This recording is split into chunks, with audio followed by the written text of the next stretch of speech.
Okay then.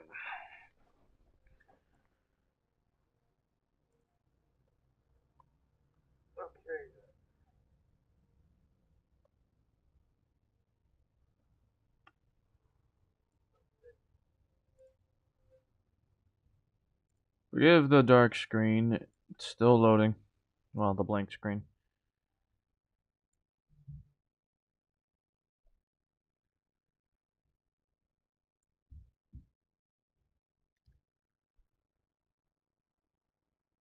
There we go.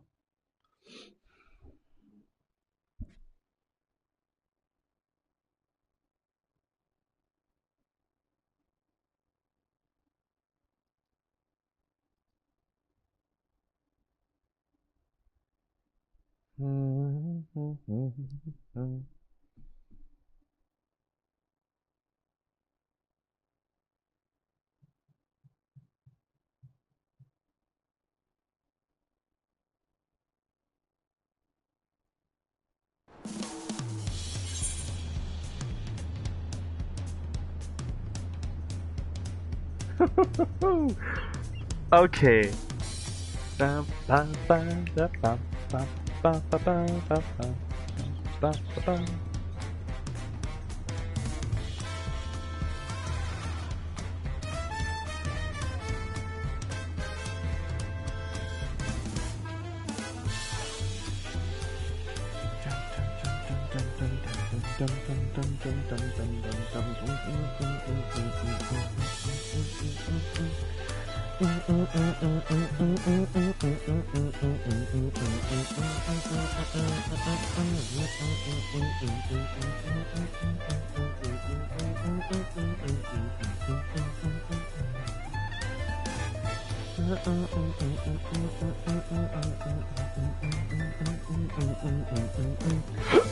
Alright, back at it again for continuing the journey. So far, just still starting out again. So, thanks for joining if you're gonna be.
Look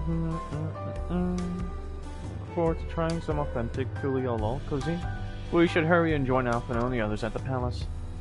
Alright, it's a bit of a climb to the top, but you can head up by responding quarter. Inside, tell him more, if you prefer. Now that you have an idea of how the city's laid out, I'll let you find your own way to Shunso.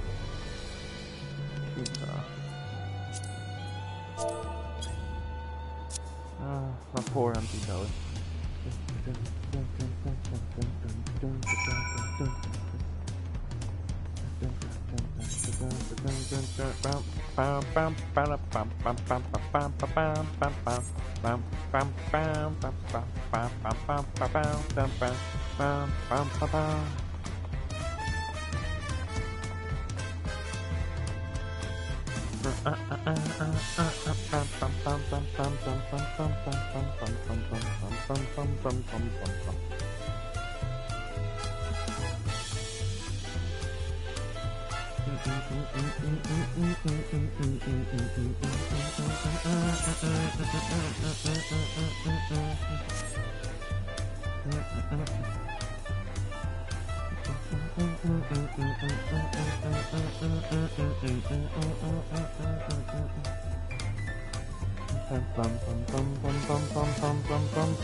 Whew.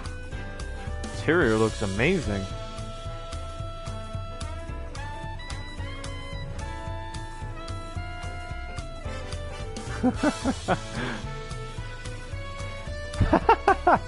The lifelike shadow.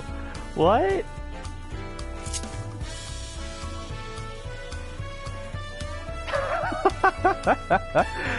That is amazing.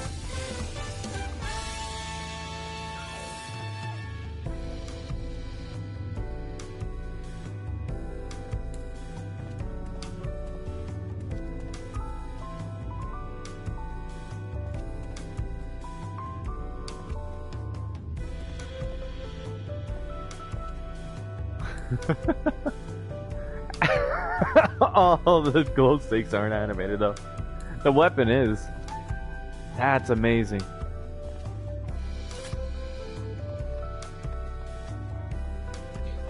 Oh, you can go further. Oh no way, there's a whole balcony.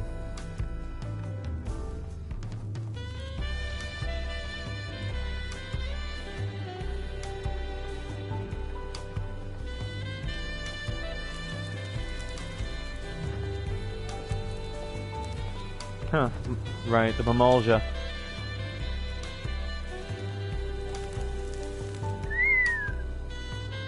The view is amazing. Even the city, too. It's similar in architecture to Aztec, I'd say.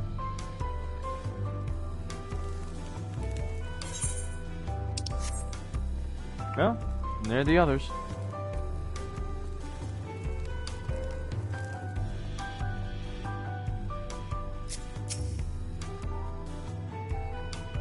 You have a better feel of the city now? Why so? Winding streets, but even if you got lost, all you have to do is keep heading up and you'll arrive at the palace eventually. Yeah, that's a true statement. Food is amazing. Passing Mamolja let us try a fruit called chirimoya. It was just sublime. Bum, bum, bum. Just like in the trailer. We saw a two-headed Mulger on our way here. Another claimant in the right of succession, according to Aaronville.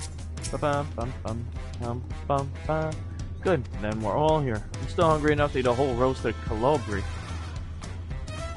But the contest won't wait for us forever.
Oh yeah. Alright. Oh yeah, only outside the places.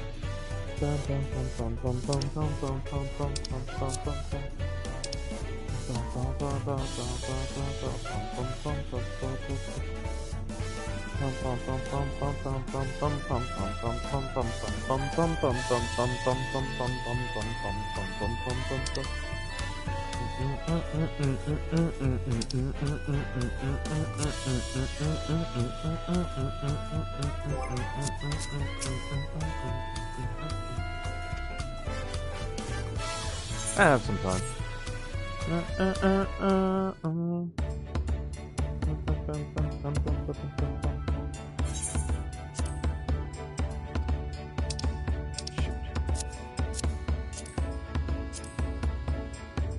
Acquainted the twins with the city as best I could in a short time. Damn it, I didn't get to read it. Their unbridled enthusiasm made it rather difficult.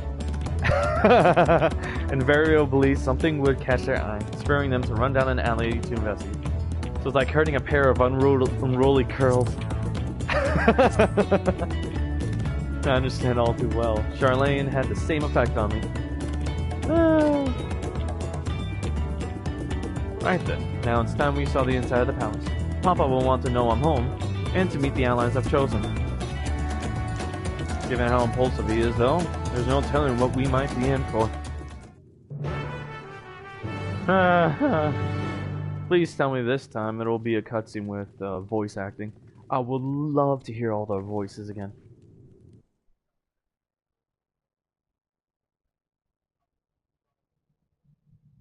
Especially the voice actor of the, what's it called? Of the king. Wait, blades clashing?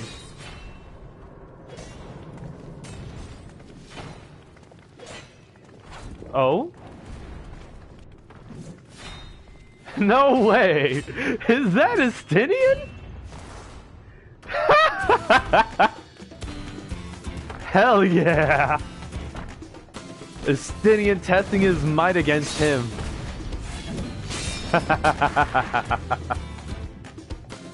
Estinian? When did he get here? Is you're the right word. How did we not find him lost in a city? Put this on autoplay. Why is he here? To challenge himself. Oh, you know this man? Whenever my father spots a promising opponent, he invites them to Sunperch to duel. Pressing duties or no, he can't resist a good fight. I'm gonna have fun then. So the one Estinian is crossing blades with is the king himself.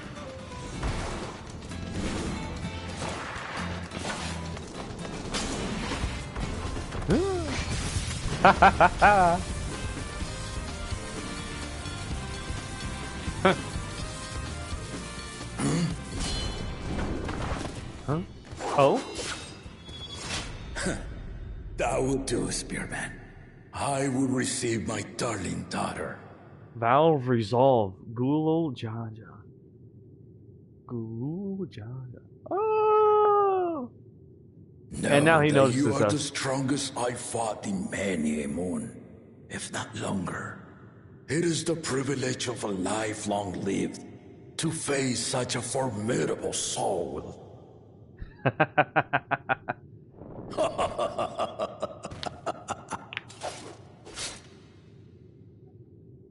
If it's formidable you want, then look no further than that man there.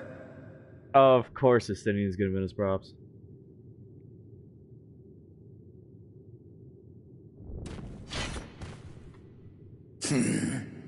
I see you, warrior.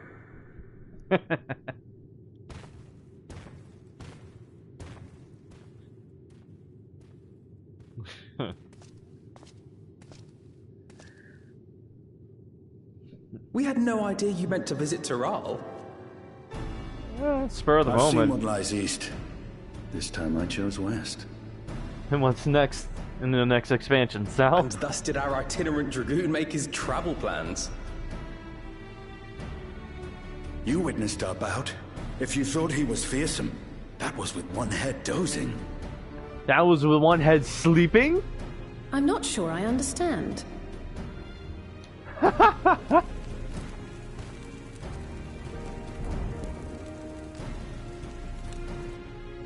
The old man has been feeling his years. Oh. The uncovered side is the head of resolve, and age has only deepened his love for combat. But the head of reason, wiser of the two, sleeps more and more these days. As I understand it, the veil helps with the restoration of his magical energies. Oh. Enough about me, Lamati. I want to hear of your adventures. Lamati. Lamachi. A term of endearment. It's what my family calls me.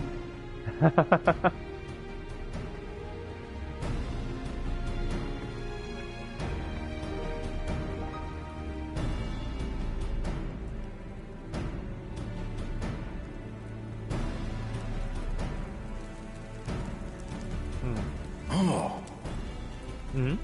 When last did we see you in the palace? Greetings, Solanesh. It's Erenville now, Dawn Servant. Elanesh? I took the name while abroad, and have since grown accustomed to it. Erenville, then. He's hiding something. I know And he is. these others, I assume, are Lamati's recruited allies.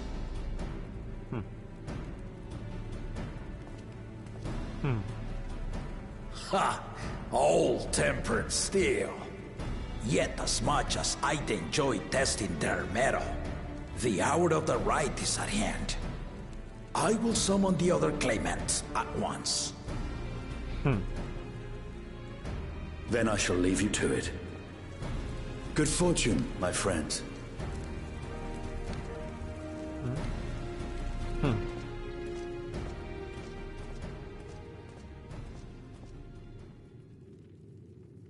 It was good to see Estinian again. But to see him going up against the very king is... wow. I don't know if the voice acting will continue, so I stopped the auto. Of course. The arrogant son. Oh? His brows furrowed.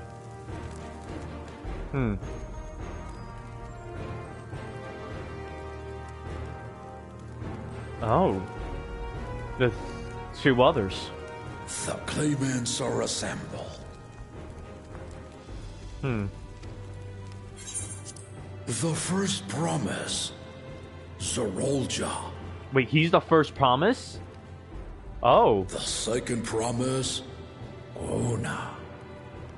What? That's the... The third promise, Uklamat.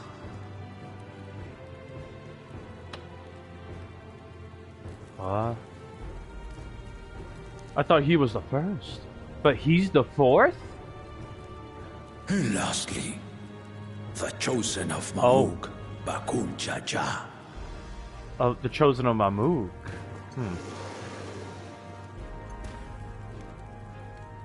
You four will compete in the rite of succession, the outcome of which will decide who takes my place as Dawn Servant. I am not the man I once was. My wiser half sleeps the days away, and it is time I yield my position. But mine is a torch that has never been passed. Tuliyola is young, and so I look to thee always for inspiration. The rite of succession, the means by which the autarch of Mamuk was chosen. Oh. Only the two-headed were deemed fit for this contest. But the Tuliyola I built is a nation of many peoples. Our leader needn't have two heads, nor be a Mamulja at all. He doesn't agree. So I gave the right of claimant, not only to the son I sired, but to my adopted children as well.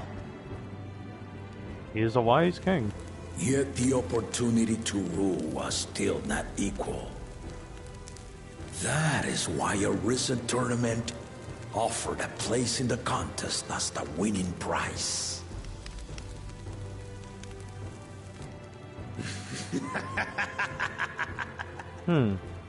Now you have us to compete against.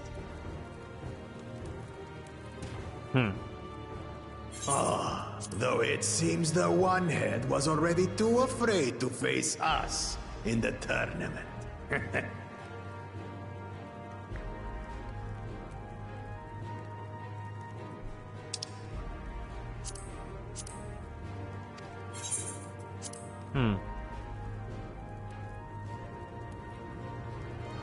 Our brother was in Shok Tural leading the Landsguard on a campaign to eradicate a Tural Vidral. Anyone with sense would know he was too busy for games. Precisely. This guy is arrogant. Now for the part you've been waiting to hear. The nature of the contest itself. To triumph in the right of succession, and thereby claim our nation's throne, you must travel the lands of Yogg-Tural. Oh? And find the City of Gold. Wait, seriously? That's the objective? For the right of succession?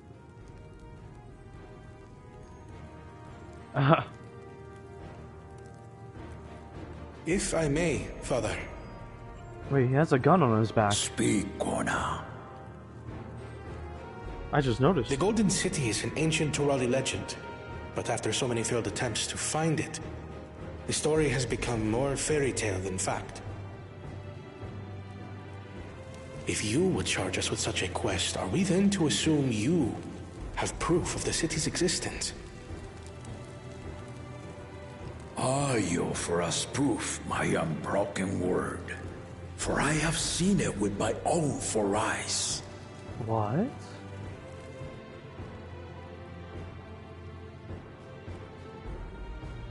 The city's real.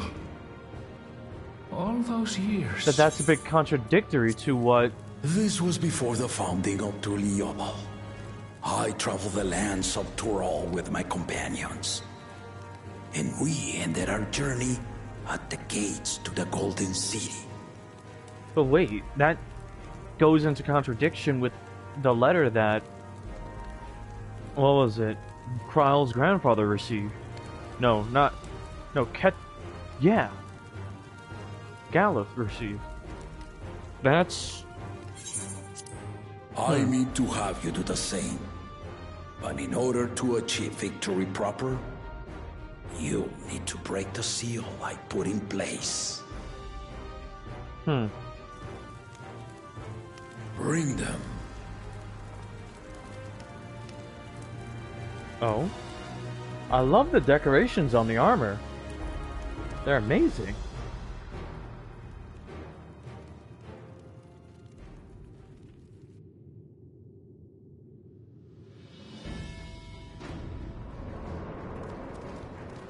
And what are they bringing back?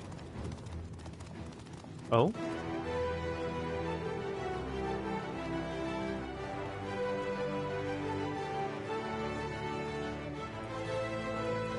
Whoa.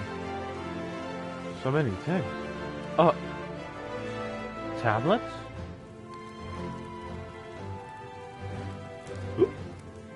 Wait. Each of these are representing the pillars that we saw outside. That represents the history of Tuliolo. The Tuliolo saga. Huh. You will retrace the path I walked to unite our peoples, step by step. Along the way, 7 chosen electors will be waiting to measure your worth. Oh. Earn their keystones by performing the feats they ask of you. Once you've fitted each of the 7 tablets with the keystone, you'll have the key to unlock the seal on the Golden City's gates. Oh.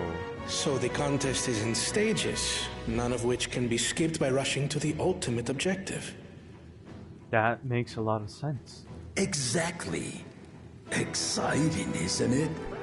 He turned this into a whole adventure Martial all on tournaments, its own. hunting festivals, and now this? You do so love your contests, Papa.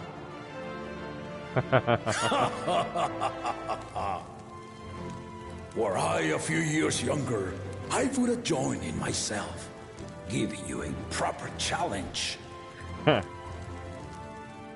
You may think the ride is tedious or nonsensical, or both, but I am yielding our nation's throne.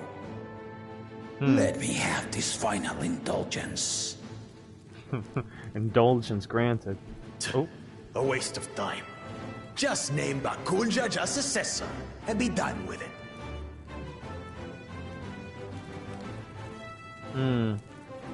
The rite of succession begins now. I'll be watching your progress with great interest. And Clemens, remember to collect your tablets before you leave.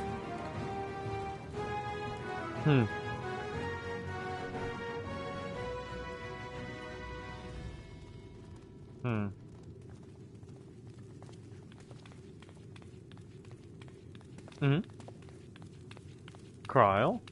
Oh. You are one of Lamachi's allies. Speak freely. I am Cryle Baldessian, representative of the students of Baldessian. My name is perhaps familiar to you? Is it? Ah.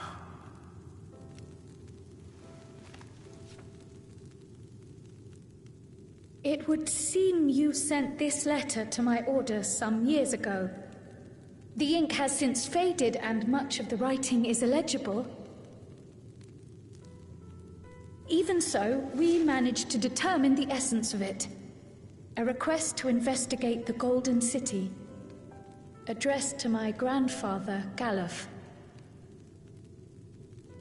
Oh. Included with the correspondence was this earring. A fairy tale and a piece of jewelry were enough to convince my grandfather to sail halfway across the world. So there is surely some greater mystery at work here. On behalf of the students, I've come to seek clarification on the matter. Have you any knowledge you might share with me? She has a right to know. It concerns your grandfather. No, not at this time. Oh? I have tasked the claimants with finding the Golden City.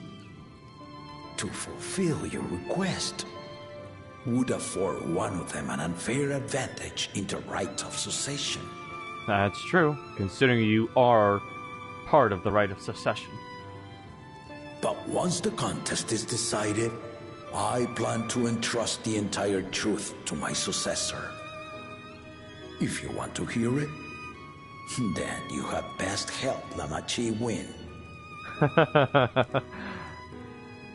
Very well, Dawn Servant. An ultimatum. On my honor as a student of Baldessian, I will find your Golden City. Thank you for hearing my petition.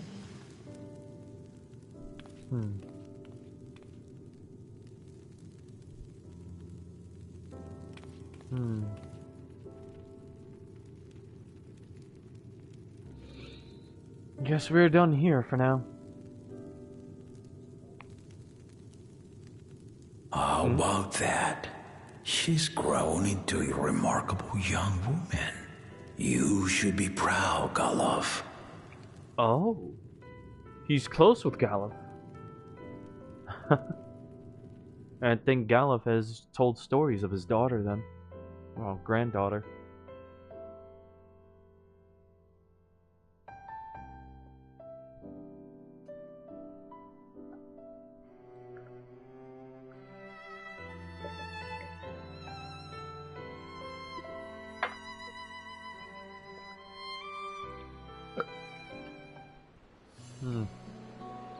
Oh. Oh. Wow, this is quite a very big, this is a big crowd. Too late to change your mind now, I suppose. But are you sure you wish to be part of this? Well, this technically means I get to travel around all of Tuliolo. Our third promise is not wont to take no for an answer. Though you may have agreed to help, I worry that you were swept up in her relentless enthusiasm.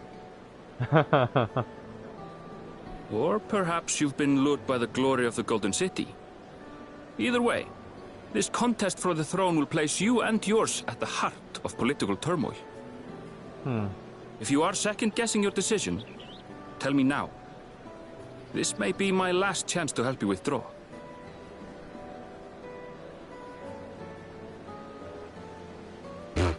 I will say no. Life is a series of journeys, my friend. And there's no telling what awaits us on the long road. But what's important is to be true to yourself as you walk it. Only then can we hope to be content when we arrive at the end of one and step forward into another.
So you are committed to your path?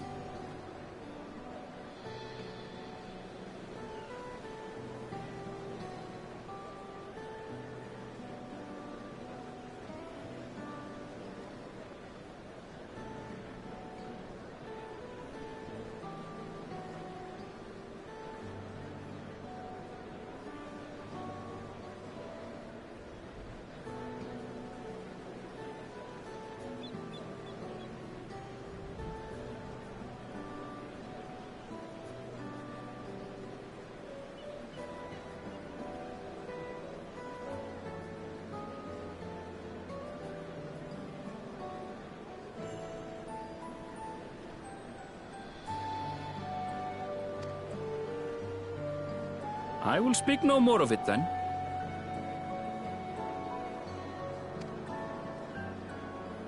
As for my own involvement, I can no longer conduct myself as a mere guide, I think. Not after the Dawn Servant's revelation.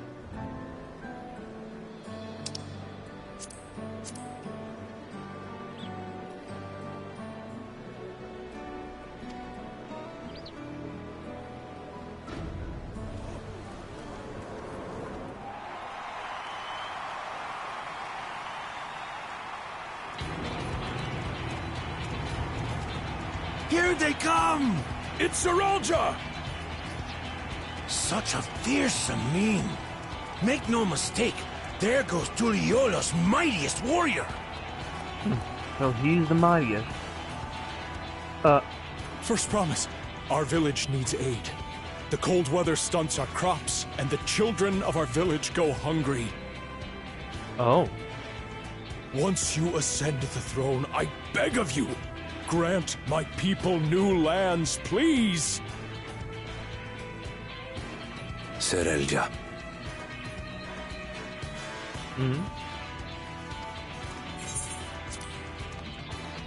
Take heart, tiller of the soil. The Resilion's son, blood heir to the Dawn Servant, has heard your pleas.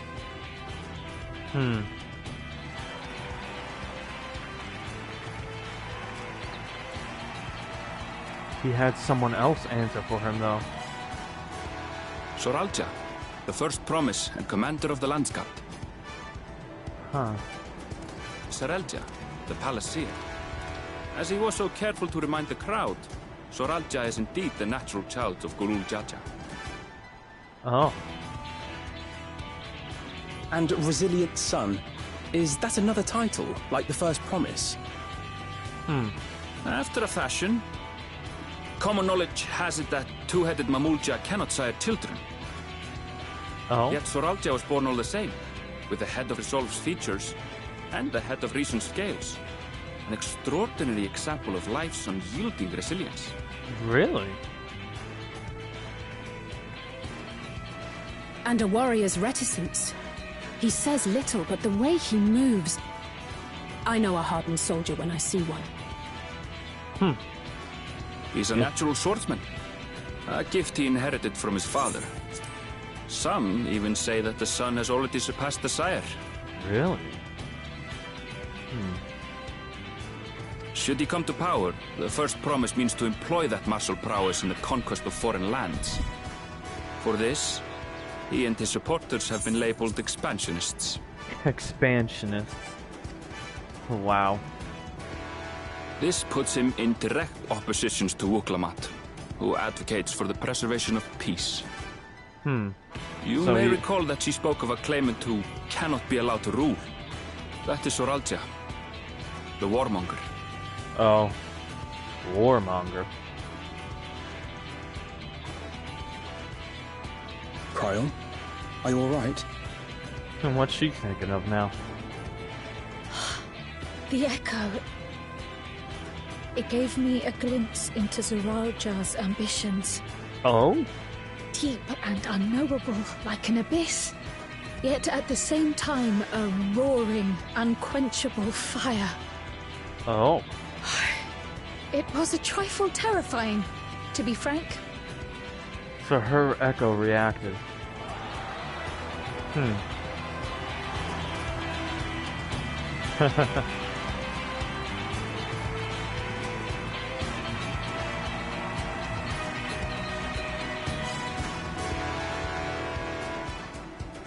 second promise. You must bring us more marvelous conveniences. More dirigibles and trains and the like.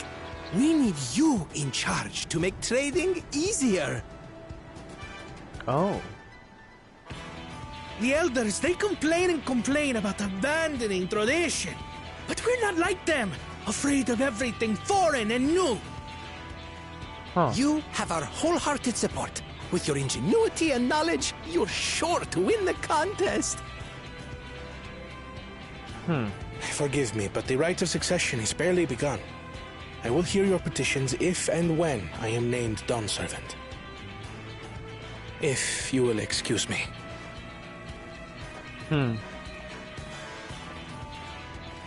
Plain spoken, as always. That's Arcona. Practical to a fault. Very much so. He only studied for 3 years, but already Here we have figured out Kona, the second promise, who spent time as a pupil at Charlian's own studio. Precisely. He figured out how to create a whole Ethernet. Now that you mention it, I think I did see him in the halls once or twice. There was nothing to suggest he was Turali, much less from a royal family.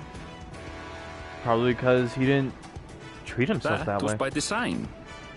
He forwent his usual garb and took an Eorzean name to avoid attention. So it was Kona who introduced the dirigibles.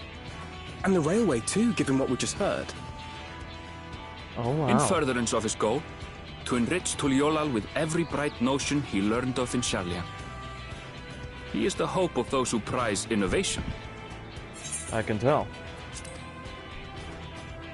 As aloof as he may seem, Kona and Wuklamat actually get along rather well. They bicker and banter as only close siblings do. Makes sense.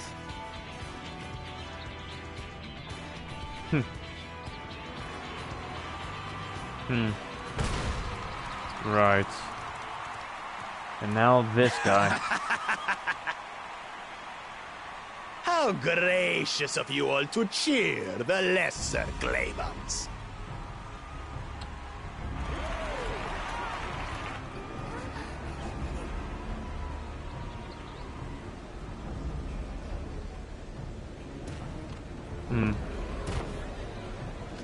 What is he doing? Oh, come now. What are you afraid of? I'm no different from your Dawn servant. Very much different. That my kind should reign is Mamulja tradition, and has been so since before there was a Tuliyolan. I'll brush aside your feeble contenders, and then you'll see who deserves your fealty.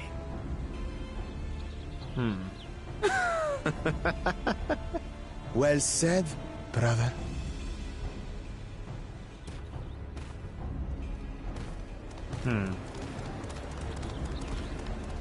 The Mamulja have finally found peace in Tuliolal. I pity those fanatics are intent on keeping that tradition alive.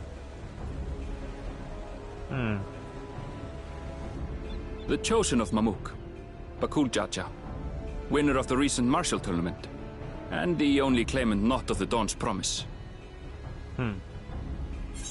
His strength is undeniable, but you see how he is. A few devoted Mamulja are his only supporters.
Oh shoot, I thought I turned the mute off. Anyways. I'm back. Sorry about that. His strength is undeniable, but you see how he is. A few devoted to Mamolja are his only supporters. Oh, really? What would he do with the throne should he win it? His policies and so forth. I doubt he's thought much beyond winning the contest itself. Huh. But one thing seems certain. If he does become Dawn Servant, he will see the Mamulja exalted as the ruling class, and all others forced into subservience. So a tyrant. Sounds like another that cannot be allowed to rule. Mm-hmm. What, everyone else are dispersing? Wow. How rude. Huh. And I guess a few people still recognize Woklamat.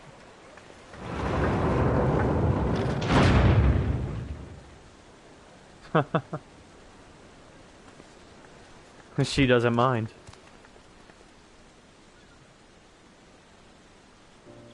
We wish for one thing and one thing only, Third Promise. To abide together in harmony with our neighbors whom we love in this land we share.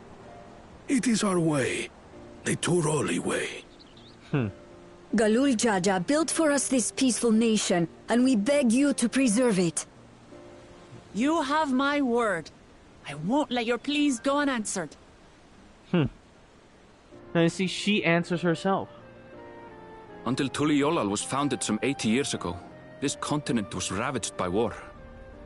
The eldest among us remember that dark era, and they are Woklamat's most ardent supporters. Makes sense. Apologies, it's hard to get away. This is Namika, my childhood nursemaid. She's been like a mother to me my whole life. Aww. I told her it wasn't necessary, but she insisted on seeing us off. I guess she came to see who will be taking care of her daughter. I place our Quote, precious unquote. third promise into your care. Yup. Seeing away her quote-unquote Did daughter. you know Wuklamat was taking part in the rite of succession? Uh-oh. Of the Dawn's promise. I thought it was only Zoralja and Kona. If she has any accomplishments to her name, I've yet to hear them. And who needs accomplishments? Compared to the two Mamulja, she pales in martial prowess. And then there's Kona, who's far and away the most educated of the bunch. I hate to say it, but it's hardly a competition. It's fine. I understand how much better my brothers are than me. But she still wants to preserve the peace. Wuklamat, I have never thought of you as the lesser sibling. Oh.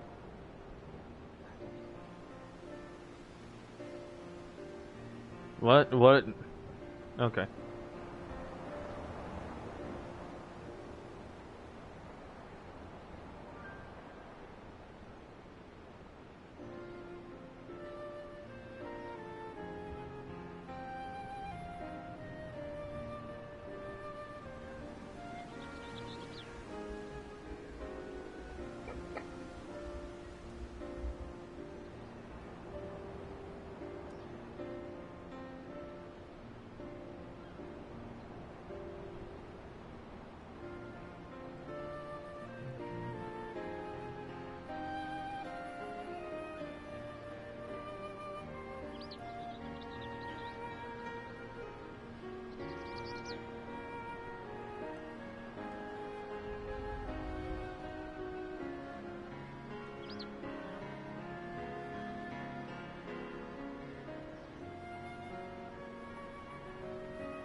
Sorry, one sec.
You're responding right now, huh?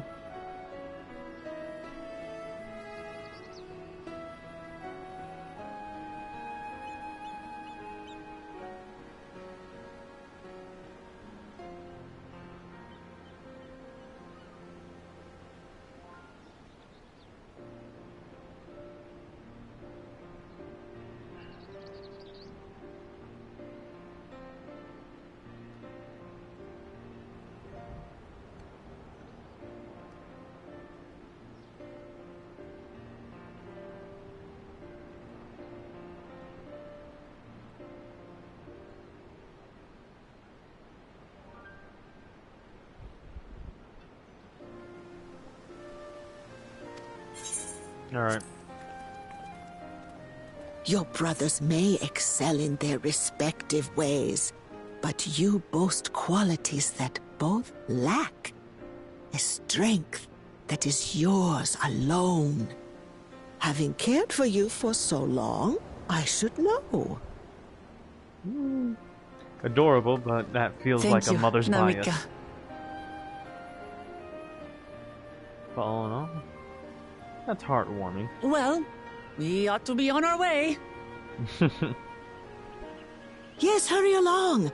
I await word of your victory with bated breath.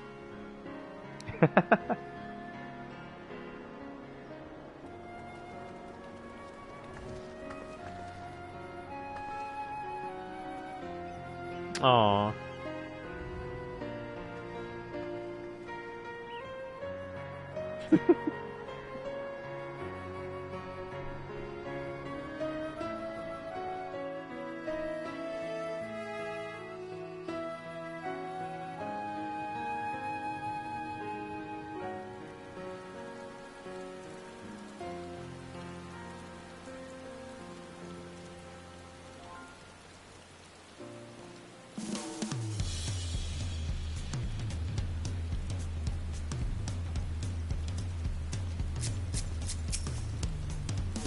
Nope.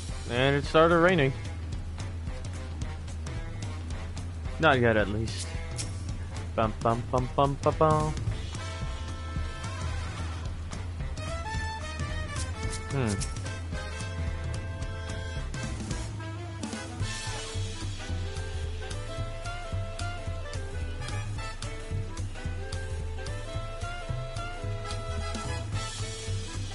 For the special status of pure-blooded Garland. Huh. Yeah. So Fauna, the second promise, was intent on developing his country by means of Charlene innovation. Given his background, I suppose it should come as no surprise. Well, he raised himself on Charlene's ingenuity. So makes sense.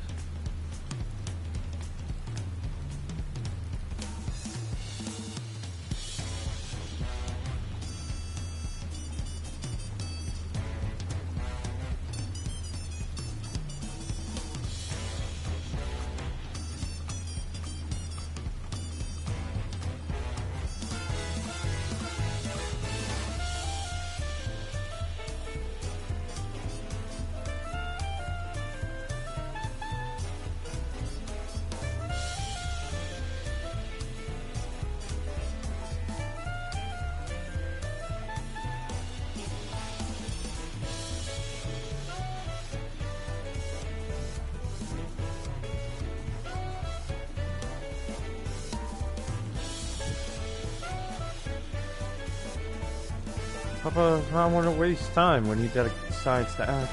Oh. I'm used to it by now, of course. But others are often caught off guard. In any case, we should talk about how we're going to find the City of Gold. All we have to work with are 7 tablets and their connection to the Tuliolo saga.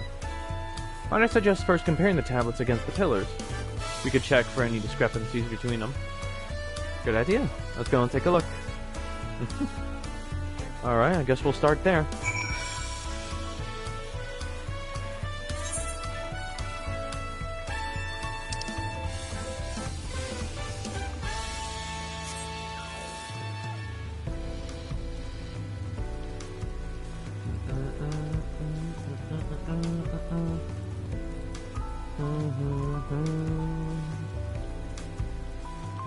I wonder, what if I just start jumping off cliffs? Oh?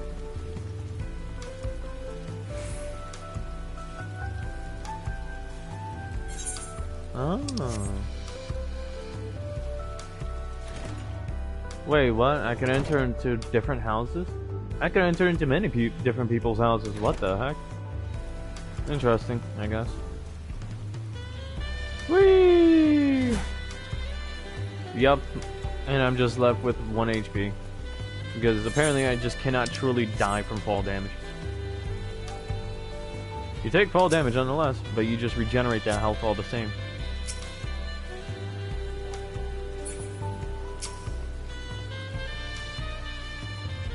Wasn't expecting events to progress that quickly, but I won't complain. The contest is the main reason we're here after all. Find the golden city for Lokoma as well as myself. Aww. It's nice to see that Kral has such an important part now playing. The preparation of intricately carved tablets for every claimant must have taken considerable effort and forethought. We consider them weighty reminders that this contest is no light-hearted matter. He's right. At a glance, they seem much the same. What is that? That makes everyone. Come on, tablets, if you would. Of course. Maybe someone else should hold on to the tablets. I would say Aronvel. Everyone at the tablet?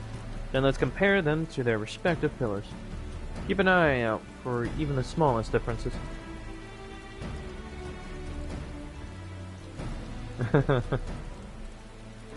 Gonna be kinda hard in this rain. Imagine if they included, weather as an aspect of, like, how the cutscenes will play out.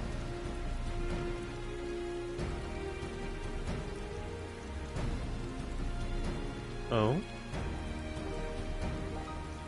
They are much the same.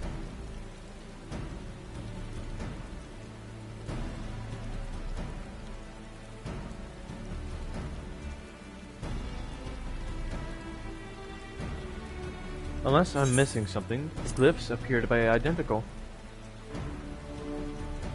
The only difference being that the tablets have hollows where the keystones are to be fitted. So now that we've established that the scenes are the same, where do we go from here? The Dawn Servant said we were to retrace the path he walked in uniting Tural's peoples, and that we would encounter 7 electors along the way. Then we have the answer here in front of us. Papa's path is all laid out in the Tuliolo saga.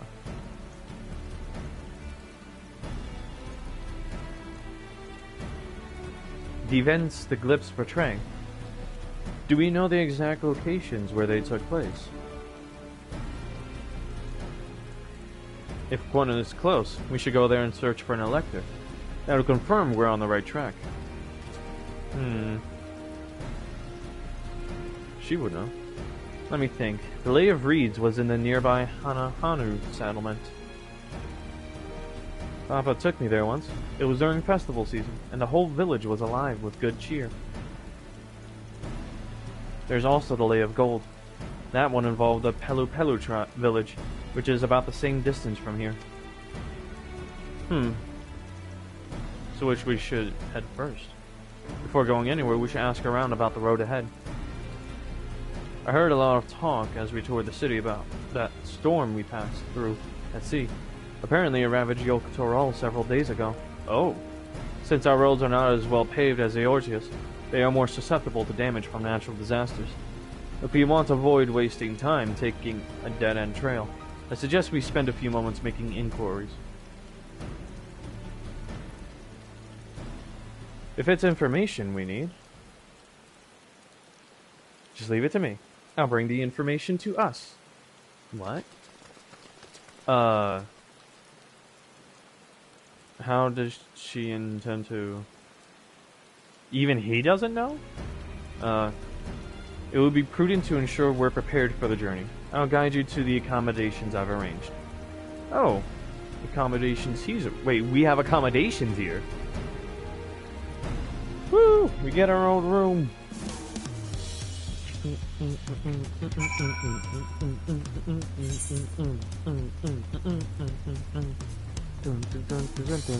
Oh, the house is here.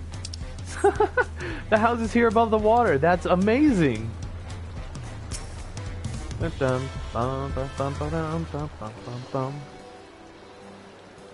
Serious? That's right. The reservation is under Woklamat's name. If you don't mind, I'll leave my companions to you. Certainly, sir. Heshakwa. I'll go and track down the third promise. Once you've finished organizing your gear, you can meet us outside Shablev? Tai. I don't know how to say these names. This is difficult. Greetings, visitor of Tuliolo, and welcome to the Forard Cabins. Whenever you are ready, I'll show you to your rooms.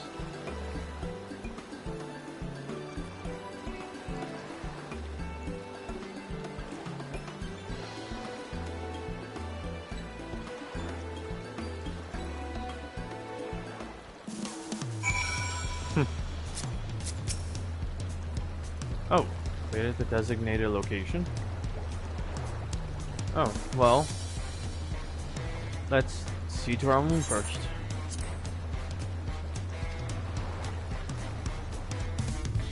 The Forward Cabin.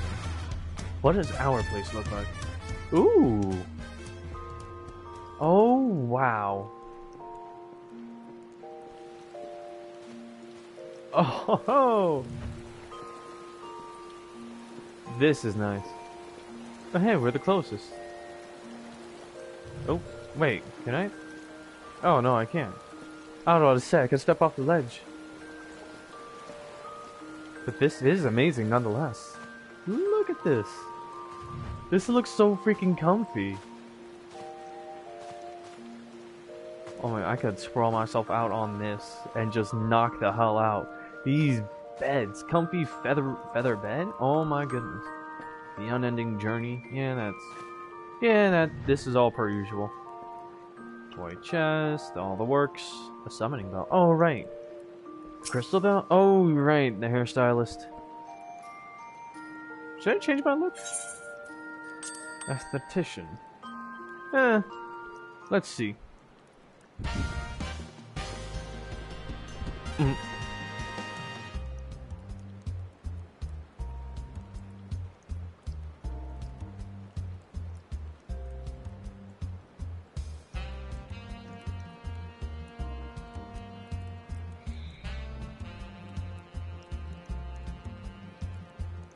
As once did this very one from the darkest depths of unseemly ugliness, shall you rise anew, prepare yourself. Oh, for crying. You will be unable to communicate with players and engage in it. I mean, obviously. So let's see. What can I do with hairstyles and other things? I think it's due for a change now, because we did get older. Maybe longer hair?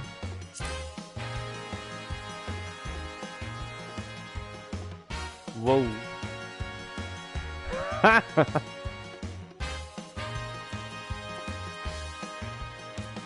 don't know. I think I've gotten used to this.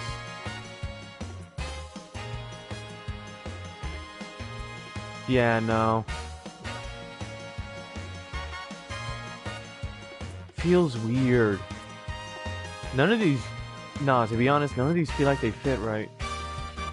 Except maybe for that. No. No. What the fuck? I mean, it looks cool. But still no. No. I can see my bro's face. Maybe? Oh. Oh! Actually, this looks good. No.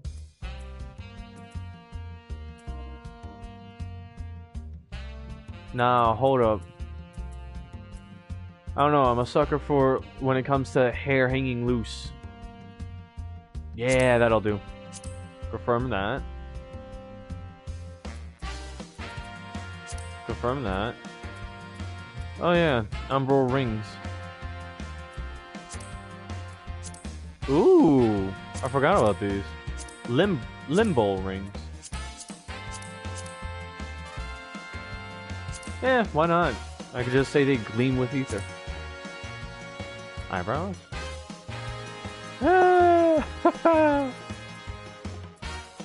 One that makes him look not too much like a menace.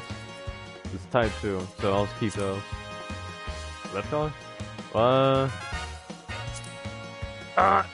Nope, I'm good.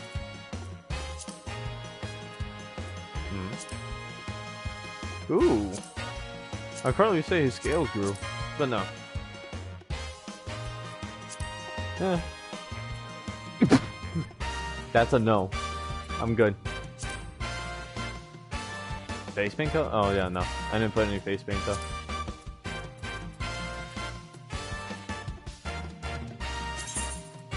Yeah, why not?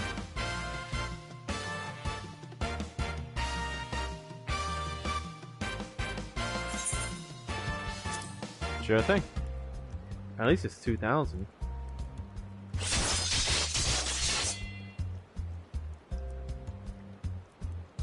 Instead of the disheveled shell of a man, there now shines a beauty reborn. Mm-hmm. You know what? I can't lie with the look. It looks good. Definitely bespokes of like, oh hey, his hair got longer. As well as physical changes, I guess. I mean, technically he did get older, so... Who knows? The limbo rings around his eyes might be the show of ether. Like, I don't know. Getting stronger. Because why not?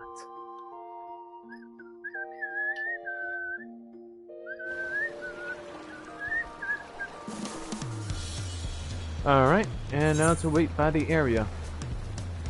It's not that far. Primrose Whitetail. Adorable name.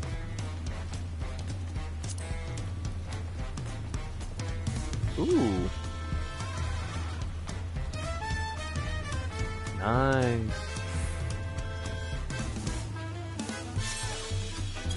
Not bad at all. Alright. Ooh. Another one. A warrior this time. Portrait isn't showing up. Oh, there we go. Ah, Viera. The companions that embark on the Rider Succession. Yep. I wonder if, actually, hold up. Did anybody make a change? Like, other than Cryo, who made a change in their appearance? Oh? Oh. She brought her knee guards. Trust you to be the keenest to head out. Of course. I'm ready.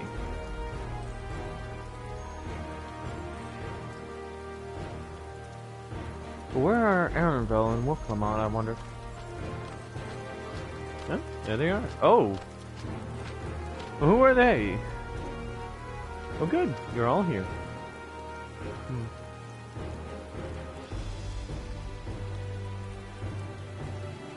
Who might your companions be?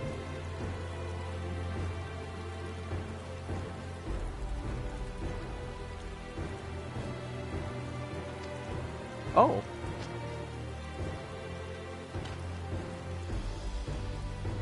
I give you credit for taking initiative, at least.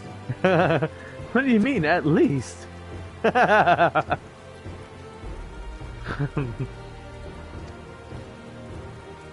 Approachable, Pelu.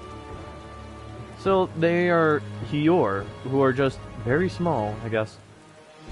Too, am happy to answer your questions. Any encounter might be an opportunity to do business. Thank you both for your help.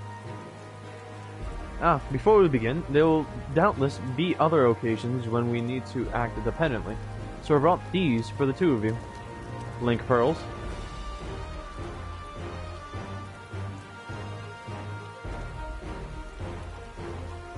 What's this?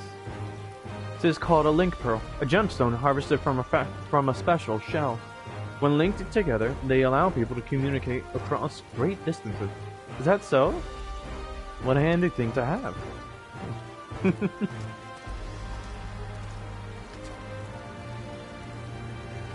It'll be very useful in our travel. Speaking of which, I should get back to introducing my two new friends here. Two new friends!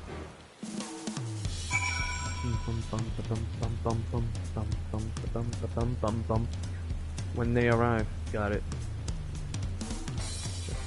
Bum bum bum bum bum bum bum bum bum bum bum.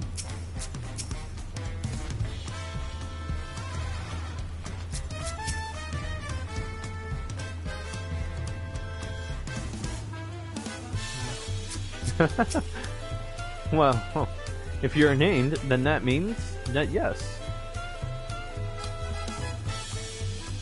Good. From all the way over there. Geez. Wolfclamont may not be as experienced or accomplished as her brothers, but she has an affinity for the people. For her, finding those willing to cooperate is as simple as asking. Actually, she'll fit right in if she can make friends with people.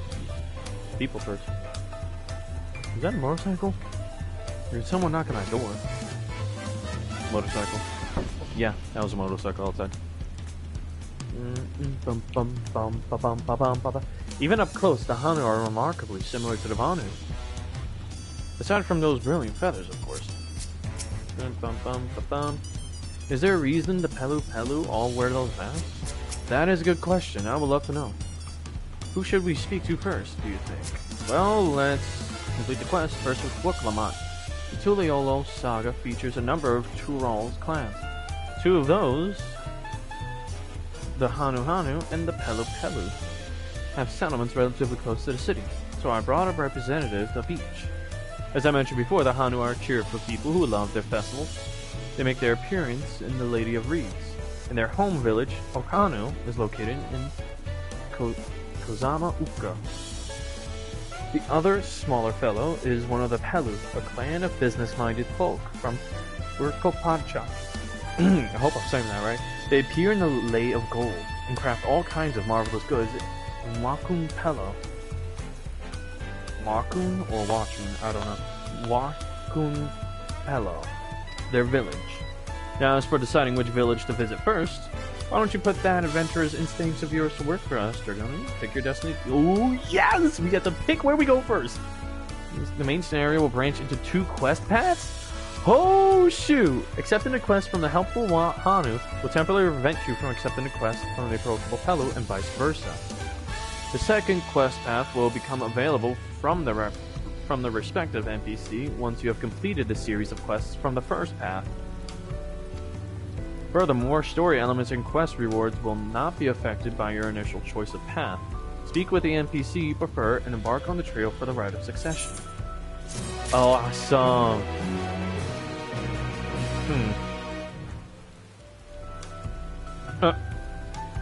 It glitched out because I guess the game hasn't remembered that I changed to a new hairstyle now.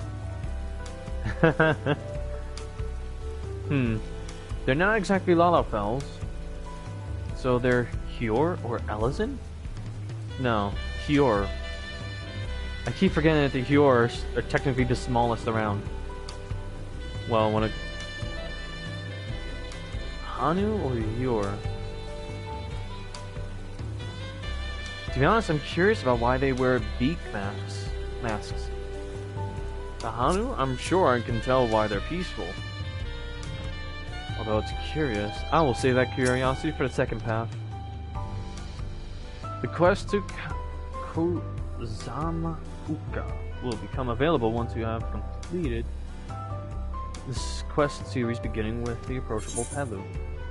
To Urkopacha. Via lava. Oh no. What is it you like to know? Our main concern was confirming the state of the road ahead. As I recall, to reach Urkopacha, we depart from the Arch of the Dawn, then take the road west at the first fork. Should we be wary of anything along the way? That is indeed the way to Urkopacha. After the damage wrought by the recent downpour, however, you'll be doing more stumbling than walking. But do take heart. When it comes to rugged terrain, we have a most dependable solution available.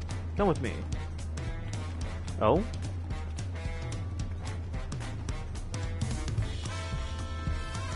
Well, you can eat and drink your fill. It's all been arranged. Huh. Cool, so he can stay here and wait for us. This is good reason. Hang on,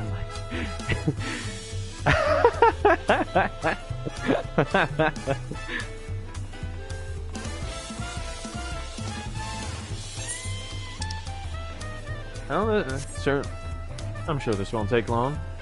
Considering it's a path and we technically have to come back, it probably won't take too long and it'll still continue to be, well, the first path. But let's see here. Right.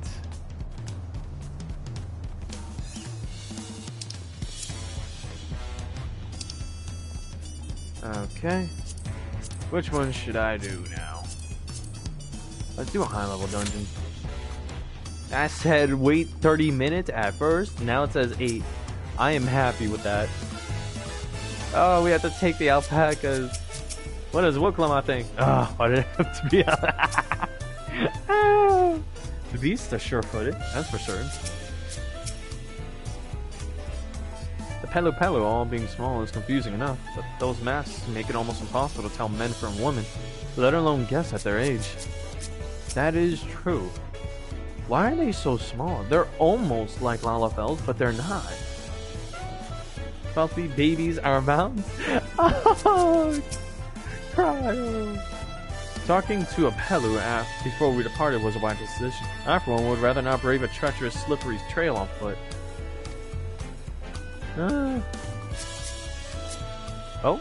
Oh, wait. Are mini quests available now? They are! Holy shit! Hey! Alright, well, shit. Oh, I can enter.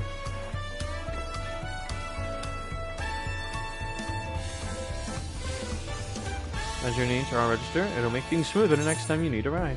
Hey! Perfect.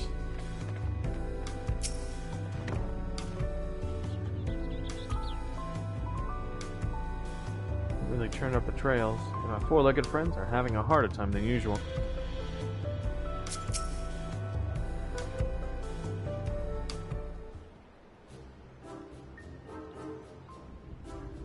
Dependable companion, the alpaca.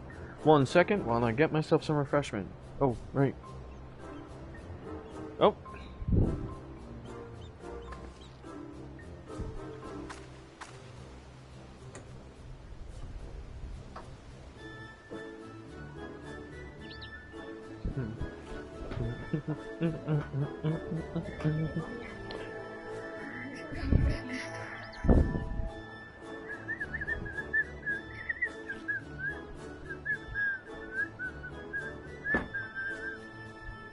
Hola.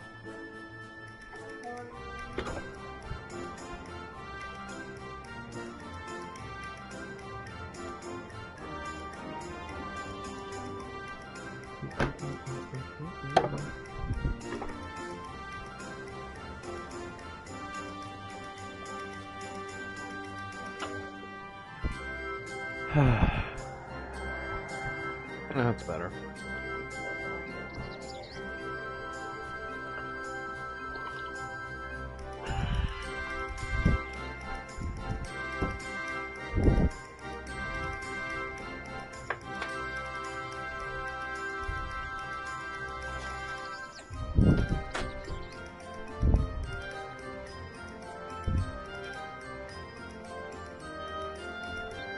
Animals can traverse Ukopacha's steep mountain trails as if they were gentle fields, and all while carrying heavy loads. Our merchants would be lost without them. So they fill much the same niche as our chocobos back home. Pretty much. You don't have alpacas in Eorzea? No, something different, really. Alpacas are native to Dawntrail. Eorzea has its chocobos, and the eastern lands have their horses. Why go to the trouble of breeding another packed beast in a place which ill suits its qualities, and where it is not needed anyway? But must we ride these little monsters? I get the impression you aren't fond of alpacas. When I was small, and being a bit naughty, I went around pulling on their wool. One of them spat on me, and it was the foulest stench you can imagine.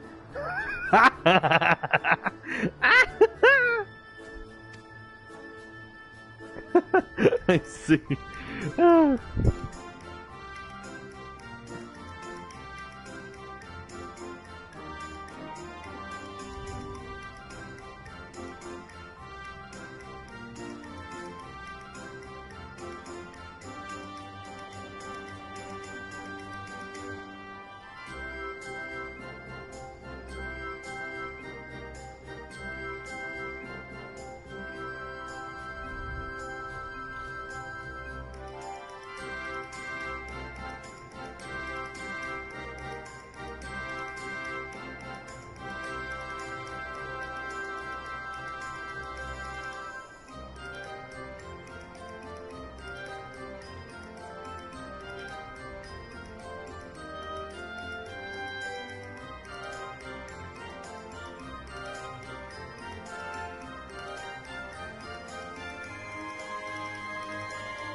Turali poets of yore sang of a mountain that would stand tall, even should all other lands sink beneath the sea.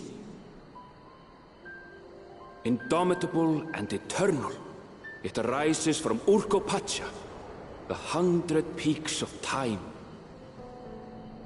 Of all the beasts which crawl and fly, only the legendary Valigarmanda could hope to disturb the summit's serene majesty. Yet, with that flying calamity imprisoned by the Dawn Serpent, what great feat remains for those who would claim the throne?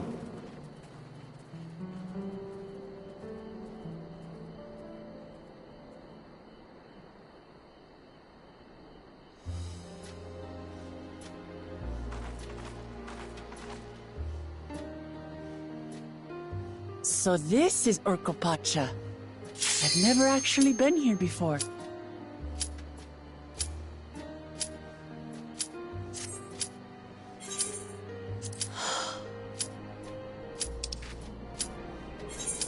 Mountains everywhere you look.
Find the Elector.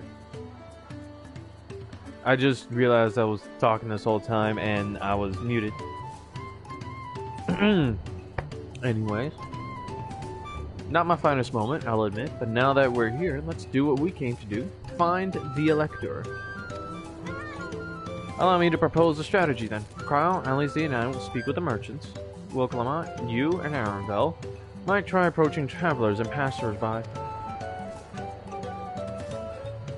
Dragonian, pray investigate any of the other establishments which catch your eye. Should we learn aught of use, let us relay it to the third promise. Sure. In the meantime, I'll go on ahead and...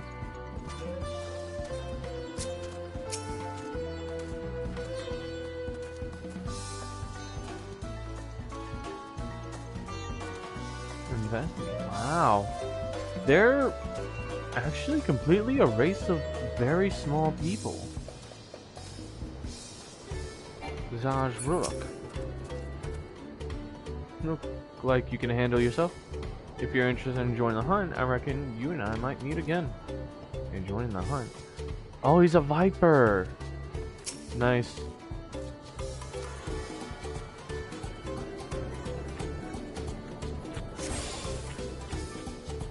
Sweet. Now that I've attuned to the Aetherite, let's take a look around.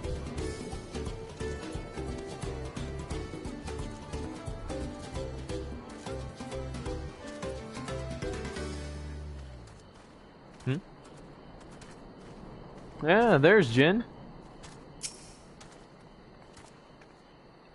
Dawn Servant Elector. Ah, I thought you were a new face in town. Here for the right of succession, I take it. Me? I don't much care who sits the throne so long as they keep Torral peaceful. People tend not to be in the mood to relax and sip our excellent mezcal once arrows and spears start flying, if you know what I mean. Speaking of which, would you like a cup? The joy shared is a joy doubled, I say. No, I'm alright. Alright, yes. You were asking about that Elector business. Being but freshly returned from my trading round, I've heard that there's a contest afoot. But not much else. Our head ledger, Tobley, could probably tell you more about it. Oh, that's interesting information. Yes. You can actually summon your... This is my Chocobo, Featherfall. You can actually summon your Chocobo as your companions to fight with you out alongside in the wilderness. And since I'm here on level playing field, any assistance is good assistance, because technically, look at this. You can actually train your Chocobo to have skills. For me, I've elected to have my Chocobo be a defender and a healer. Yes, your Chocobo can fight with you in battle.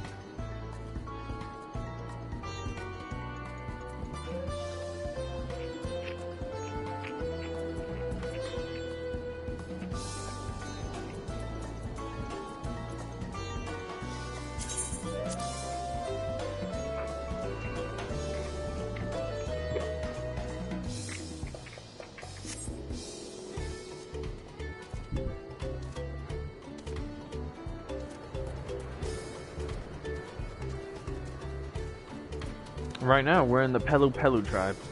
A race of... I don't know what they are, but they are small people. They're not Lalafell. Slightly taller than them, but smaller.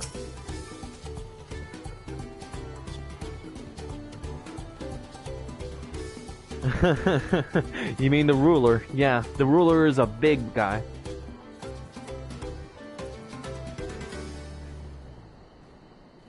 Electors? Oh yes, I've heard all about the right of succession. They're looking to put a new ruler on the throne, eh? Personally, I'm rooting for Zoralja. If the first promise wins, he'll look to expand our sphere of influence. That means access to more resources and more customers, in the thousands column, potentially. So many new trading opportunities to spread happiness far and wide. Others have been coming around to my way of thinking, so I've begun crafting goods inspired by the resilient sun. Would you care to purchase something? No, I would not. Very well. You said you wanted to know about the Elector. I could help you, but I won't. I can tell you're no supporter of Zoralja, or his policies. Okay, so we got people who are actually supporters of Zoralja and will not help.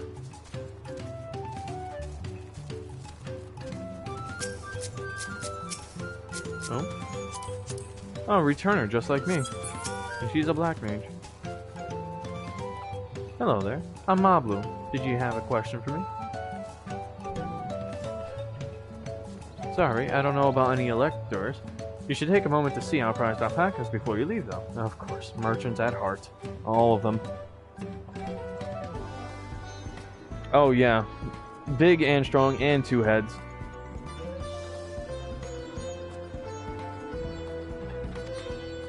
Oh, but be sure to admire them from a respectable distance. Get too close and our nervous darlings may be tempted to spit on you. That stuff stinks. It happened to a visiting buyer not so long ago. Totally, that's the head rancher. Was so mad at me for not giving a proper warning. No one makes a mistake without Tobly noticing. He knows everything that happens on this ranch. Okay, so we're suggested to talk to some guy named Tobly.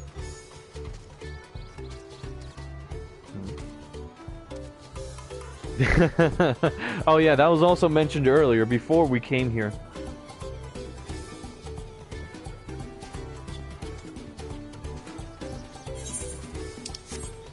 Oh, right. Need to register with the alpaca keep? Oh, and the gemstone trader. Oh, right. Welcome. If it's an alpaca you need, then look no further. Before we get you saddled up, I'll need to add your name to our register. It'll make things smoother the next time you need a ride. Cool. And gemstone trader. Yup. Our stall is open for business. Though I do not accept Pal or Gil, bicolored gemstones are most welcome. Yay. Alright.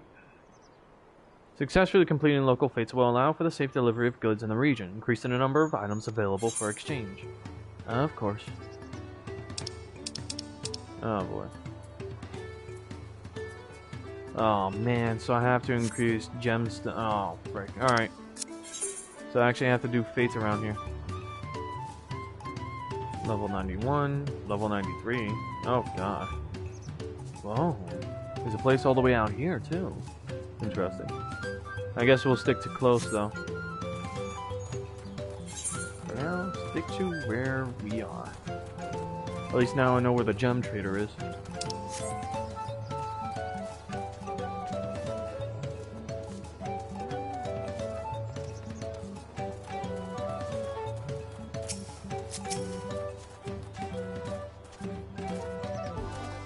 You really have to watch yourself around these silver-tongued peddlers. Almost bought a bottle of mezcal and a stack of blankets. And then there was this enchanting ornament. Anyway, I did manage to learn that Tobly is the man to talk to about the contest. Now, if only they'd share where this head ledger of theirs is to be found. Really? He's also the head rancher. Oh, the alpaca ranch is not far from here. I say we pay visits before the others return. Oh, yeah. And if... Oh yeah, Wook Lamont caught a spit shot at one point while apparently being a deviant while young. And... apparently while being a deviant while young, she was messing with one of the alpaca's wool, and they spat on her.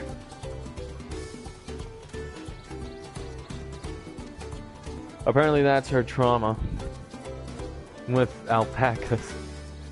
Or rather, her beef with alpacas.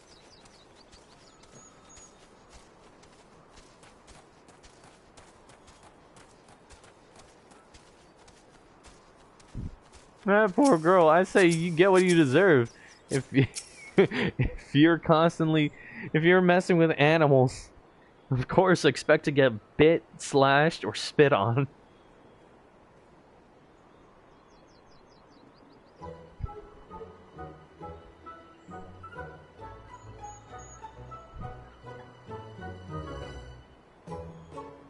That is a lot of alpacas.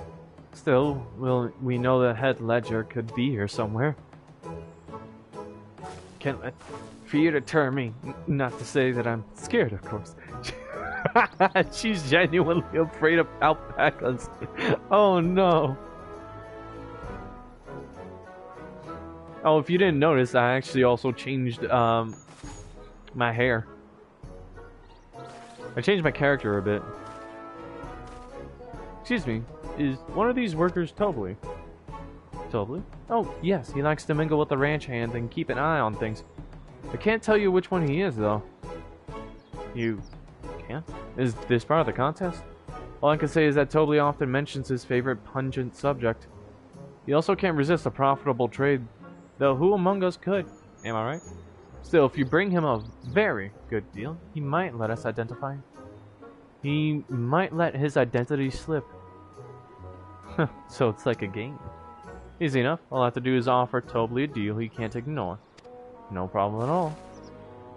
Well, maybe one problem. I don't think my purse is deep enough to pay everyone we think might be Tobly. Let's ask some questions first to narrow down the field. Great. We can meet back here to share our impressions. Oh gosh. And she's off running. I will not be surprised if she comes back with, well, with her clothes smelling. But take a look. I decided that for story lore, my character grew his scales. Now he has scales on his nose and around his brows. And his hair is also tied back because it got longer, so as to keep it out of his face while fighting.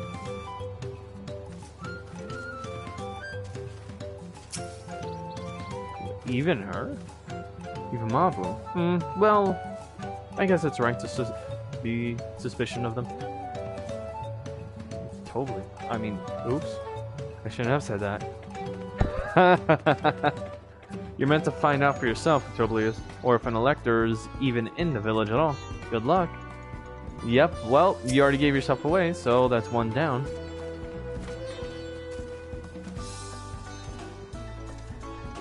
Ah, thank you. Ah, a visitor from across the salt, if I'm not mistaken. Be warned, the alpacas will spit if you startle them.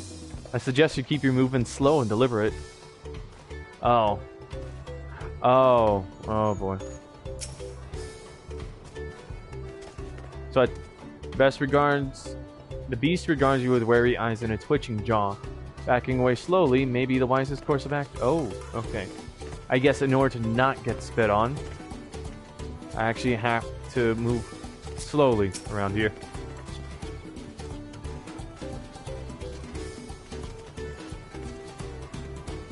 You think I might be Tobly? Well, maybe I am. All I will say is that in this village, none have reared more alpacas than I. That's... Nonchalant range hand. Am I Tobly? Yes, that's me. Excellent work from the third promise in our entourage.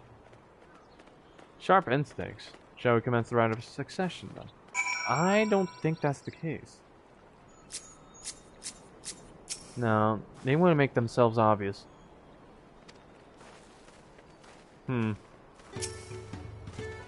One just clearly says they're Toby, but I don't think so.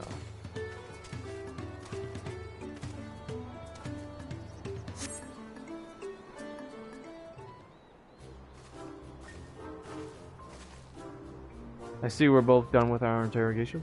So, who do you think it is? I have my suspicions, but let's hear your pick.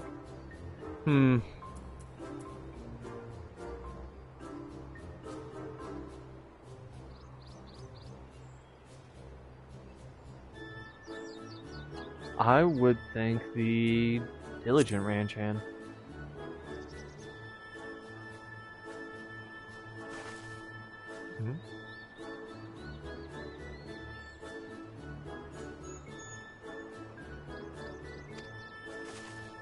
Oh, she thinks so too.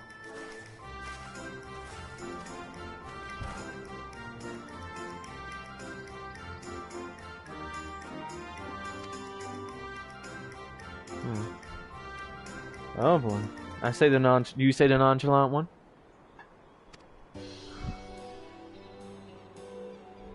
Well, it seems like you were wrong.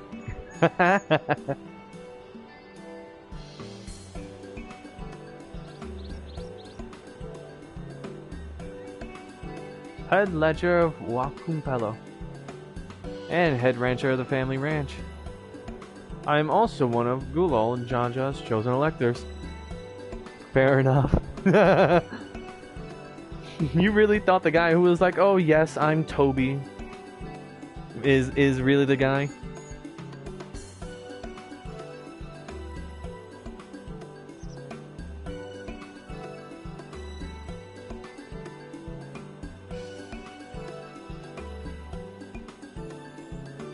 It's a genuine question, bro.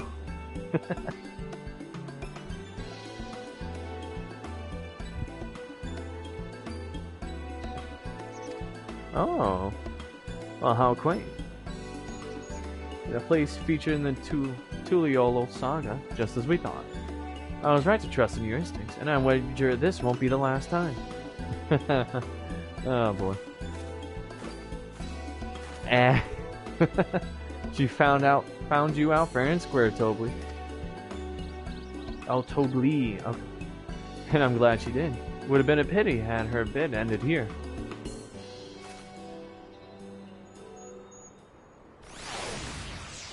Wow. It's a nice surprise, honestly.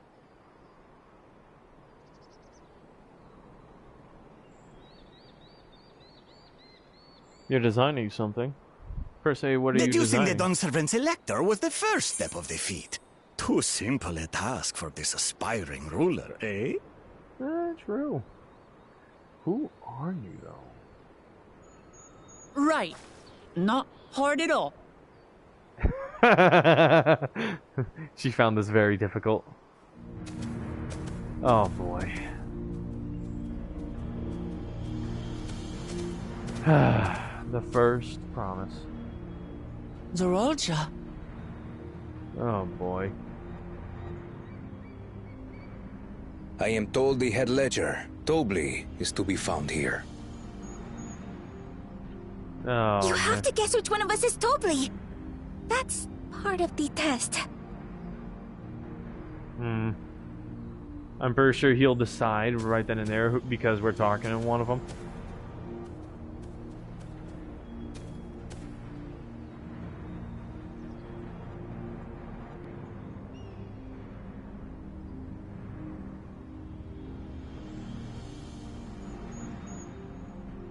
Oh? Oh, gave it away. You're Tobly. Without even asking a single question. Very impressive indeed.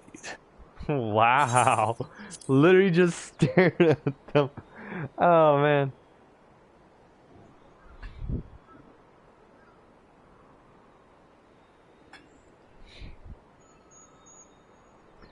Oh, that is amazing. With that amusing prologue out of the way, we can proceed to the actual challenge. Okay, let's see. Per the Dawnservant's instructions, I was free to devise any manner of feat. I considered a number of possibilities in the 10th column. But I think I have a good one. Oh. Well, let's hear. You must go forth and capture for me an alpaca. Huh? Oh no.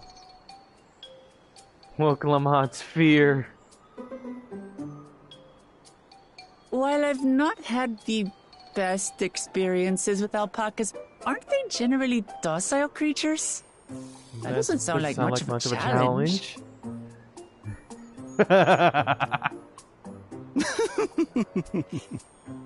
Bring out the example! The example? Oh.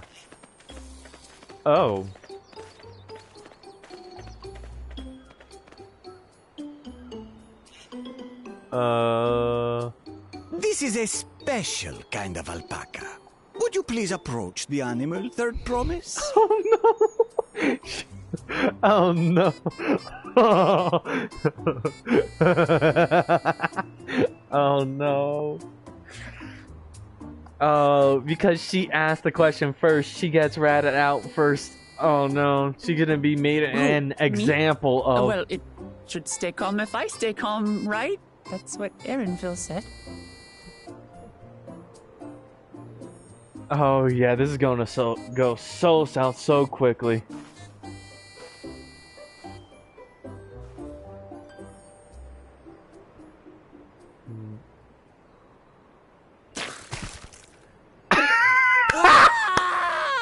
The little monster spat on me!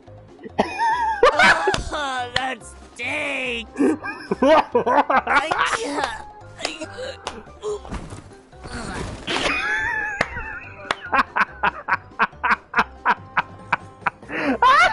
Alpacas are paradoxical creatures, being both extremely curious and extremely cowardly.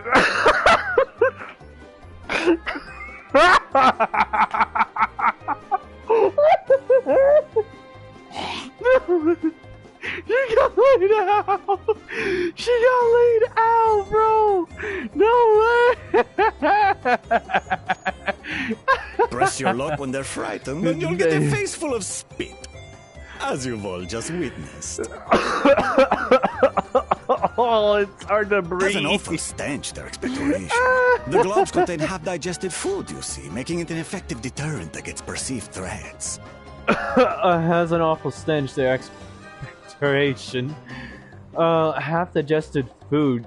Oh, gosh. She needs some smelling salt. Wild valley breed like this one are especially timid and can therefore be quick to lash out. Oh gosh, so we have to... They're also especially hardy. Indeed. We take the rugged wild alpacas and breed them with our gentle domesticated stock. This produces the strong but biddable pack animals prized by our traveling merchants. Oh, fucking hell.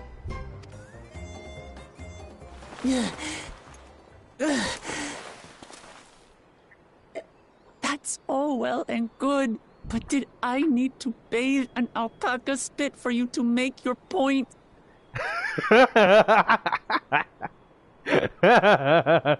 So, the task is to catch a wild alpaca.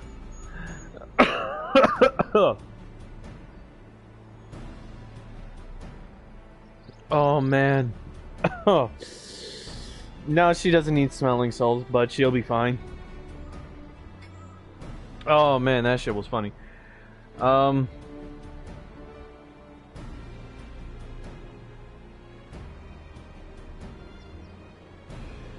Oh, fuck.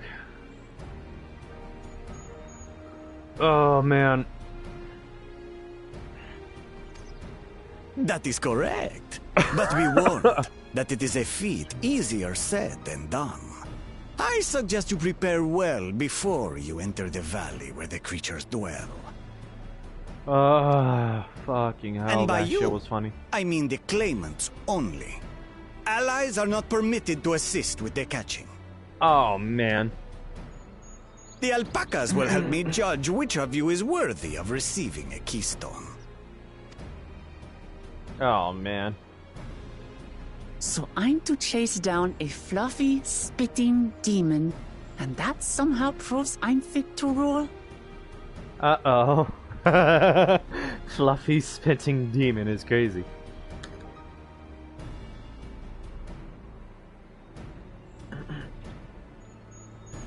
I'm safe, but what about her?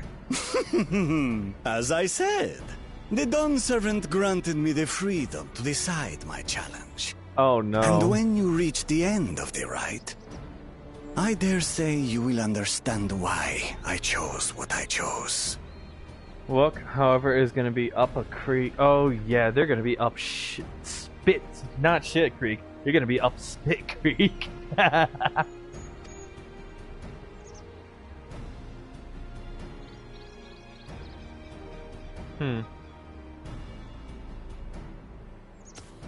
Very well. This won't take long. Wait! Didn't I warn you this was easier said than done?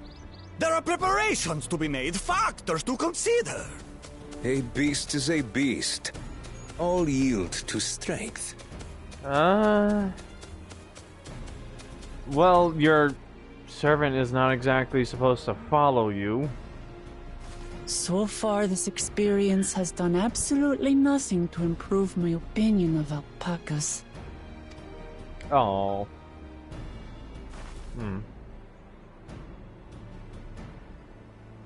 But that doesn't mean I can't do this. Revolting spit aside, they're just another animal.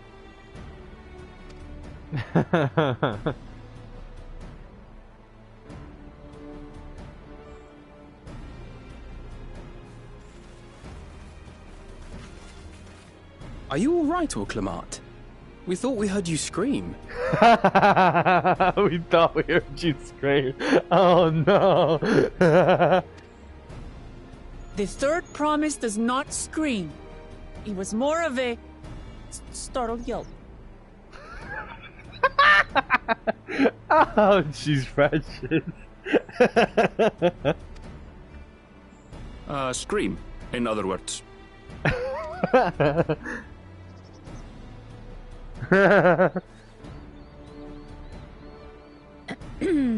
Did you find the Elector?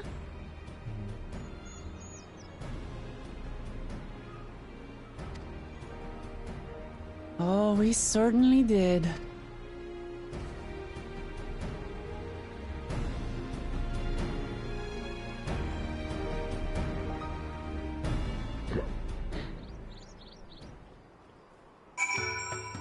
Leaky canoe, no paddles is crazy. More like she's in shallow waters where she could walk, but the shallow waters are also surrounded in nothing but alpacas.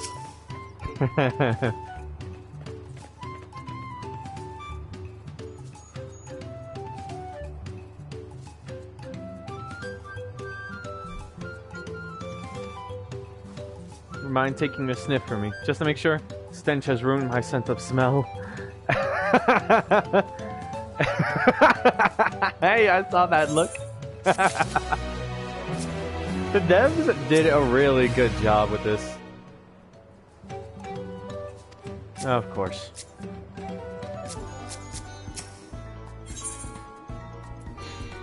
Oh man, the feats of gold.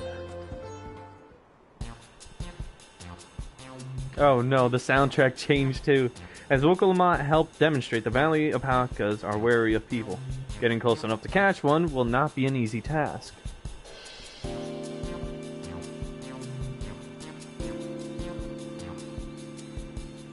What made the fact that they animated an alpaca spitting in someone's face?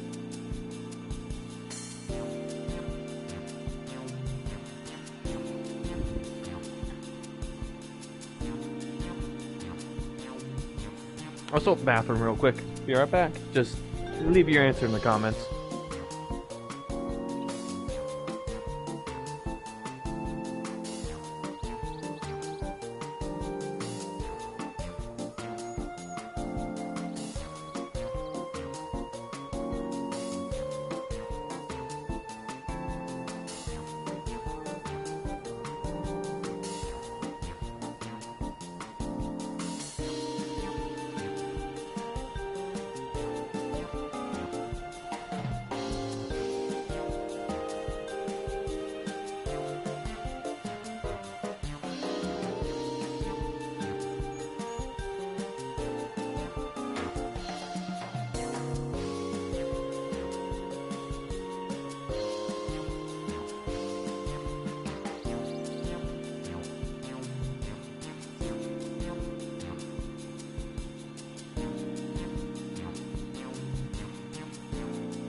Okay, back.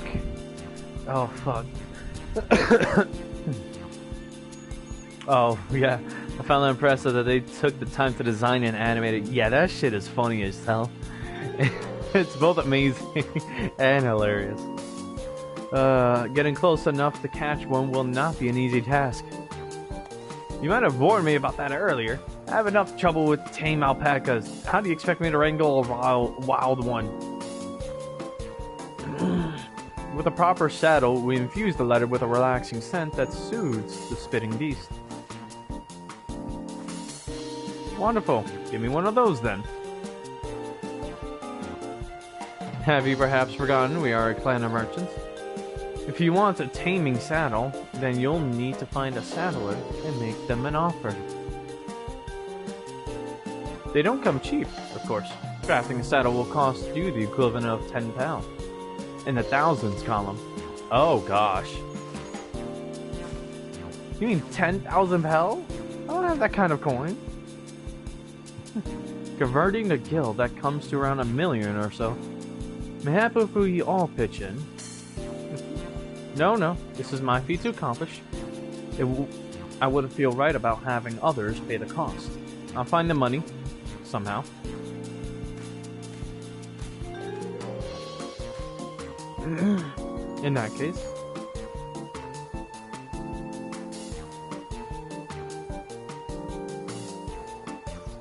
The basket of wool is worth the sum you paid me earlier. 1 pel.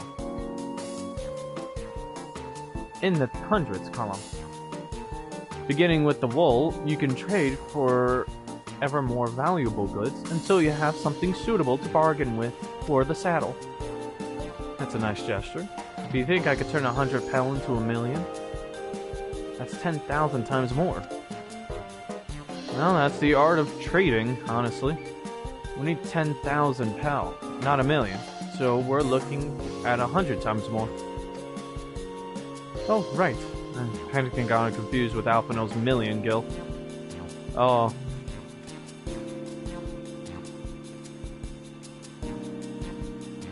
I'm not so sure about this trading idea. You were almost talked into buying a cloak you didn't need mere moments after you arrived. But I hate it when you're right. Then let me help you with your deal making? Huh. Well, it's true. She really did. Oh, hello again. Blue. I work here as a ranch hand, but I've also learned a lot about the peddler profession. If it's alright if I aid them now, yes? I guided the claimants towards the first step of a feat, like you asked. As long as Wuklamat goes alone to capture her alpaca, she is free to accept assistance from whoever she likes. Oh. Hooray! Let's see about getting you that saddle then, Third Promise. I don't know why you made your offer, but I could use an ally with a beak for bargains. Welcome aboard, Mablu. I feel like Tataru may... Oh no, Tataru? Whew. She'd run this whole village by herself on the first day. Oh boy.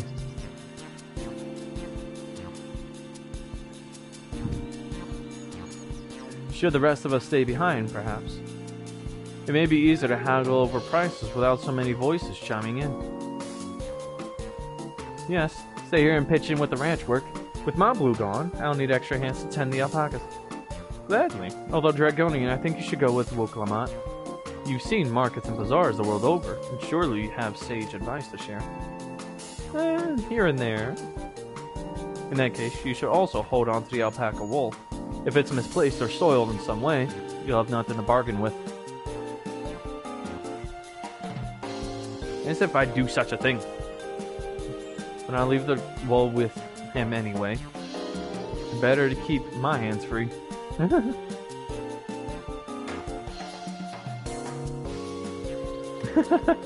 Someone else gonna catch some shit. Oh yeah, I feel like it'd be Alice, no, or Alphino.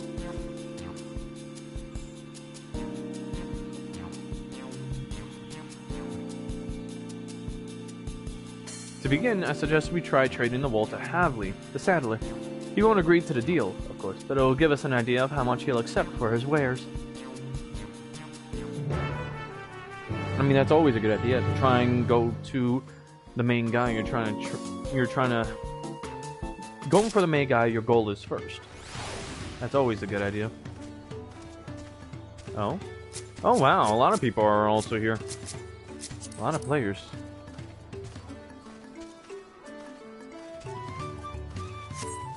Alright. Since this is the case.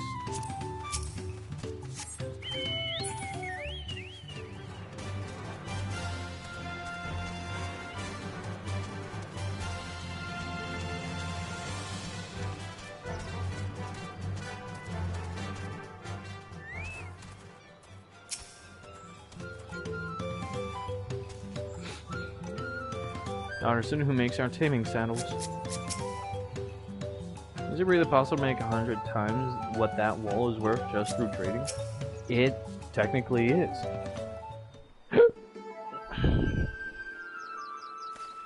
To haggle is to also increase the amount of your trade. Something I can do for you? We've come to bargain. Dormammu! I've come to bargain. We've come to bargain. I need one of your special taming saddles to catch a wild alpaca. A saddle, is it?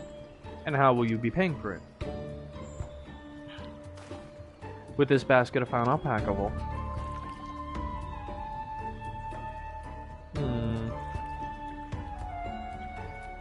What use does a saddle maker have for wool? Besides, this would barely cover the cost of a single strap buckle. Offer me something I actually want.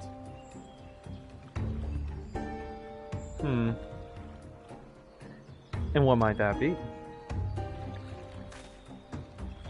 Mezcal. I like to nurse a cup at day's end while I inspect my finished work. Buy me a jug of quality stuff, and you've got yourself a deal. This bodes well for us, Third Promise. Such mezcal can be had for only 5 pel in the thousands column. See? Hold on. Did you say Third Promise? Then my offer has changed. Sounds going to cost you a jug of premium mezcal, aged 3 years at least. Oh gosh. Pal or more. Why have you doubled the price? Because I must support the man of ambition who will see my business prosper. Zoralja will go to war, and his cavalry will need saddles. Lots of saddles. Gosh darn it. It's nothing personal, Third Promise, but I won't sell you my craft for anything less than my asking price. Gah.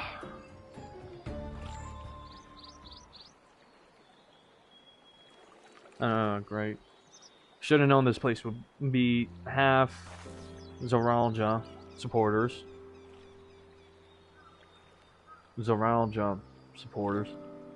And half, well, I don't think they even support her Woklamont, but still.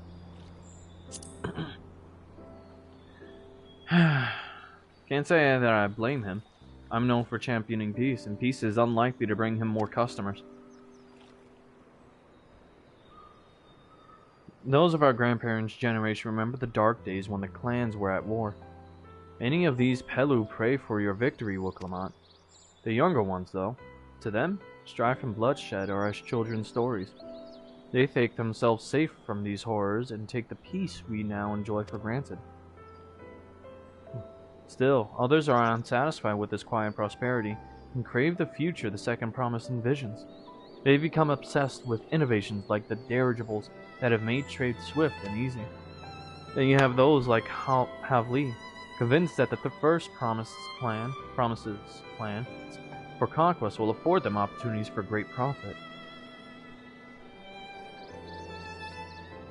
Why do you say that, Jin?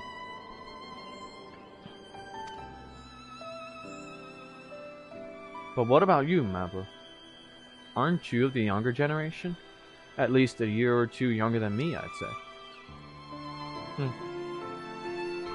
I was raised on the old tale. I've memorized the accounts of what it was like when the Yukoi ruled our village.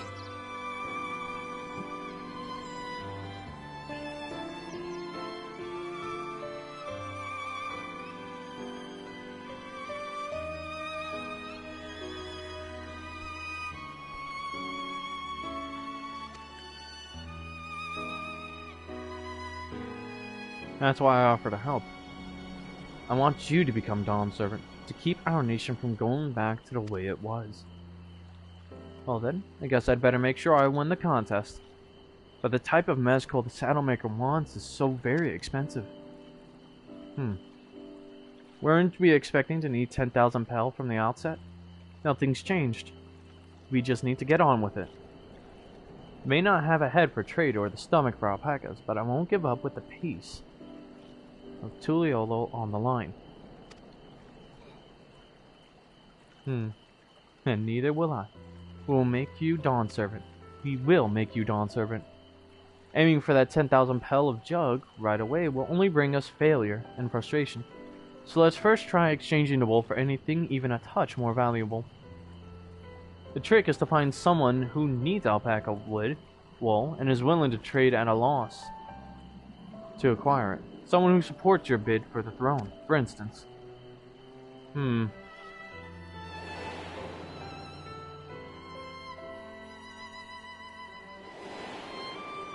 I missed that cutscene. Damn it. Oh, I think I know who that is. Of course, the Weaver. Well, Noct was his name, I believe. He went out of his way to say he agreed with my vision, and he was here to buy wool. I think I remember the direction he was going, but for now, let's head back to that road where we first met him.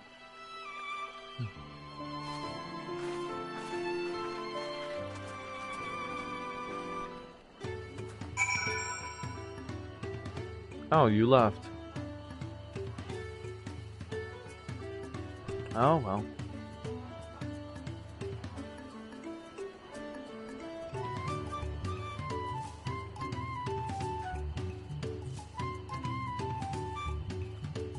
Didn't realize you had left. Oh, well.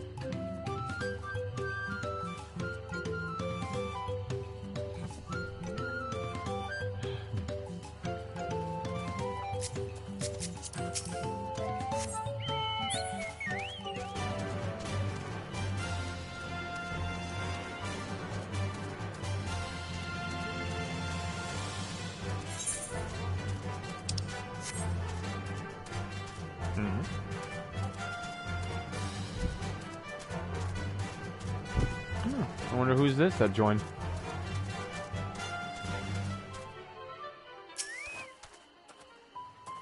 Oh.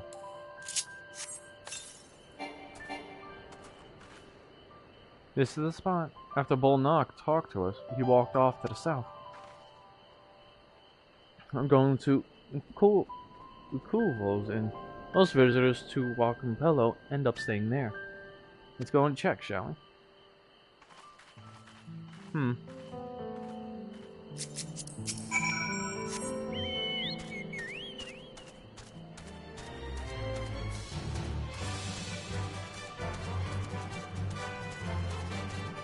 Oh.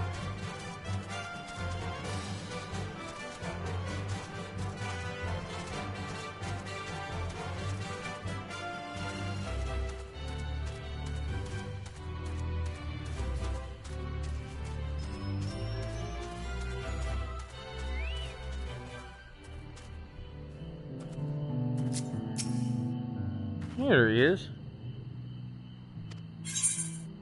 Sure.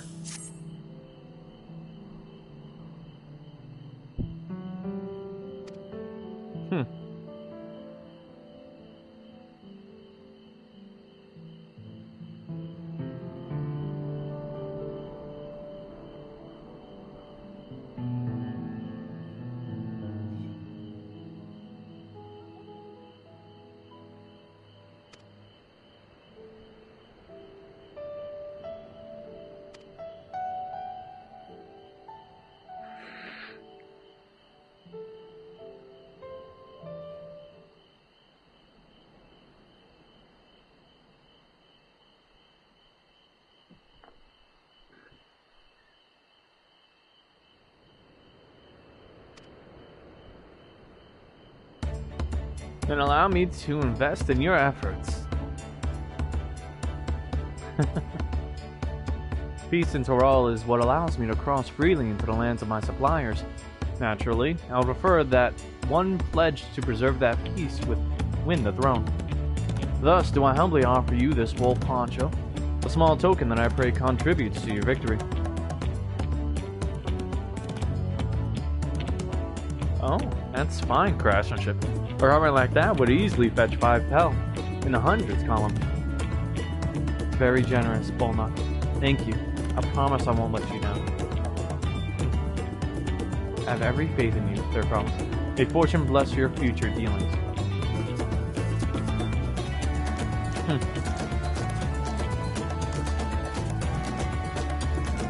believe you've quintupled your investment with your first deal.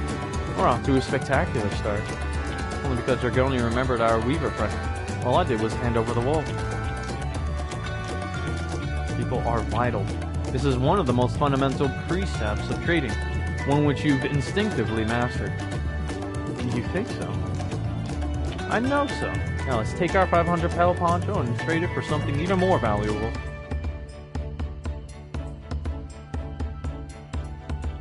Ernvel would never let me hear the end of it.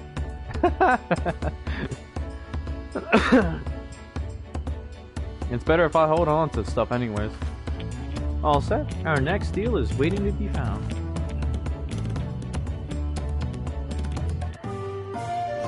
Excellent trade. Oh! 100 pelt alpaca wool for 500 pel wool poncho. That's interesting how they made that. That's...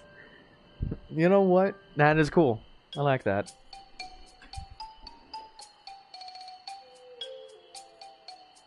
Who else is here watching? Leveraging connections is a sound strategy, but we should also consider supply and demand.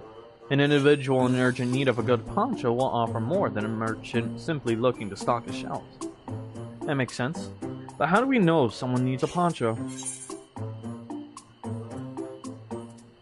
They aren't wearing one?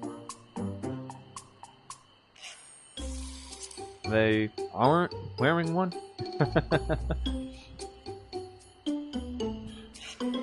That's the obvious answer, isn't it? We look for a person without a poncho and hope they're eager to buy ours. Yes, there you go. We find the demand for our supply. So where should we begin our search for prospective buyers? There are any number of places, but we could do worse than starting right here at the inn. They might be interested travelers.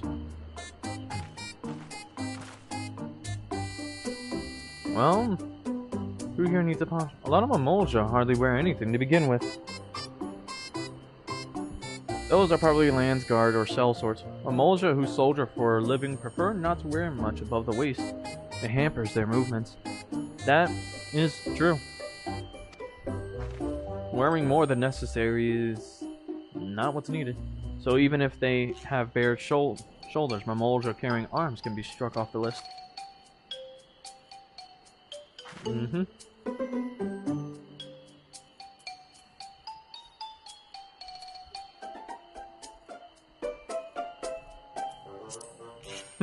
Maybe him?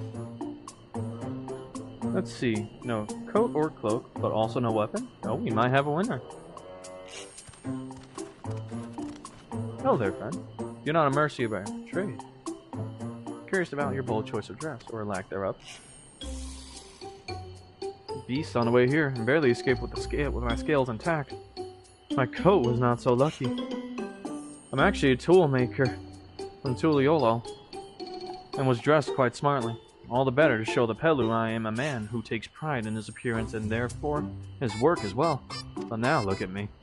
Well, sir, this is your lucky day.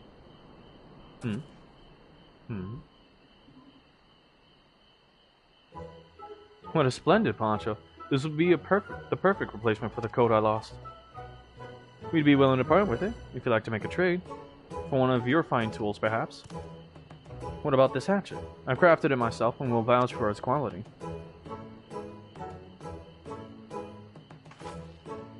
The blade looks sharp. A heft well made. I'd value it at 1 pel in the thousands column. Perfect. Oh, from 500 to 1,000? We have a deal. Wonderful. A fine garment such as this should put me on even footing with any Palu merchant. Like the eponymous owner of Miplu's Mate Garden, for one. Her field hands use hatchets to harvest the mate, and I thought to impress her with the tool I sold her. No matter. I have other wares to sell. Glad I am to have met you. Did you hear that? We've already found our next buyer. To Miplu's Mate Garden we go. Yes, but it's a fair distance on foot. We should take alpacas.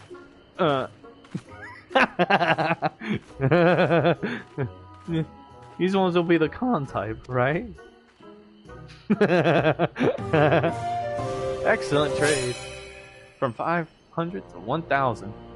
You traded 500 pel wool poncho for a 1,000 pel hatchet.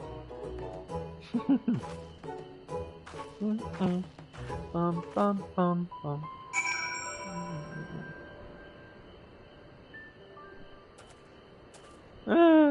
Yeah, poor Wook.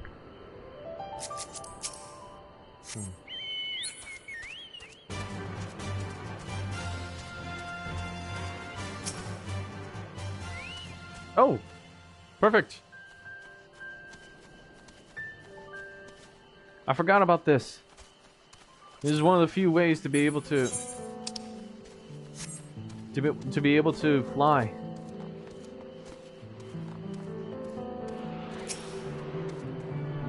You have to attune to aether currents around the area that you travel through.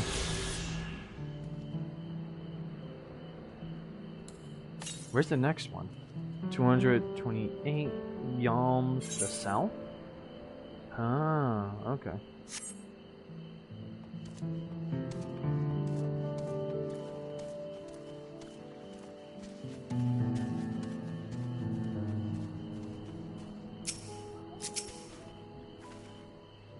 Well done recognizing that toolmaker as a potential customer. If you have a mind to change professions, you make an excellent merchant. Well...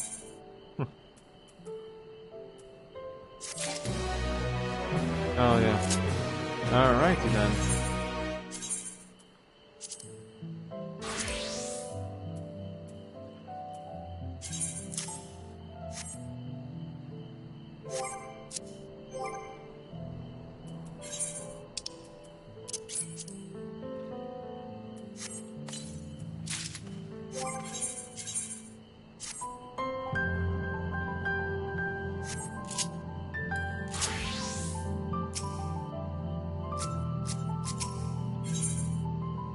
Mablu's dream. Before we get moving, you should be the one to hold this. Obviously, I should hold the hatchet. With that, I suppose we should hop on the alpacas Mablu has so kindly provided. Ready to go? Let's mount up. Yep. Oh? Oh! Whee! And it's off to the mate fields we go. Please don't spit. Please don't spit. You'll be fine. These ones are accustomed to people. I still don't trust them. Yay, a level up through traveling. You have a knack for riding no matter what you say. Without our alpaca friends, we Pelu would never have become traveling merchants. Can you imagine walking all the way across Tural? Ooh, silver lobos. I swear that mountain's too tall to be real. Oh, I love how they changed the camera angle. 4 quarters or more? Wasn't that the name? A forbidding sight, isn't it? One I've never appreciated up close. You have to take the long way around the cliffs to get there, to the highlands belonging to the Yokoi.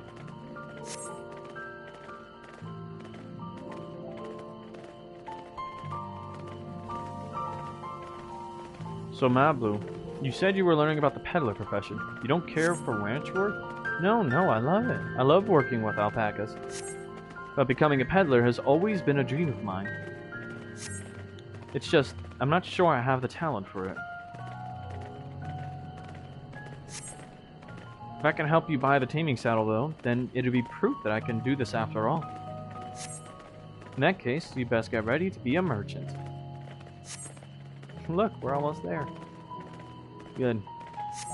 Okay. Oh, they have their own form of cactars here. Nato cactar. Interesting. Oh.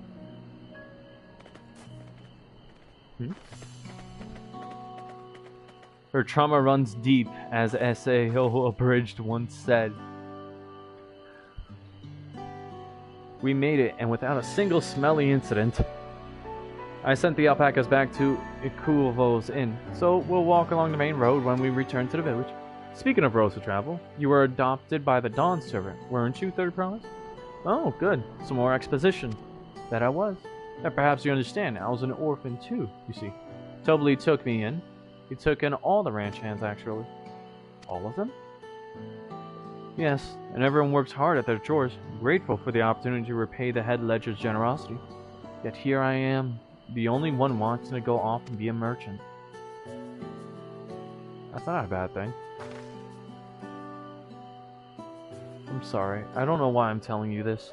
We need to keep trading things for your saddle if you're to prepare for the feat of gold. As it's mate harvesting season, it can't have too many quality hatches. Add to that Wooklamot's way with people, and we should have no trouble making a favorable deal. That's Meeplu herself over there. Pass the hatchet to their promise, and let's get to bargaining.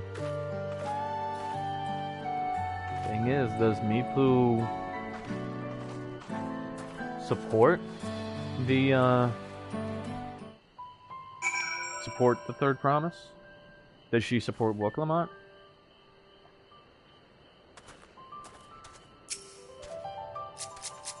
Oh. Someone else is here. A dancer. Nice. You have that little axe for me? There you go. A fine hatchet. I could have probably made you something that'll probably be worth millions of gil, but sure. Thanks. Now to see what we can get for it.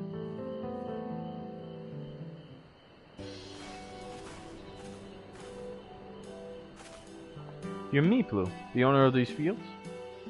I have a mind to trade, if you're interested. Well, the third promise. I might be convinced to entertain a proposal. What do you have on offer? This hatchet, forged by a seasoned artisan.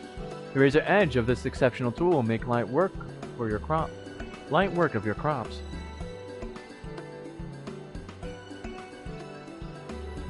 The quality is acceptable, I suppose.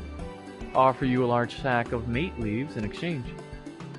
A sack of mate leaves is valued at 1 pound and 1,000 skull. Same price as the hatchet. The steel will bring us no closer to the mezcal. If I may, Mistress Meeplu, it's harvesting season, is it not? Does not the demand for hatchets afford them a higher value? It is indeed the season, which is why I procured a maple batch of tools well in advance. An ample batch of tools. We've missed the window for demand. In that case, we'll have to fall back on connections. You can fit it this way. A generous deal here will put you in the third promise. Surely that's worthy of consideration. I do not wish to give offense, but I must tell you that I stand with the second promise. His innovations will improve every aspect of our lives, I believe, including farming, and I will no longer have need of hatchets. Should have known. I assure you that I have nothing but respect for Wooklamot. That is why I'm prepared to purchase a spare hatchet at a fair price. I suppose it is fair given your reasons, but we ourselves would be no better off for the transaction. Fuck, damn. Yeah. How about this then? If we were to help bring in your harvest, would you give us a better deal? As a matter of fact, I would. Until Kawana's reforms come about, I can always use more hands in the field. Then you could go ahead and add our labor to the bargain. Oh, she's willing to work. Added value to skip the tails. How could I have forgotten one of the most basic rules of trading? You can rest here if you like, Mablu. Dragoni and I have mate to gather. Mod. Oh no, I'm helping too. Aww. Off to the fields then. And mind you, pick the healthy leaves. I'll take 5 good bundles from each of you.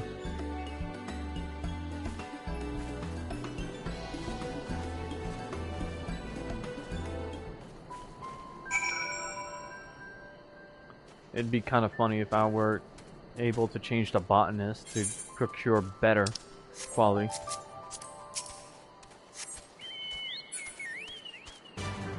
Da, da, da, da.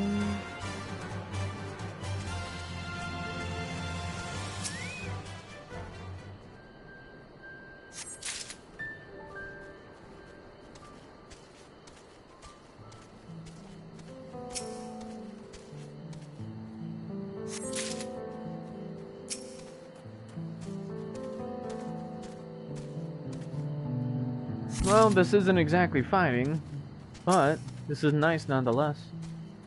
Even the small aspects of a game, even if it just means gathering, is well and good.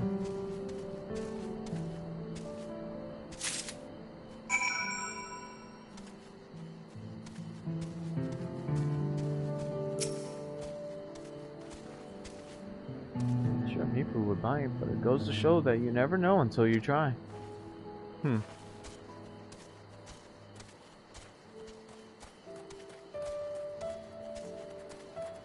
Wait, did I say Maple or Maple? Break. Bopley!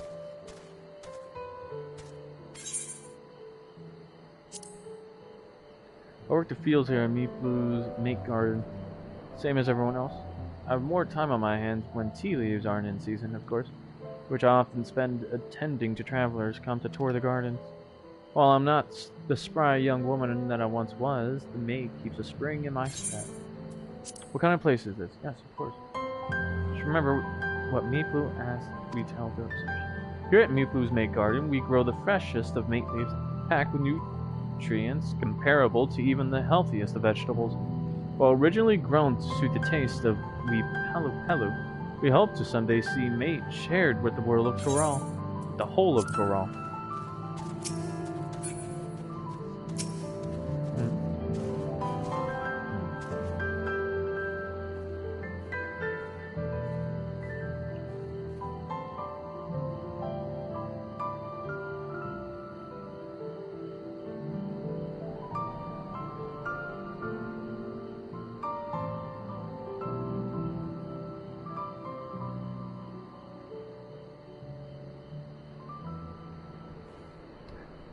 You brought me some leaves then? An acceptable harvest. We'll see how your companions fared before I make any decisions, though.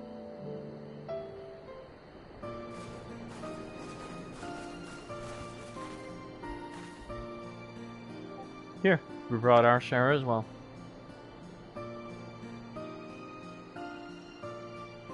Thank you, Third Promise. This is more than enough to hold up your end of the bargain. Now it's time to honor mine. After adding the value of your labor to the price of the hatchet, I'm prepared to offer you a full sack of our highest grade mate leaves. Premium mate? Bought at the shop, one sack of leaves. Those leaves would cost no less than 5 pel in the thousands column. Whew! So we went from 1,000 to 5,000. Then we can bid farewell to this hatchet.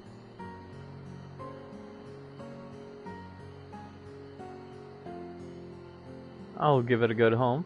Talk of the contest aside, I'm glad we could come to a mutual agreeable trade.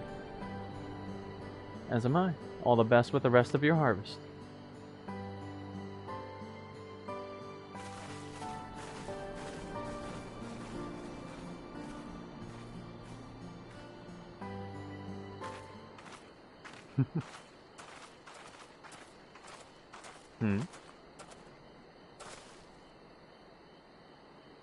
Mabu, what's wrong? It's as I was saying before. Even after everything Tobley's done for me, I'm planning to abandon it all and become a merchant. But then I needed your help after forgetting a basic rule of trade. How can I expect Tobley to accept my decision then? So you intend to give up then?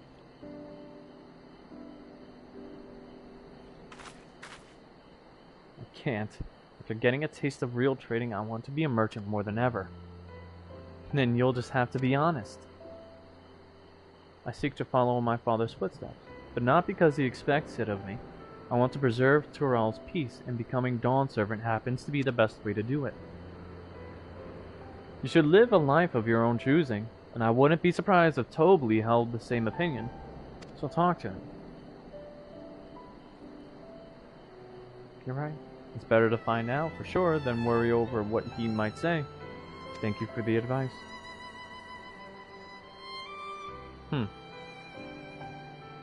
But first, we have a saddle to buy. I want that success under my belt so I can be sure of my decision. What's next then? We try to trade our tea leaves for something halfway to 10,000 pounds? No, I think we're close enough now. I say we go straight for the premium mezcal. Bargain our way into double the value, eh? Think you can do it?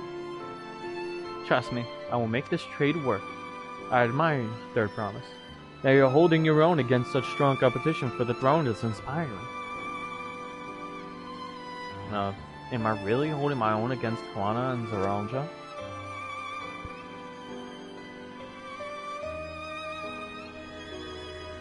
I mean, of course I am. I'm Will Clement of the Dawn's Promise, after all.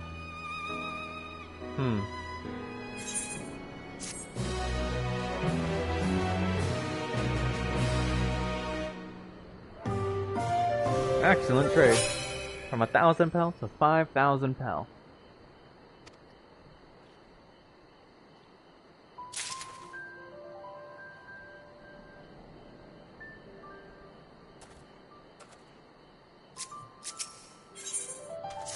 A premium deal.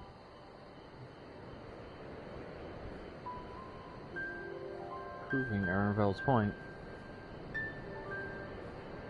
She reminds me of me during my first few years of being king of Eldorado. Oh. Struggling with your own surety of rising to the throne?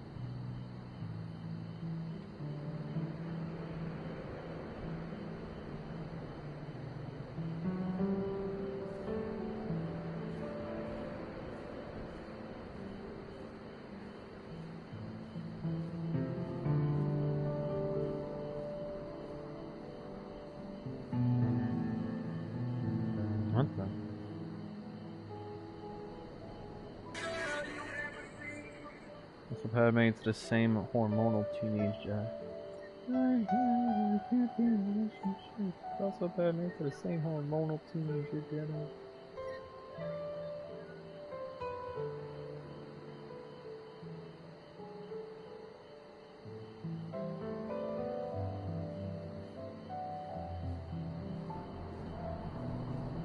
Murder weapon. Tale as old as time.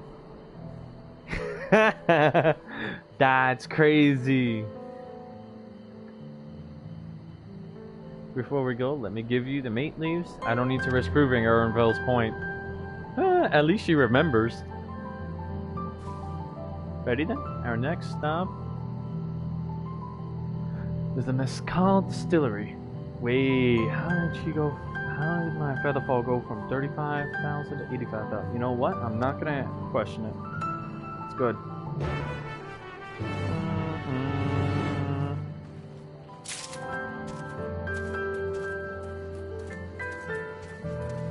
Oh. We have a side quest here already. Oh, cool.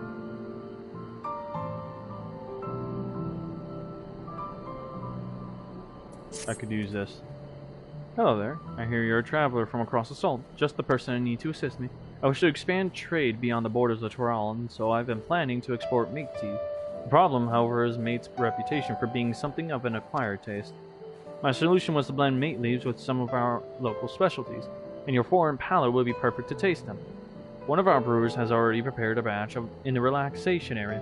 Why not go and speak with him? Sure, why not? How hard can this be?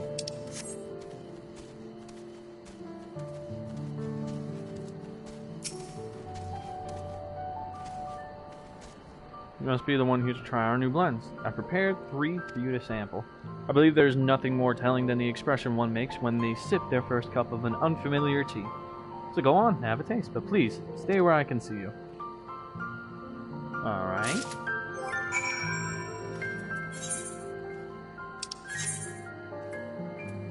Oh, there's 3 blends. Alright. You taste a hint of acidity, perhaps citrus. It complements the naturally mellow mate tea well, serving to create a soothing mixture. Cool. A rich blend. Notes of honey and vanilla tickle your tongue. A delightful blend. It may very well have wide appeal in New York and beyond. That does, actually. And the citrus might be popular as well. An earthy blend? You detect a light bitterness behind the full-bodied, earthy flavor of this blend. It's quite unique, but will surely have its admirers. I could see from your expressions how much you enjoy each of the blends. As the one who personally brewed them, I'm truly honored. If you have a favorite among the selection, please let Pobley know. Well, the rich blend. Back. I take it you've tried each of the blends? I would say the rich blend. Honey and vanilla. That sounds so good. To mitigate the mate's naturally strong bitter flavor, making it more palatable. Perspective has been a great help, my friend. I thank you for your assistance. Though mate tea can be found anywhere in Tyrol, there's no guarantee that it will enjoy the same popularity in foreign lands. We must experiment and innovate if we are to capture new markets. And with that, I got something new. Well, something I desperately needed. 548, 548, 605. Jeez. 605.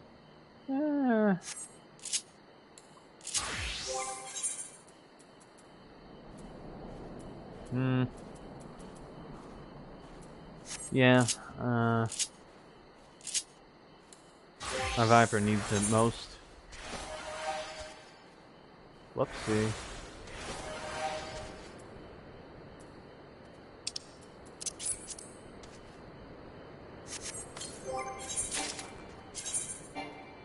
Oh, fantastic. Oh, damn it. Alright. Fair up space. If it's not set to a, if it's not on set to a gear set, why keep it?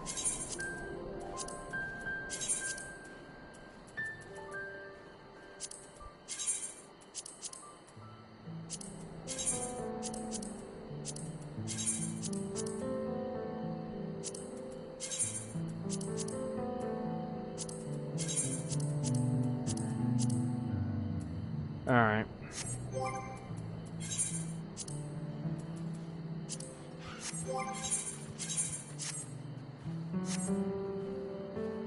Oh gosh, of course someone's riding Omega all the way over here.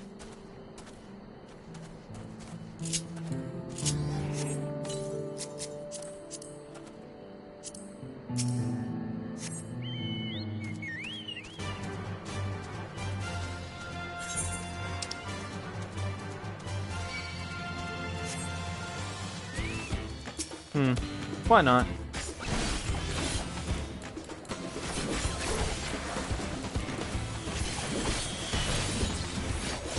Oh. Oh, that was a questionable amount of needles.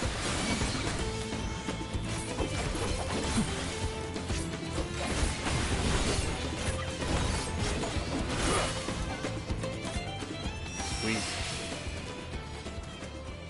Alright.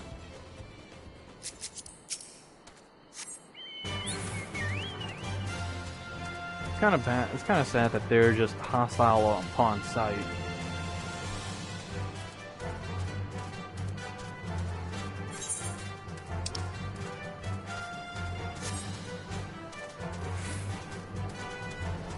And what's this place?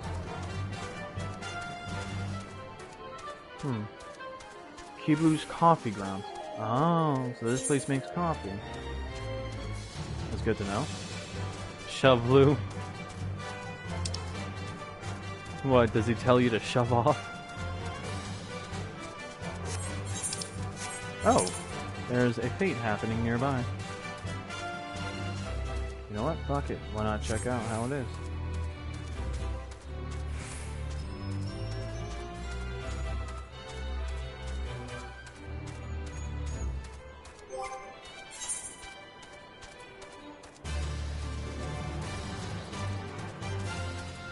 Oh.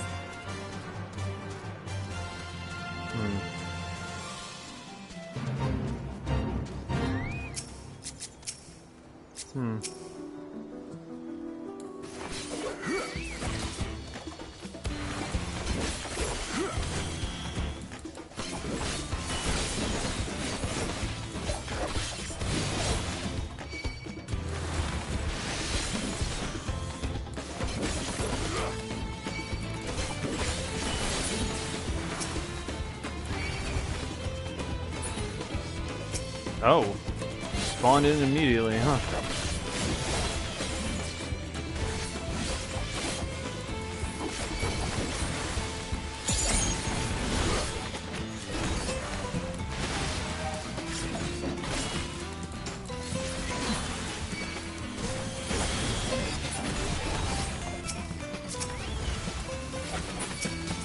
Uh-oh. Maybe I should keep to just farming this one.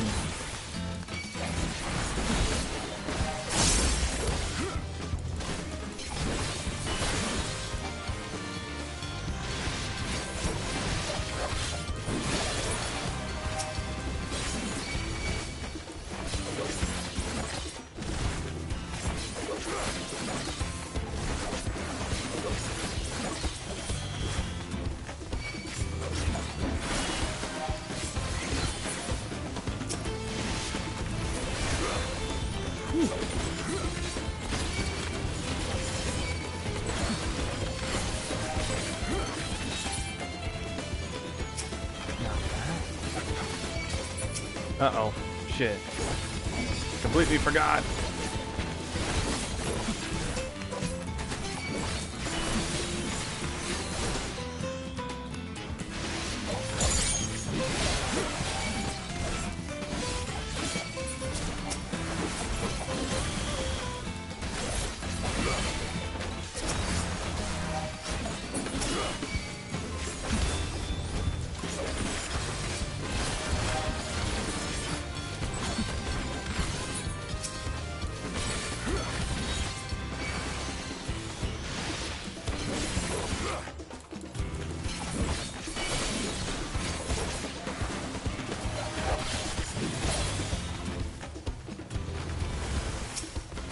Yep.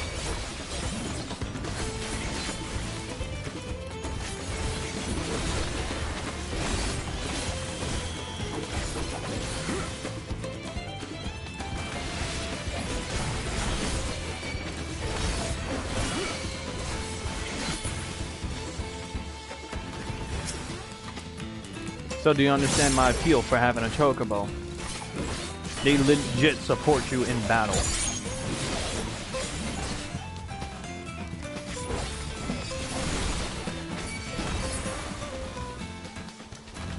Ah, I see.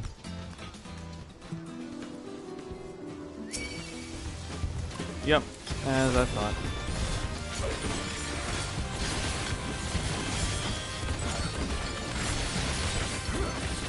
I dodged it entirely.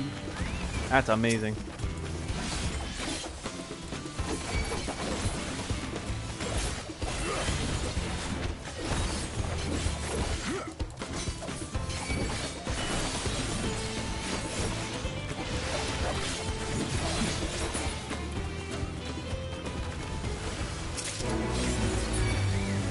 Oh, okay.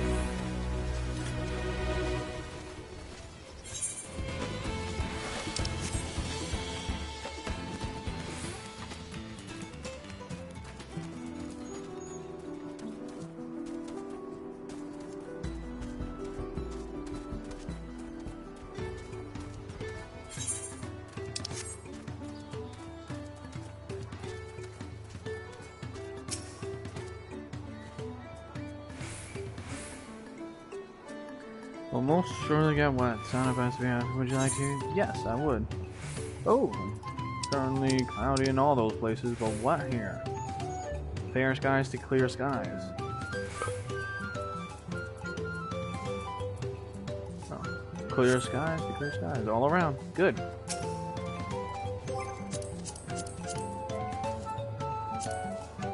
Here we go. Shared fate.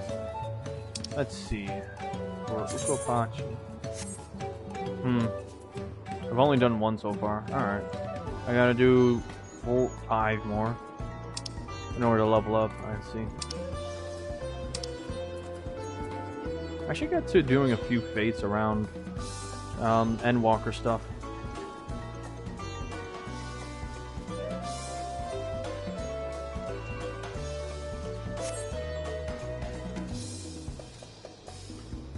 We will want to speak with a man by the name of Gobley.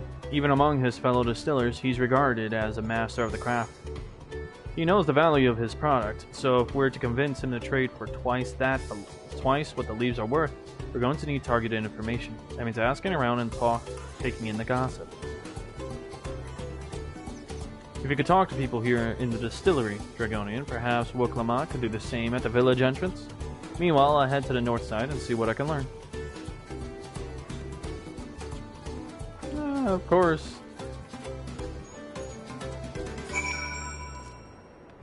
Let's start with the person at the back. Soothly. Gobbly might be a deft hand at distilling, but he's got no sense when it comes to appearances. Rumor has it he's been invited to the palace for business negotiations. If he presents himself to the court wearing his usual rumpled attire, though, he'll be laughed out of sun perch. Ugh. So, not a good sense of style. There's not much I can say about Gobbly, but I can tell you what Gobbly's been saying. The other day, he was muttering about monsters prowling around a cave of jaws. That's the field where they gather ingredients for the mezcal. Their presence has made it harder to procure said ingredients, and thus driven up the price of his product. A boon, some might argue, but it's hard to celebrate when it affects the work as it does. Can't rightly bring joy to people if you can't keep making the thing they love. Okay, so making his attire better and a bit of monster slang would be good. Me? I'm the chef from Tuliolo. Often come here to buy Gobbly's mezcal. The finest in Tural, according to my customers. He always brings out a jug during our dealings, but I can't handle this stuff too well myself. I take small sips, not wanting to be impolite, you understand? But still end up so addled as to agree to whatever price he quotes me. It would be nice to have less, potent refreshments during such conversations, else I might have to seriously reconsider our arrangements. Ooh. Okay, so he's not too good of a businessman himself. He's just an excellent, well, he's an excellent distiller. He doesn't do well with attire. He didn't have the sense to try and hire adventurers or one of the Landsguard in order to deal with the monsters.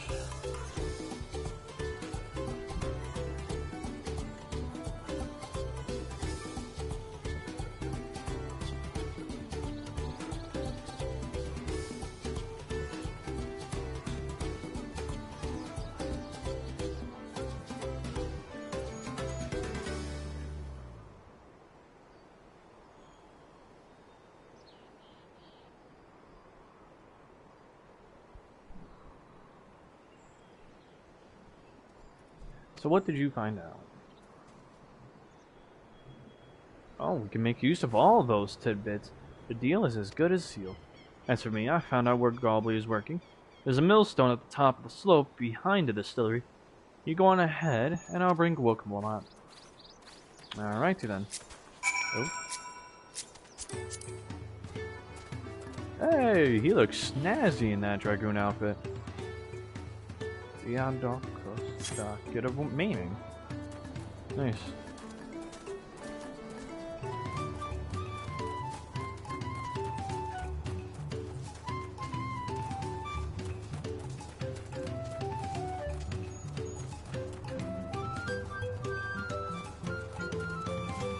There he is. Oh, and they have an alpaca doing the... Oh, cool. You have business with me, sir. Why don't we talk down below, so as to not distract the alpaca from his work?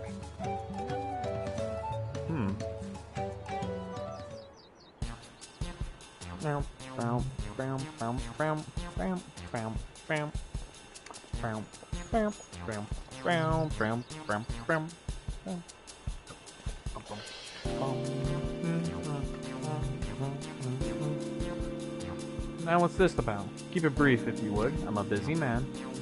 We're in the market for a 3-year-old jug of premium mezcal, assuming you have any on hand, that is. Ah, an excellent choice. Must warn you, though, it doesn't come cheap. We don't have towel, but we can offer a sack of mate leaves in exchange. It's top-grade stuff, like the mezcal. No deal. Mate leaves are well and good, but I don't have any use for them. Well, what about the little tidbits of information? deal? Just like that? Well, I'd hate to send you away empty-handed. Why don't we sit and chat a while over a cup of mezcal? Now the real bargaining begins. Which of our cards do you want to play first?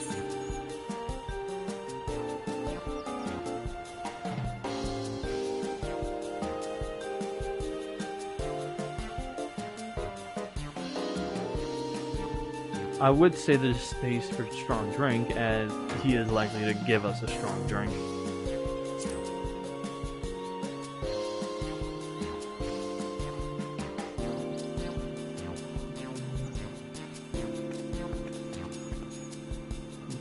I'm afraid I can't hold my drink. I hope Ego Chief is the same. Seeing as not everyone can enjoy mezcal, I wonder if you might benefit from having other refreshments to offer. Something like Métis, for instance, and brewed from the finest leaves. You're right, absolutely right. I had noticed a growing reluctance on the part of my Hovigo friend, but did not realize I myself was to blame. Must endeavor to be a better host. Still, even with that added value in mind, no sack of leaves is worth mezcal you're after.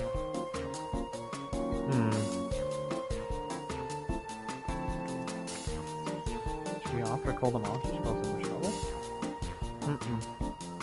Get that card up our sleeve and sweet. That is. Yep.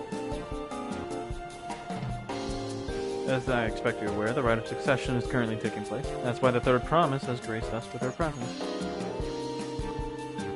When the contest is decided, the subsequent ascension ceremony at banquet will be a prestigious affair. If your mezcal were to be served there, it would bring your distillery immeasurable fame. Could it be that your rumored invitation to Palace is to discuss that very possibility? As a matter of fact, yes. I must admit, I'm still reeling from the abruptness of it all. It'll be a great honor and opportunity if I can secure the deal. Well, I should think your exceptional mezcal would speak for itself. That said, there's no such thing as being too prepared. First impressions last. You want to be wearing your very best when you walk into Volok Shunso. It would be such a shame to miss this chance of a lifetime simply for want of proper garments.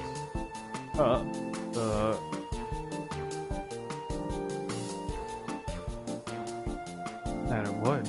Are you saying you have garments off? Something ideal for court? We have no garments on hand, I'm afraid, but we can provide you with the next best thing. An introduction to a weaver. His name is Bolnock, and his works are highly regarded in Tuliolo. Oh, she's really going in. As a supporter of Woklama and keen observer of palace politics, he will doubtless be happy to guide you in the selection of an outfit to fit this golden occasion. And it's certainly a tempting proposal, and one of which I would like to take full advantage, but the scales still aren't quite balancing. Now, we offer to cull the beasts. Say, weren't there monsters running amok in the cave jaws? That's a problem we could easily solve for you. Truly. I would be most grateful for your immediate assistance. I was resigned to hiring sellswords to clear them out. Factoring in that saved expense and an introduction to a trusted weaver, it's just shaping up to be a sound bargain. Alright, you have a deal. Yes. I knew you'd come around. Give us a moment and Dragonian and I will take care of those prowling nuisances. In the meantime, I'll use the time to pen an introductory letter to Bolnock. The fields you're looking for are just north of Kunpelo. Be safe. Well, to cull some beasts doesn't sound like an issue, honestly.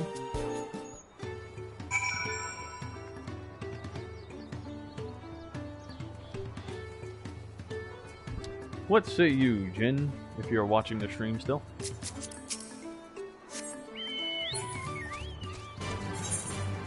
How do I get up there, though? Whoops. Is there a road that leads up there? I think there is.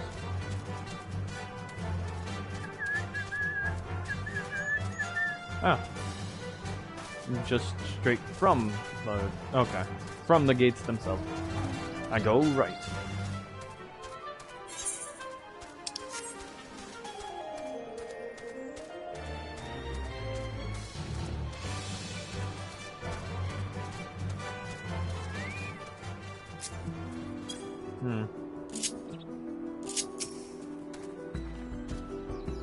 That should be a cave of jaws, just over there. This will go faster if we split up. Come and find me once you finish clearing out your share of the passes.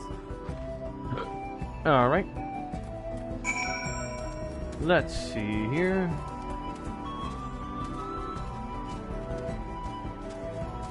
Is there one behind? Oh, there's one right here.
Oh. That's where she is.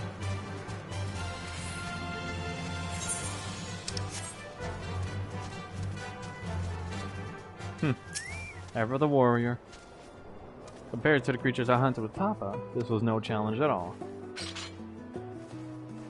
Come on, let's head back to the distillery. All that's left is to give Mablu the sack of leaves so she can seal the deal.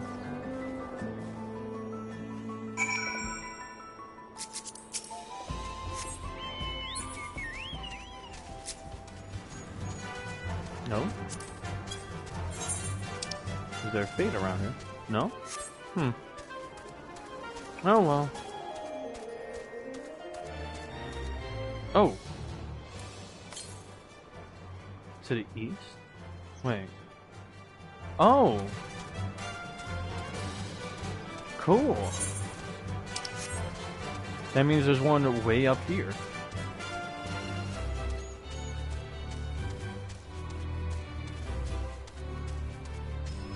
Now, where is it?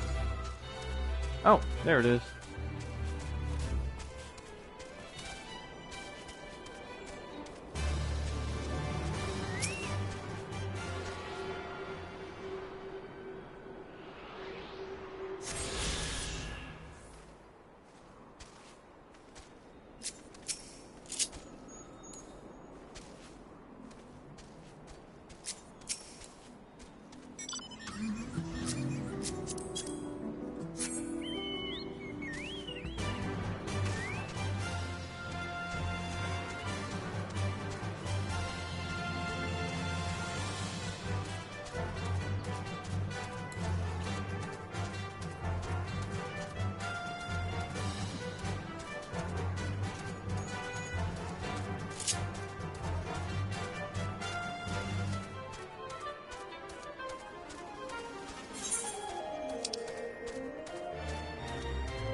We're no trouble for you, it seems. Now, if I could just have a sack of leaves. Here you go.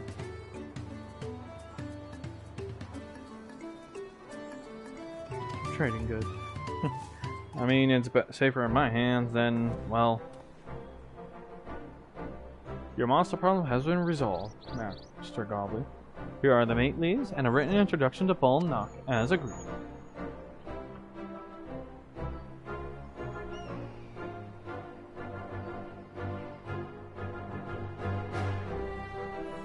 Then the deal is done. Here Here, your jug of premium mezcal, aged 3 years. Please accept it with my compliments.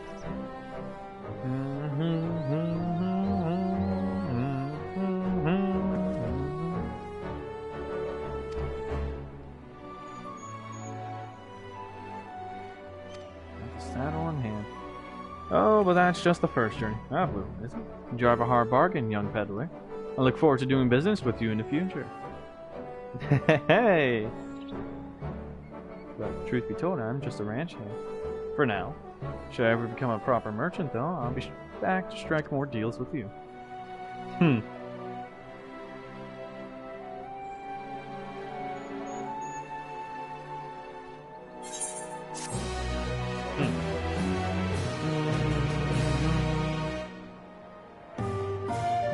Excellent trade. From 5,000 to 10,000 pel.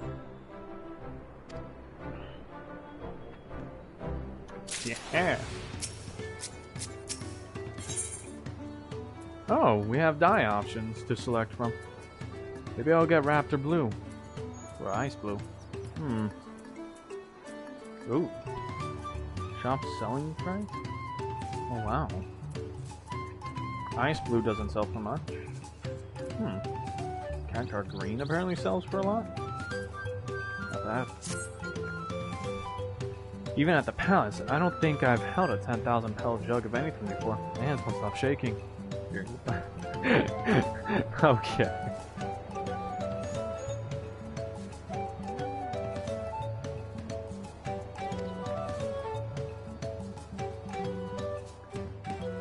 Very good.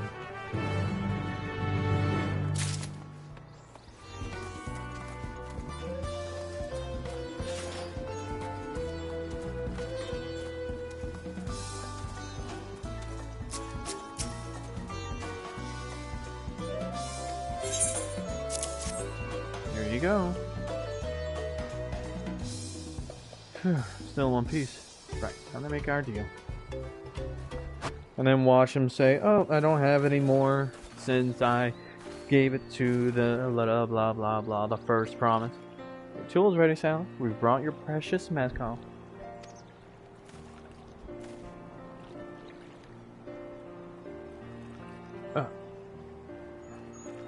Wait, you actually got your hands on a jug? They had nothing. A few measly clumps of wool. What we had was an aspiring trader with a gift for negotiation. Aww.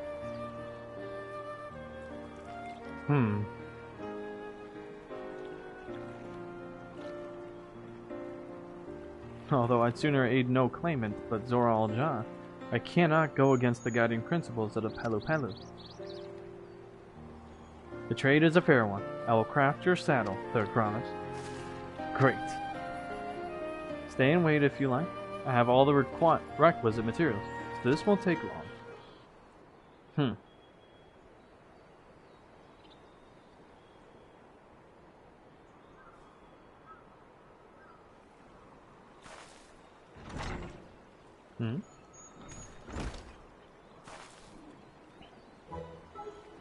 Your commission is ready.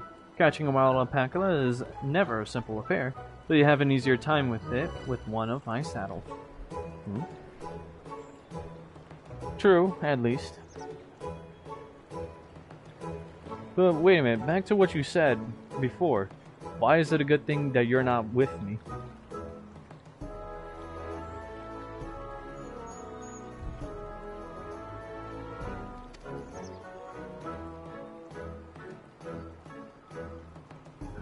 Now, if you don't mind, I have other work that needs finishing.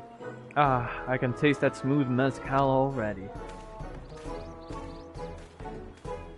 Well, at least you're straight to the point. We did it! The saddle is out! She's celebrating already.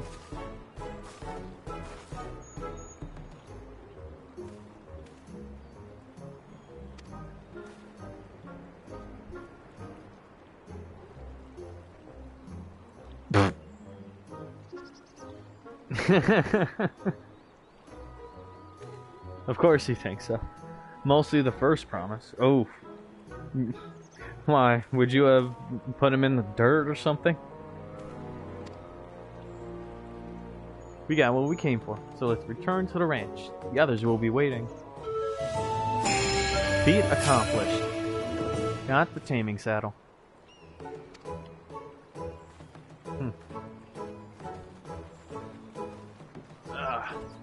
Judo throw off a ledge is crazy work, bro. Why the judo throw off the ledge?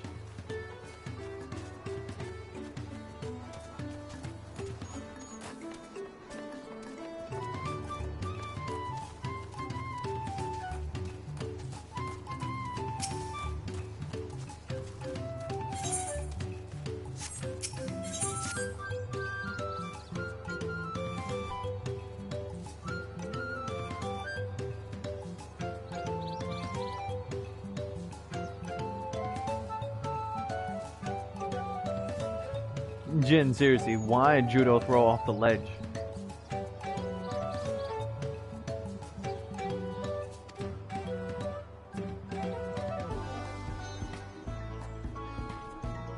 He irritates me with his lack of respect for those who tend the land and doesn't heed advice. I mean, yeah, that would irritate anyone, especially if they were under a profession. And you're telling them, oh, I don't need your advice. I can do this just fine by myself. I don't need to consult an expert.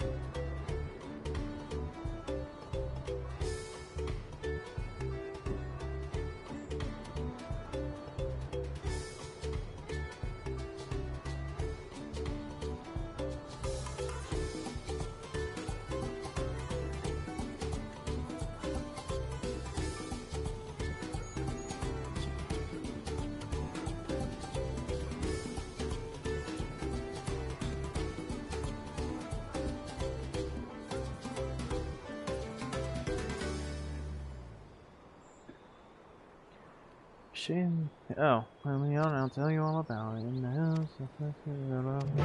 I'll just... Oh, I was just over there. Oh well.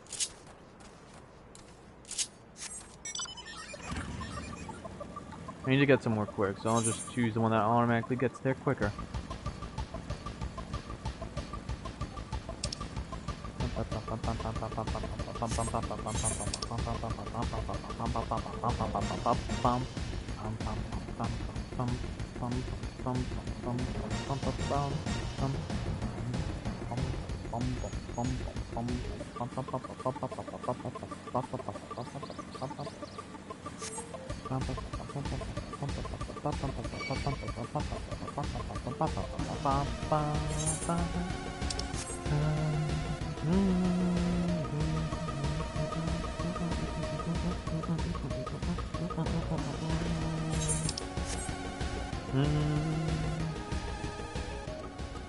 Oh, it's something I actually bought with like real money.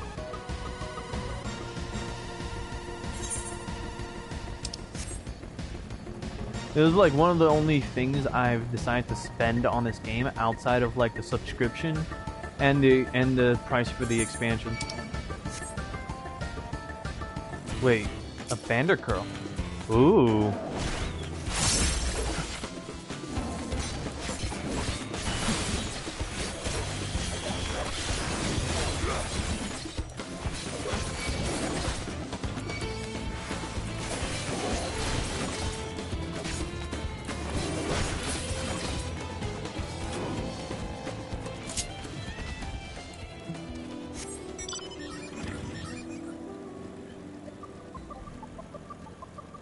Funny enough, this is actually inspired from what's it called? What's it called? It's the motorcycle that Cloud Strife uses from Final Fantasy VII.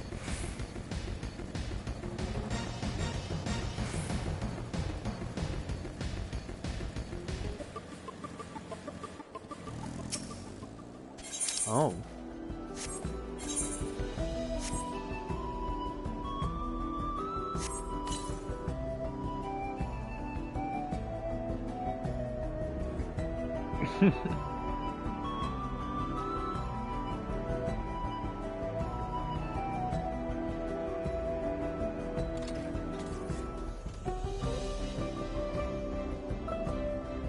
Worse than you notice a red substance clinging to the cuticles.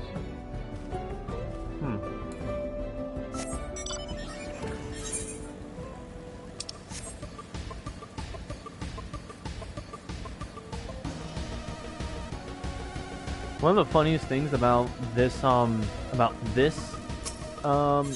that you can buy is that it has a set speed, meaning that it's faster than all other mounts if you don't have anything that increases your mount speed. So technically all mounts have a base speed in this game. But currently, the only one that has a base speed that's the highest is the bike, the SDS Fenrir.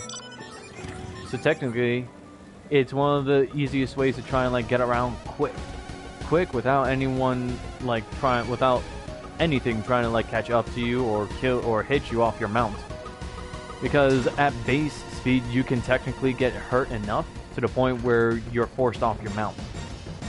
And nobody exactly wants to deal with that. Well, nobody wants to exactly deal with that. So, this is a good investment, in my opinion.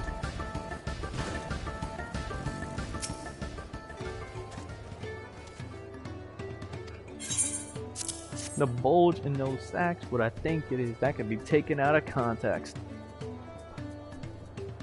Wonderful, my friend, wonderful. Frail as I am, I could never have hoped to carry back these oversized succulents. As agreed, I will share with you the secrets of our dyeing technique. Tell me, did you notice the little bits of red in their cuticles as you peek them into the sack? They're in fact... Wait. But those are in fact parasites? Once infested with the vile kin, the Notocactars gradually weaken. Eventually they wander away from their prickly peers and settle in the southwestern hills, though it's not entirely clear if this migration is of their own volition. When we found a Notocactar completely sapped of strength, we brushed the parasites, ailing it into a bag, dry them, and finally crushed them to extract the carmine within. I'm sure using insects to create dye must seem unusual, but when living in parched lands with sparse vegetation, one must develop a deep and rich understanding of all that is available, deep and rich like the red of our dye. That's actually cool. I didn't know. Now for the last side quest, because I do want to have all side quests out of the way. An unlikely inspector. Must be the artisan from Tuliolo. You're right on time. The damage the caravan sustained from the storm must be evaluated as soon as possible. I must ask you to begin your inspection. I'm sure you know this well enough, but be sure to check whether any of the frames have been cracked, the canopies ripped, or the balloons on either side punctured. We cannot move the caravans until we know they are safe. Have care while inspecting the caravan. Find caravan stop through the settlement you need, but inform me when you finish. Oh gosh. We're not even actually inspectors, but oh well.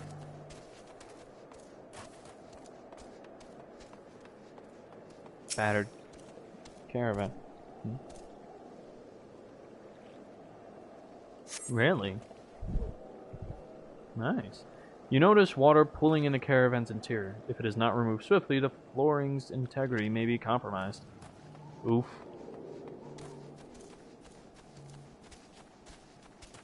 A battered caravan.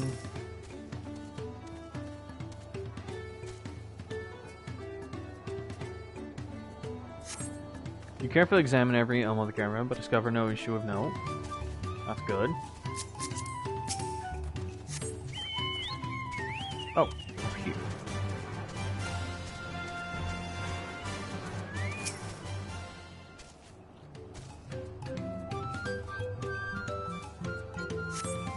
The canopy's fastenings appear to be coming loose. While this will not impede the caravan's ability to travel, repairs would undoubtedly lead to a more enjoyable journey for its passengers.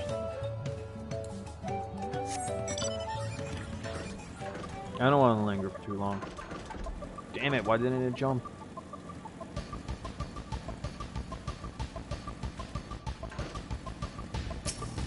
Well, this one's battered too. 3 of them are battered, so they need to be repaired. Are unable to identify any punctures or tears that might prevent travel. Oh, okay. So it's 2 out of the 3.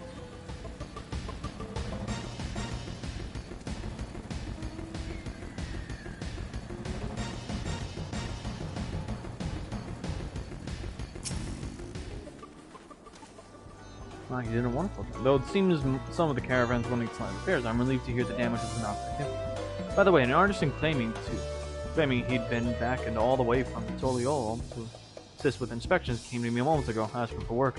I was in such a hurry to have the caravans examined that I mistook you for him. Please forgive me. I'm just grateful you were kind enough to heed my request. The caravans are an innovation of Kona's. During his studies across the salt, he encountered something called a chocobo carriage. Oh, yeah. I figured, because these look similar, and had these designed in their image. By attaching the balloons on either side, the caravans are lifted into the air, becoming light enough for our alpacas to pull.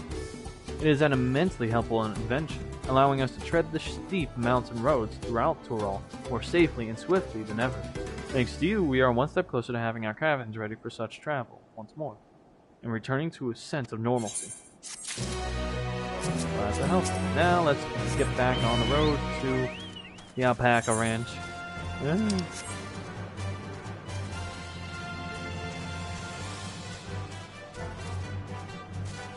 Oh man, I wonder what happened here. Oh? They're wearing Zero's garment. Zero's order chapeau. Zero's order curious. Zero's order flanchard and Zero Scion. Oh, and the Scion Traveler boots. Nice.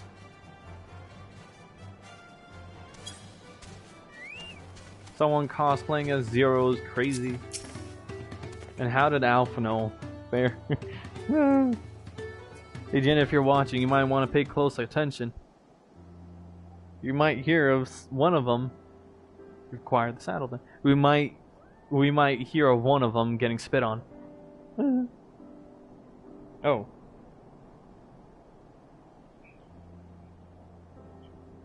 Short legs. Short legs. Yeah, he's not wrong, actually. I just realized, too.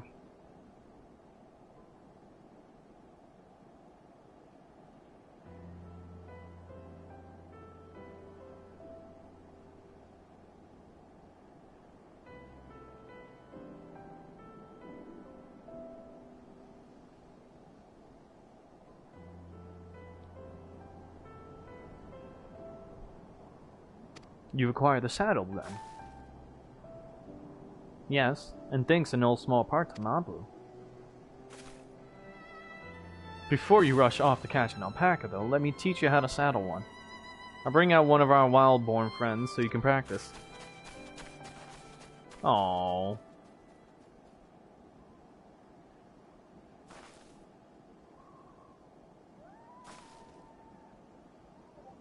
I know. This is something I need to learn. Oh boy. Why did that music suddenly start? Oh no!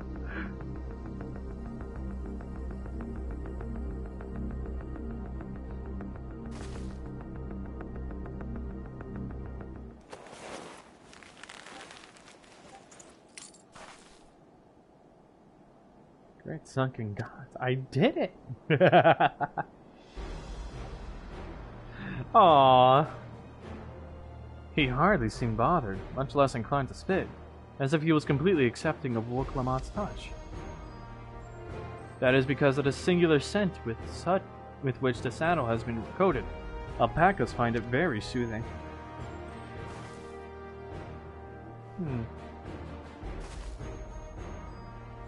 You know, I've never taken a good long look at one of you before, but you're actually kind of cute. You're only now noticing that? Oh, did Woklamat come back? Oh, Zoralja. He's back already with his own. He found a golden one? Yeah, what he set out to do. Is it just me or is it glowing? Yo, for real, he found a golden one? Heard tales of such a beast. They say the golden alpaca lives a solitary existence deep in the valley, where it shuns the company of both man and its own kind.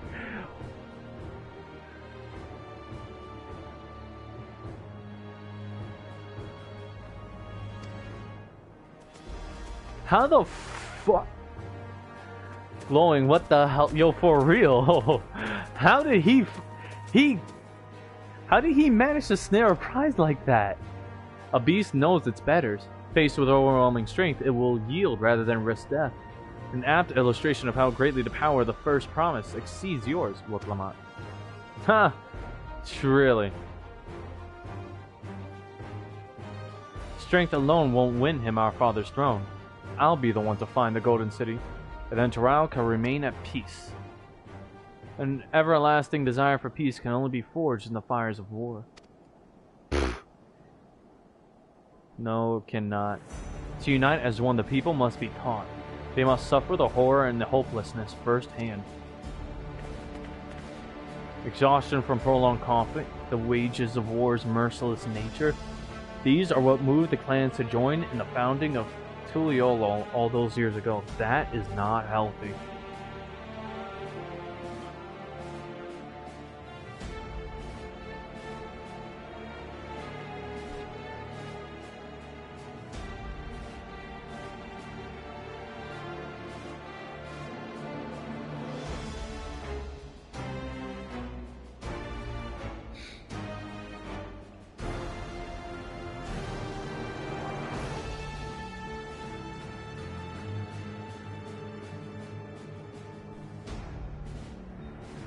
Yeah, no, he does not. He thinks war will bring them peace, but consider the younger generation of this village. Since birth have they basked in unbroken harmony, and behold, they regard war not as tragedy, but opportunity. Thus does the resilient son seek to provide education. He offers much needed lessons in the realities of conquest and a renewed appreciation for peacetime. 'Tis true that war's misery breeds a longing for peace. But I have seen with my own eyes what becomes of an empire forged through the violence you propose, the rebellions it spawned and the ruins it left behind. The Garlean Empire was a congregation of simpletons.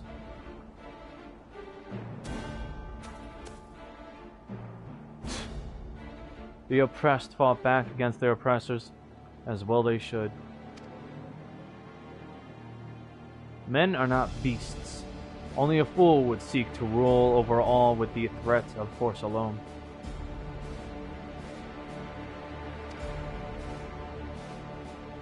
This is why Gulol Jaja did not elevate the Mamolja, why he treated all clans with equal respect. However, the first promise has his gaze fixed upon more distant horizons. He would unite not only Tuliolol, but the star in its entirety. Through war? What? Why? I need not explain myself to you.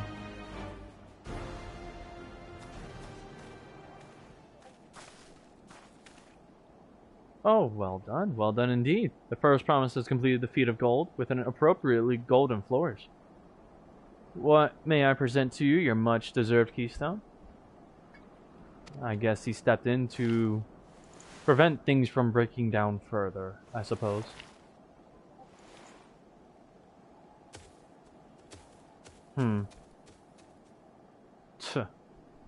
He's always been like that, never sharing his innermost thoughts with me or even with Kona.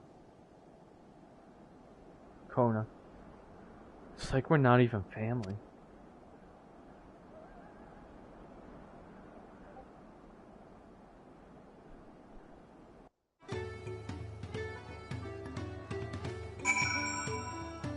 You know what my opinion is on that, having been through the entirety of this whole story. Well, through the Heavensong War, the liberation of Alamigo and Doma, and even against the final days.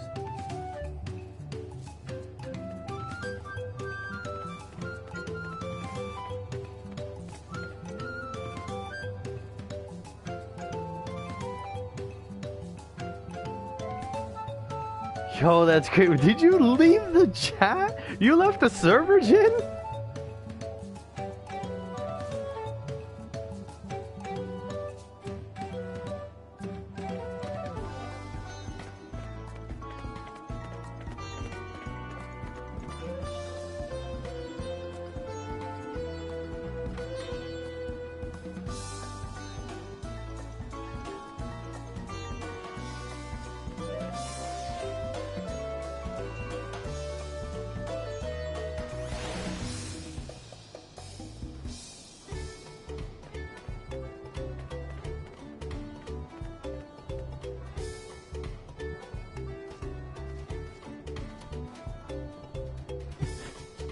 I was just happy I had a picture. I joined.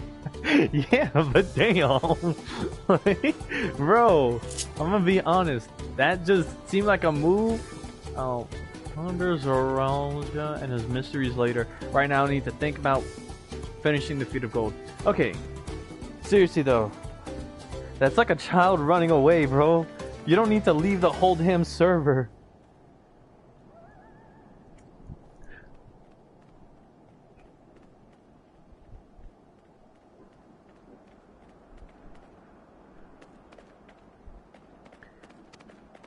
I have my saddle, I've practiced how to use it, so lead on to where the wild alpacas roam. The valley of Orankanka is northwest of here. Come on, everyone. Even if we can't enter ourselves, we can see Woklamat off on her hunt. Ugh.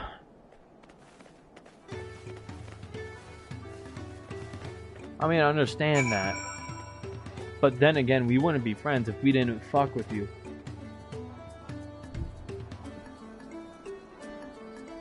Oh my gosh, they now have a golden alpaca.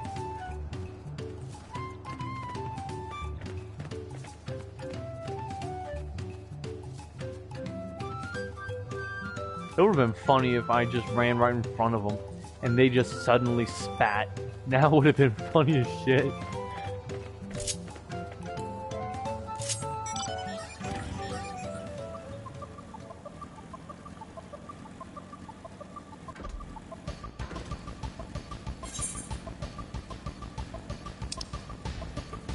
Oh, cool. Oh, and it leads to another fate. Zvili Dawntrail. Okay.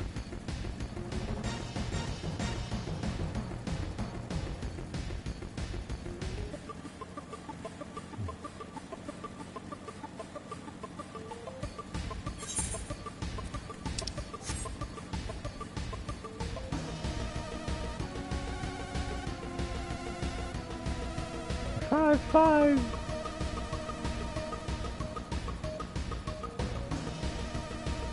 To be honest, with all your muscle and the fact that you'd probably be stronger than me, I thought you'd be taller. I'm like 5'7" myself.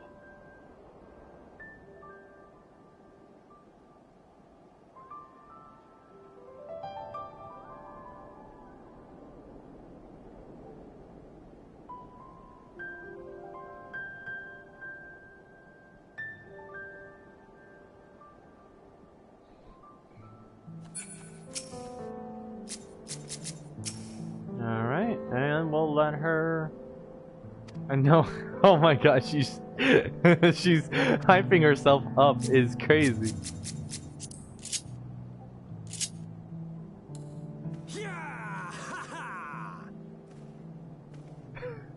And I have to cheer her on.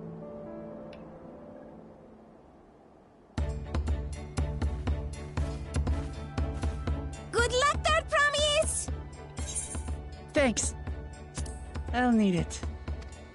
Oh. Truth be told, still not sure about alpacas. I'd rather not go near one if I can help it. But if I'm to rule this nation, then I'll need to learn how to live with them. Tural is their home too.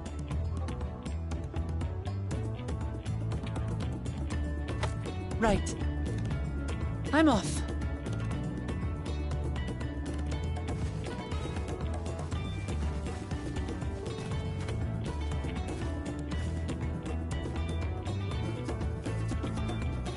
So, shall we head back to the ranch, or...? staying here. As will I. Wooklamart is alone in this. The least we can do is stand watch and await her return.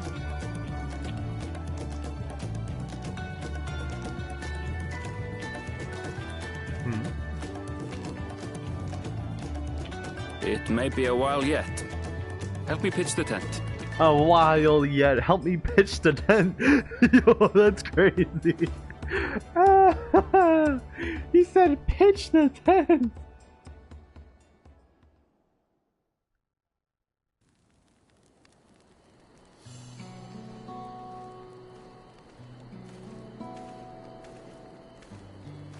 Trust a gleaner to come prepared for anything. What's a gleaner? Someone whose job it is to travel the world and procure uncommon things for their employers. Erenville specializes in finding animals, I believe.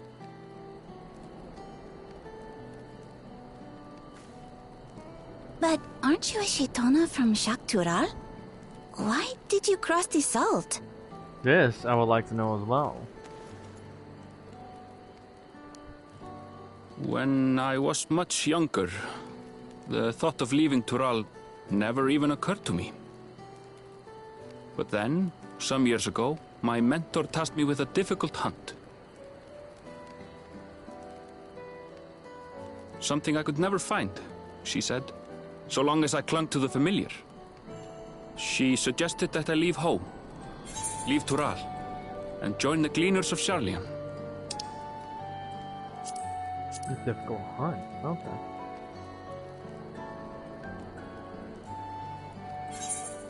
As one of their number, I could experience the world, immerse myself in myriad cultures and customs, see the many faces of nature. And once I had learned what is truly important, I would find that which I seek. Did he? My younger self took those words to heart. And off I went to become a gleaner. Her words alone moved you to leave behind everything you'd ever known? You must have great respect for your mentor.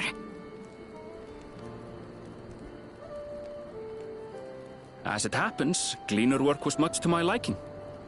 And I all but forgot why I had pursued it in the first place. Yet, events conspired to put me back on the trail I'd abandoned. Wait, are you saying you were tasked with finding the City of Gold? I was. And though my hunt is now entangled with the right of succession, I mean to see it through. Well then, I understand completely. We all have our reasons for seeking the Golden City. Which is all the more reason for us to work together. Just so.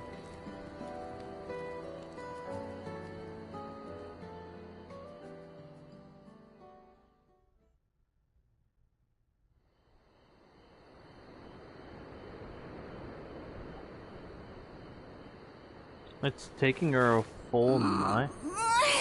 She should have been back by now. What if something's happened to her?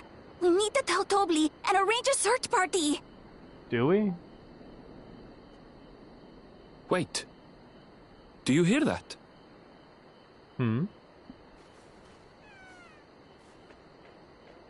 Is she riding on an alpaca? She tamed one! No way! I did it. She came back with that. I did it. She's exhausted. Oh. You're utterly spent, and small wonder.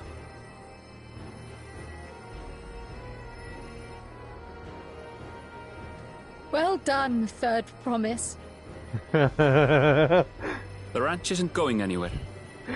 Take a rest in the tent.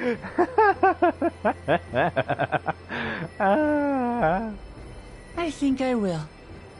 Thank you all for believing in me. Oh. It's cute. She got winded from doing an all-night thing of trying to tame out alpaca. She got spit on, I think. I'm sure she did a couple of times, and she had to jump herself into a lake to wash it off. The alpaca she teamed is a healthy-looking beast. Surely this will be enough to satisfy the feat of gold.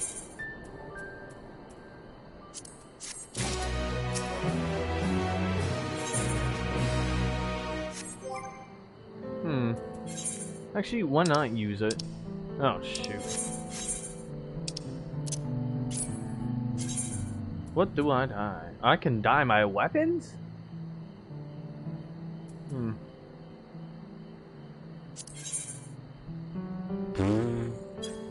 Do I really want to do this? No, I do not. The gloves?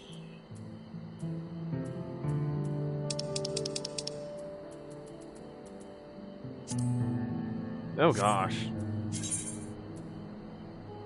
Pants.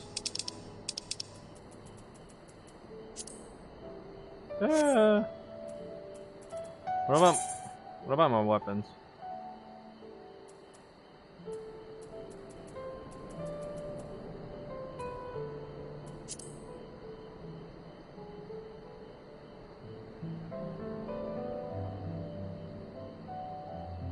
Would that green turn into something else, or? Oh? Oh, not bad. Green and blue.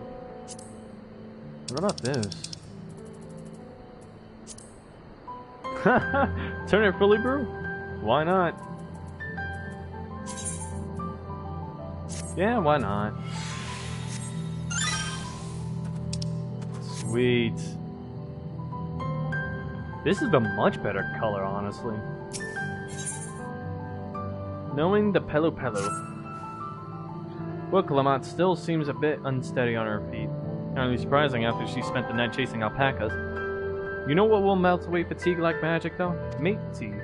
I run to the ranch and get a pot brewing. That way. Time. And tea will be ready when you arrive.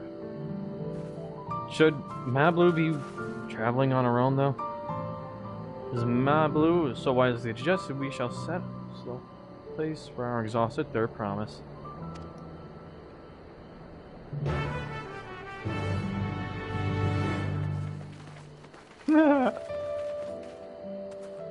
Oh, there's already someone flying.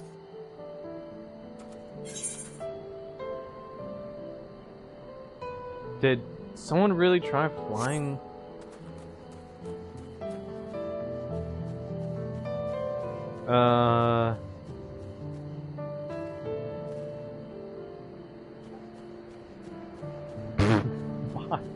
Okay. Alright. I'm not gonna question it.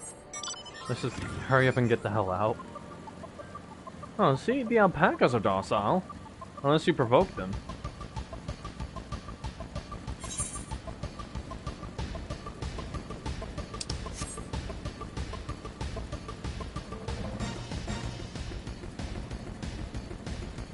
Barber mole? Appropriate name.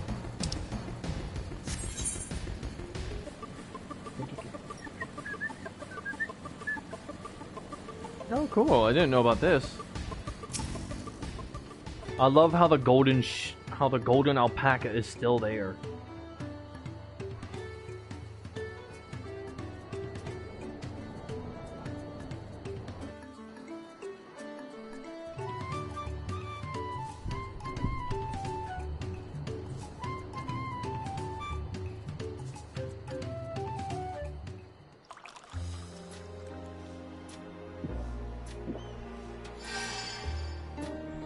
Oh yeah, she got healed from that. Oh, that tea really is magical. I feel better already.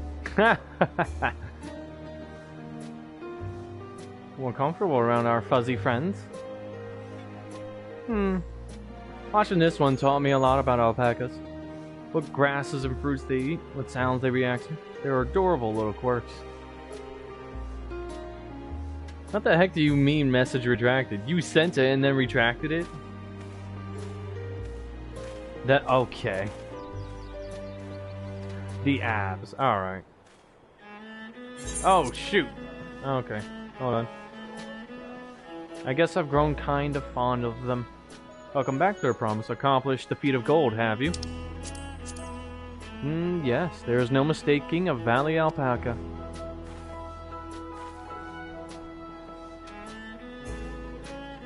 I commend you on your success. Well done.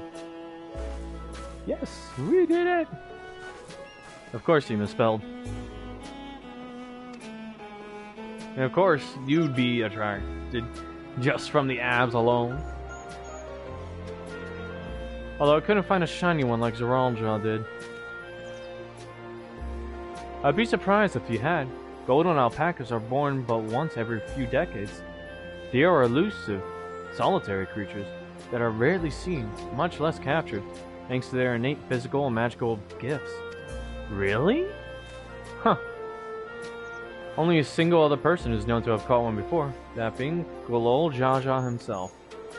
Really? Papa was chasing alpacas too? So my grandfather's stories say. Wait, seriously? It was before the founding of Tuliolol, in a time when the mountain giants, the Yukhoi, held our people in thrall. Compelled by their overlords, our forebears would ride their alpaca mounts to the highlands to deliver gifts of food and other tributes. Those were wretched days to hear grandfather tell it. Then along came the young Gulol Jaja, yet unburdened by the mantle of Dawn Servant.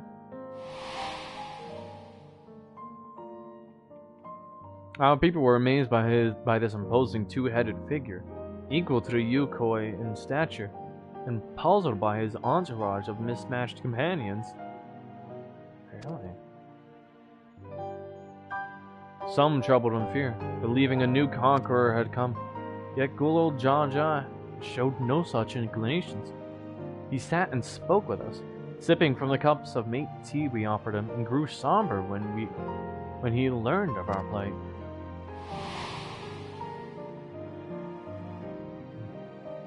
None could have anticipated what their visitor decided to do next. Gulol Jaja ascended the cliffs to face the giants and freed the Pelu Pelu from the Yokhoi's subjugation. He then turned an appraising eye upon our riders and proposed we take to ride to peddle.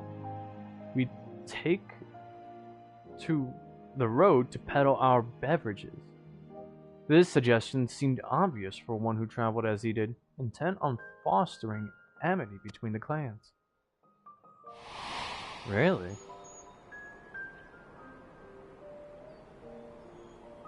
So it was that a few words from Gulol Jaja transformed us into a clan of itinerant merchants. Wow. I've never heard the bond Papa forged with the Pelu Pelu spoken of in that way before. The saga is not so detailed. Then you may not know that Gulol Jaja sought a sure-footed guide for his trek into the highlands. Thus did he capture a golden alpaca. So both my brother and my father caught the rarest of creatures, while an ordinary one was the best I could manage. The feat required no more than that, Third Promise, and he brought back a perfectly wonderful beast. Ma Blue's right. You're a perfectly wonderful beast. If anyone's ordinary, it's me. Oh. Not only did you accomplish the feat of gold, you also made many trades and brought joy to many people in true Pelu Pelu fashion. I sorely doubt your sibling could have achieved the same result. You should be proud of the accomplishments which earned you your keystone. Nice.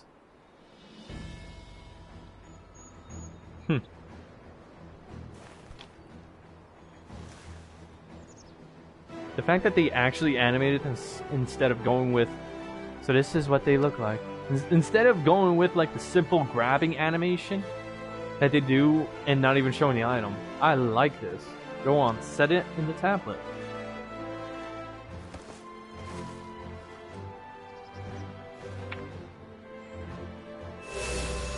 Oh, it glows. Perfect fit. That leaves 6 more. You're well on your way, third promise. We'd have been lost without you, Mabu. Thanks to you, I learned so much about the Pelu people and your customs. It might seem obvious, but I've come to realize the importance of properly knowing something. It was because I didn't understand alpacas that I was uncomfortable around them. I'm thankful to you as well, Wook Lamont. You've given me the courage to say what I wasn't sure I could ever say. She's gonna do it! Ah. Totally. I want to leave the ranch and become a merchant. I appreciate everything you've done for me, and I love every moment caring for the alpacas. This is something I need to do. I need to walk my own path and make my own trades.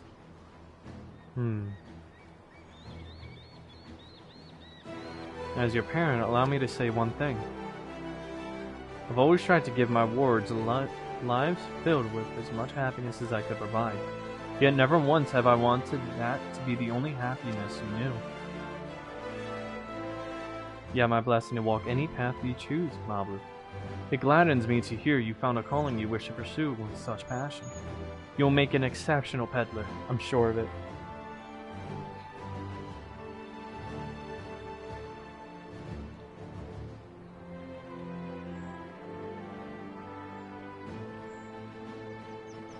Well, if anything, she's only learned one aspect.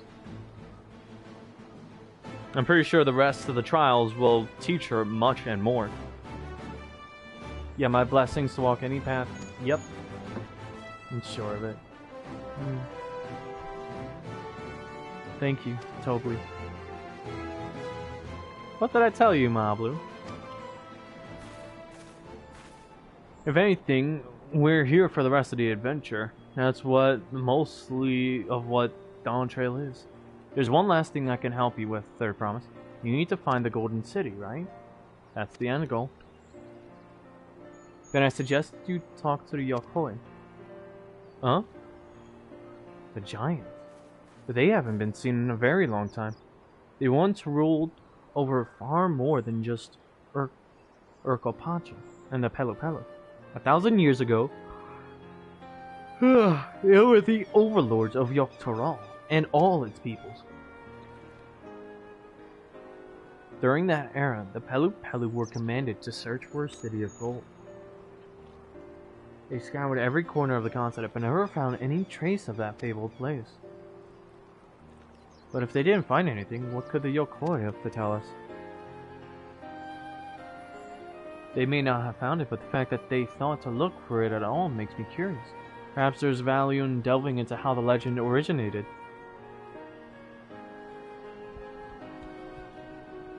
We lose nothing from asking the question. Besides, if we're determined to follow the path of the saga,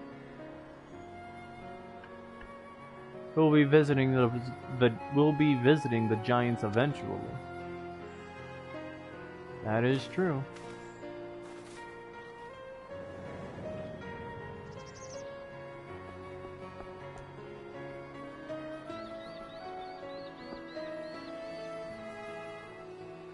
Oh, Crow, I have a question I've been meaning to ask, and since we finished the feat, where did you acquire that earring?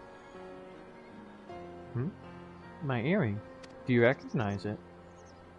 Yes, pieces just like it first became fashionable in Yoktoral around 20 years ago.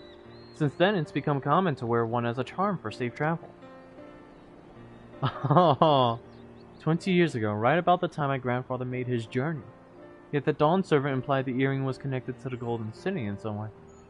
Surely there was more to its significance than simple fashion.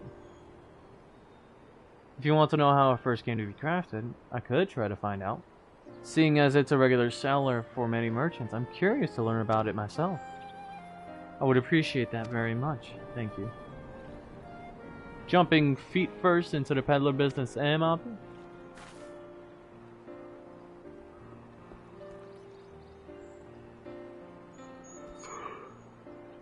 Alright then, let's head back to Tuliolol and get ready to search for the next elector.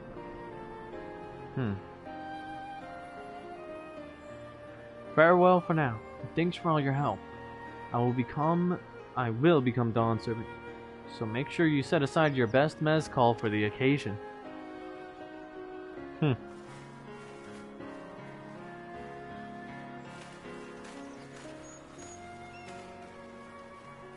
She has a fearsome opponent in that brother of hers. He even brought a golden alpaca to heal.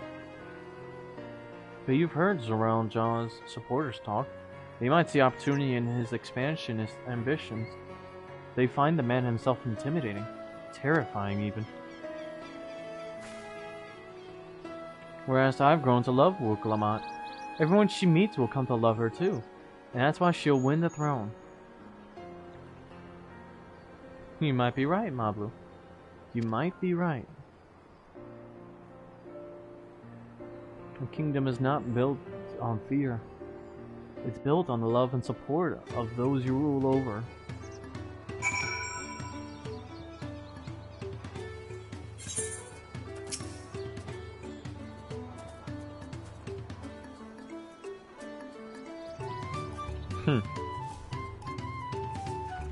Alright.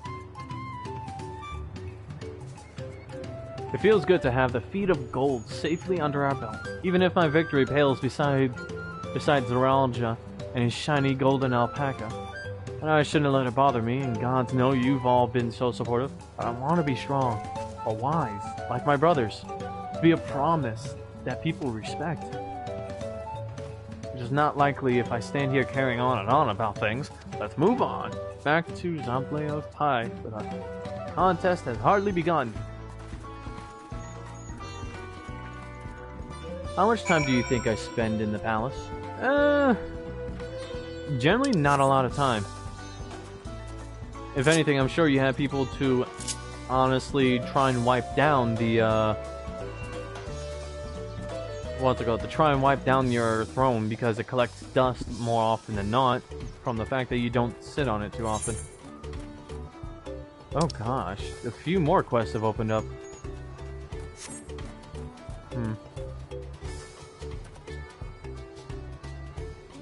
This is precisely what I mean by when I said that. Oh boy. You have people to honestly like wipe down your throne. Yep, I knew it. A caravan was attacked by beasts. I had a bodyguard, a young Mamolja mercenary, but he could barely fend for himself, let alone me. Somehow managed to throw me over his shoulder and carry me all the way here, but no sooner did my feet touch the ground than he ran back into the jaws of death. Damned if I can figure out why. Injured as he was, I don't like his chances. Oh, jeez, no.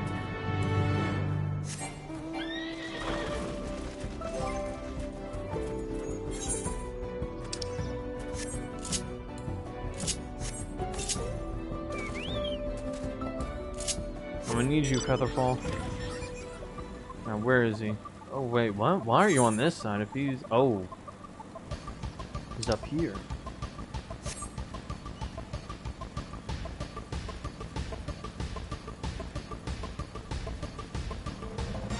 Uh-oh. That doesn't bode well.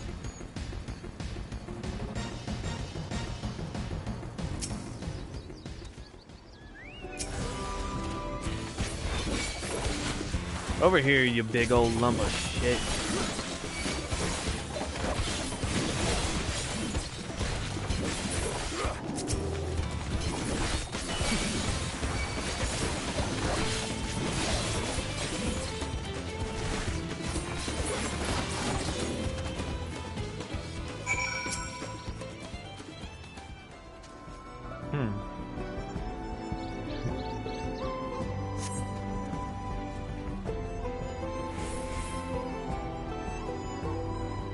Throne, and yes, they keep the cobwebs clean. Yeah, figured. I can hardly believe my eyes. You felled those bloodthirsty beasts with such ease. But I'm getting ahead of myself. Thank you for saving me. As a mercenary for hire, I'm ashamed such help was even necessary.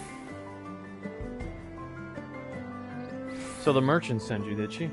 The attack on the caravan saw her wares scattered all over. I figured the least I could do was retrieve as much as I could. Thanks to your timely rescue, I can still do just that. No need for you to stay with me, friend. Go and let her know that I'm safe. I'll grab what I can and be alone shortly. Alright. A Silver Lobo. Oh, wow. They actually brought Silver Lobos back in here.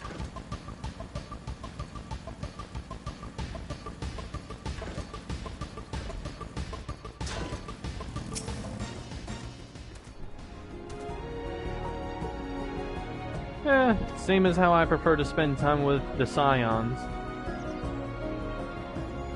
I mean, if anything, you understand why I don't particularly, why for the RP, I don't particularly rule over anything. I just help keep the peace. Mamulja take considerable pride in their trade. Oh, I'm so relieved to hear he's safe. The Mamulja take considerable pride in their trade as mercenaries, but that young man seems to have a particularly acute sense of responsibility. I've heard tell that some Mamulja travel across the salt to make a name for themselves. As a preliminary step to that, it seems many young hopefuls gather experience here in Toral as mercenaries and bodyguards to sharpen their skills. That said, earnest as he is, the young man failed to protect my caravan. We will have to discuss some form of compensation for my losses. I'm not heartless, however. He saved my life and risked his own to reclaim my wares. There is much to consider. For now, however, treating his wounds must come first. Oh.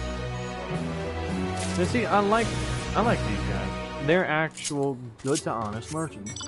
Honest to good merchants. Now, what do you have for me? Of course. Another ether current.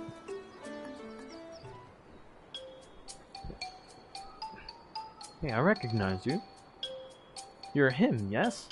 I've heard about you. Companion to the Third Promise, a most dependable individual.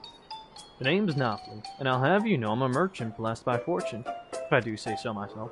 Indeed, I believe our meeting today is no chance encounter, but the hands of fate guiding us for one singular purpose. The exchange of invaluable items at an unbelievable price. If I could direct your attention over here for just a moment. Feast your eyes on these crates of exceedingly rare and precious corrupted crystal.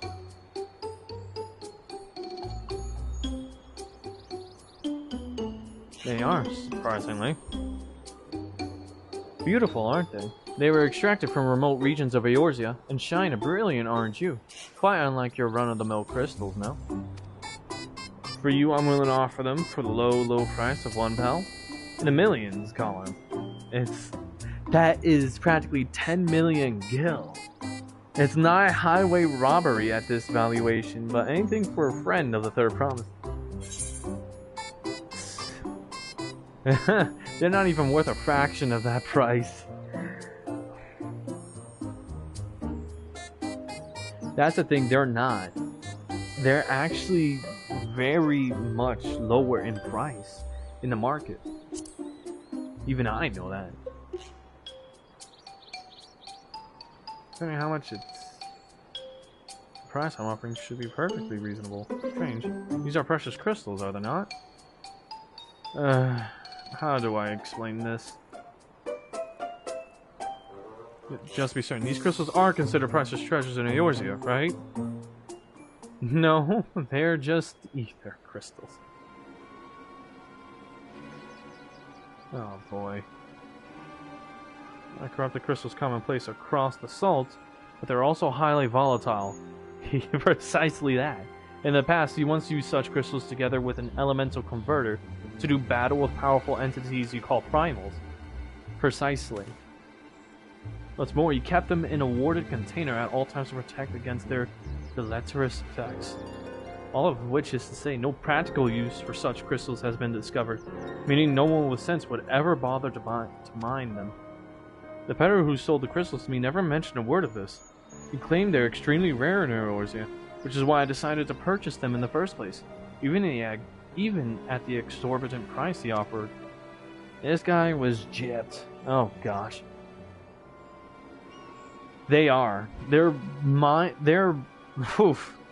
Trust me when I say that these are better off used as, how should I say this? bombs for mining excavations. Literally just chuck one crystal down the hallway to blow it open if it's safe. And you'll practically get like what? 10 more feet into a wall.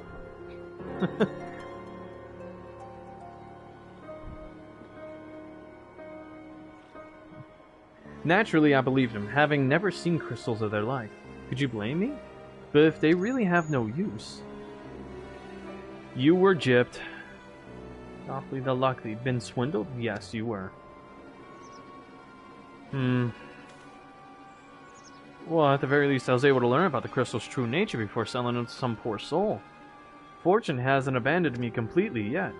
At any rate, I'd like to verify whether these crystals truly hold no value. Would you be willing to help me look into this? I need someone I can trust. And that you'd be willing to share the truth with me says a lot.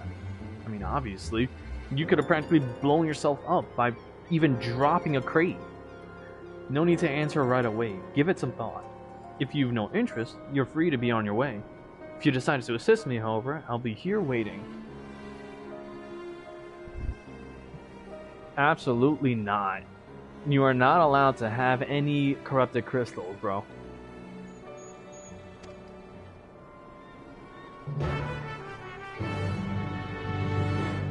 Not only that, but in a place of literally... Not only that, but... Here's the thing. In a place with no ether at all, they'll become useless. If a place has become drained of ether, then there is no reaction for them to have.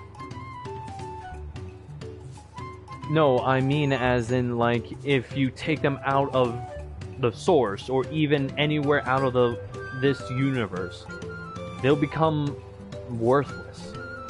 Because for them to have a reaction, they have to bounce against other things that have ether. And in this world, everything has ether.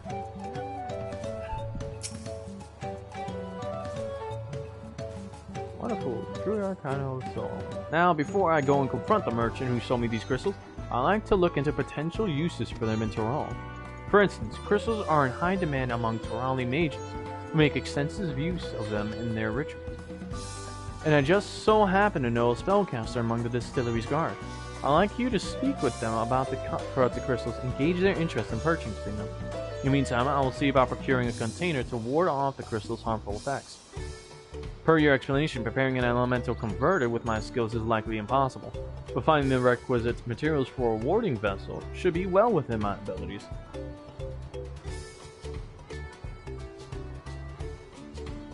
The mage you're looking for is an individual of the Bonewa tribe. If you happen upon someone wielding a staff, chances are you found them. Alright. Oh, what have you got to say this time?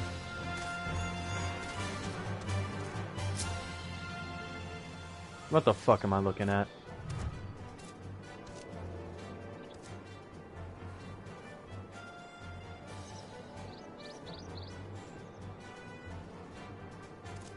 I'm gonna step away.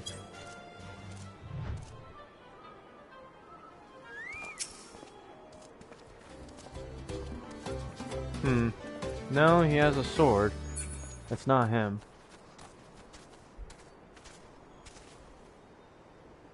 But let's say I use them in that world. What could be the worst thing that could happen if I modified one to act as a fragmentation grenade?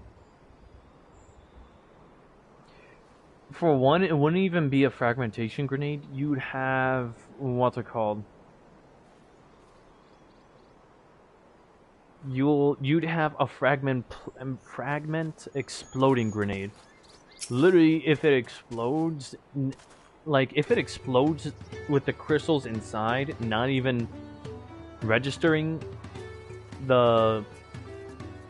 the effect of ether protruding through it, and it starts bouncing around, then the crystals itself would start bouncing around everywhere, and those are miniature explosions bouncing everywhere. A trap mine. The thing is that to try and build a trap around them, you'd have to have something clashing with them, or something to disrupt their ether, and to even try and craft something like that, you blow your own hand off. They're not exactly used for anything, because to try and even craft one with a trap, it's more than likely it's impossible to use them for anything else other than for like a power source for something, as long as you're able to create the right conditions for them.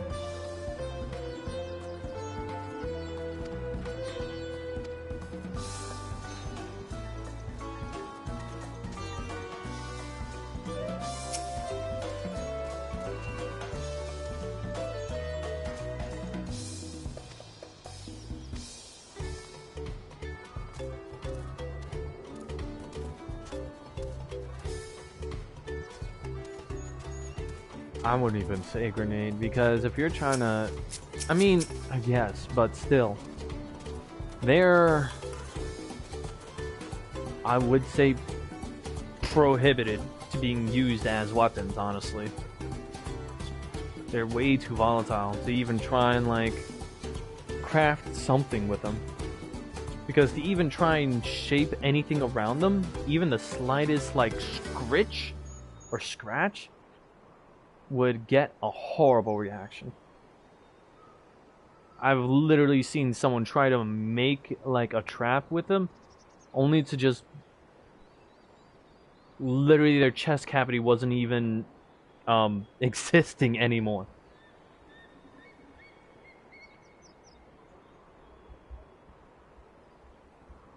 Literally, their chest cavity was completely dissolved, and literally you could see their lungs, their heart, you could see everything.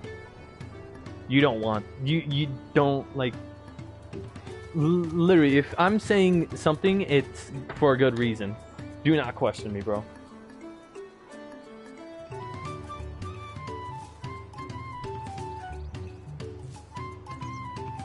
Yes, technically he got ventilated.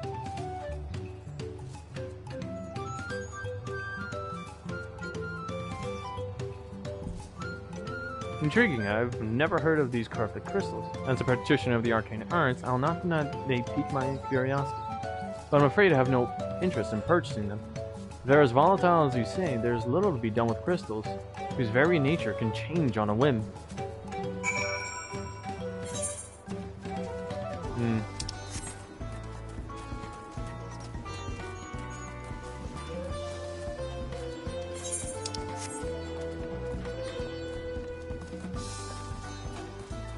See what I mean? Even a guy who is a master and who's a practitioner of the arcane arts doesn't even want to buy the corrupted crystals. If I have no dealings with corrupted crystals, what makes you think that I would even be like, oh yeah, sure, you could use them?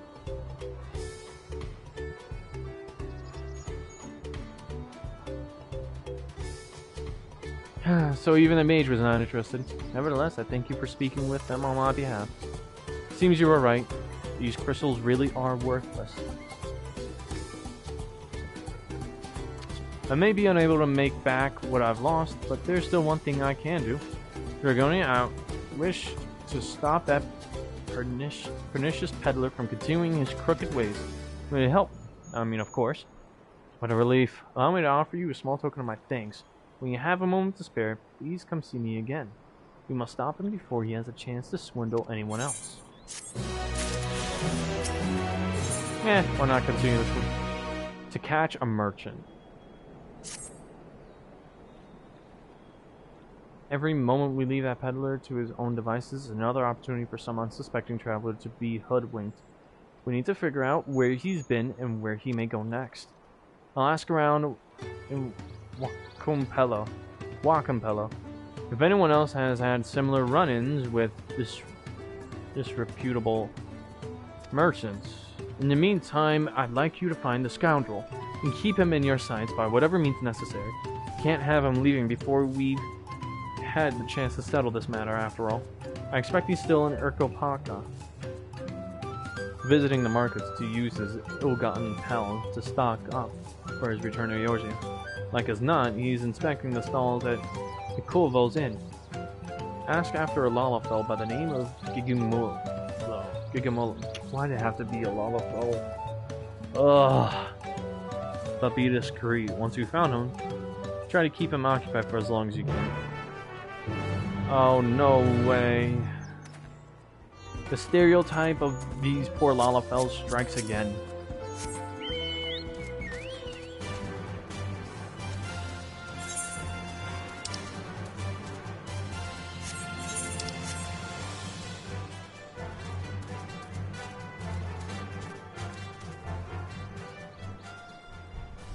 So, essentially, because of a lot of stereotype, Lalafels are considered to be some of the most diabolical little fools when it comes to politics and mercantile.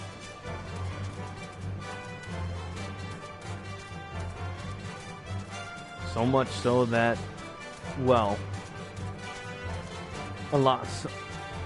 Thing is that only a few of them actually appear to be very good merchants. But more often than not, the how should I say this? The main leads on the fucked up ones are the ones that I, if you remember correctly, to an event that I had partaken in a ball in Eorzea. I had done that kind of event back then. I believe it should still be in the boss's server. If you look back on it in the Eorzea channel, Eorzea thread. I forgot his name already because I haven't had to talk to him in a while. Nor was he related to the quests, or rather, any adventures. But he practically is one of the main leaders of a corrupted group of merchants that practically run the whole mercantile businesses in Ul'dah.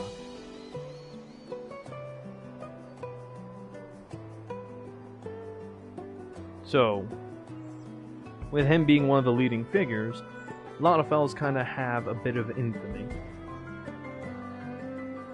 Mary doesn't suffer from it because she's, well, Mary. White hair, dark skin, literally always clad in armor. She's easy to spot. So, yeah. So it's like, of course, it had to be a Lalafell. And here we go. Oh boy. Oh, well, this is a present surprise. To think we will meet again here of all places. Merchant you spoke with. Oh god. And of course it has to be a merchant as well. He was on the ship with me.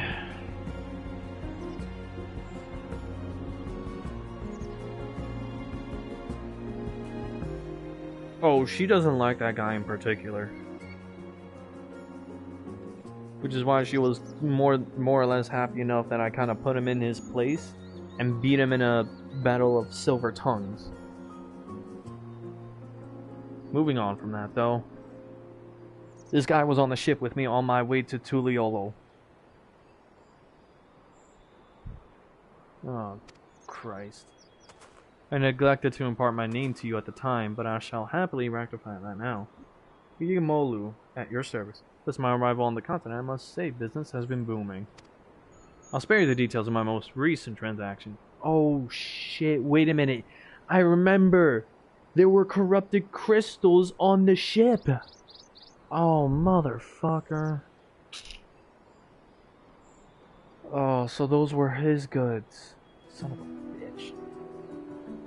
Some of them were his goods. I'll spare you the details of my most recent. But suffice to say, I earned quite a handsome sum from a most generous young merchant. Truly makes the lengthy voyage here feel well worth the trouble. All that remains before I return to Eorzea is to purchase some commodities. Alas, ever since I have felt the soothing waters of Panakpelu retreat on my soothing waters of Panakpelu retreat on my skin, I can think of little else. The mere mention of it has stirred my yearning to avail myself of those hot springs once more.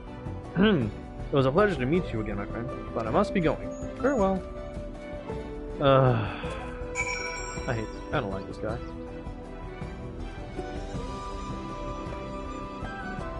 Also, did you just run away from me?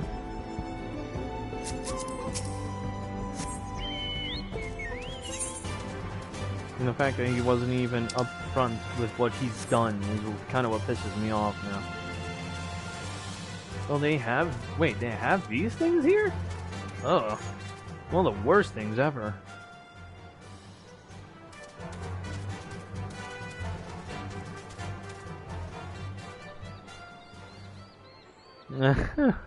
Oh, if anything, I think he'll get his I think he'll be getting his just punishment soon.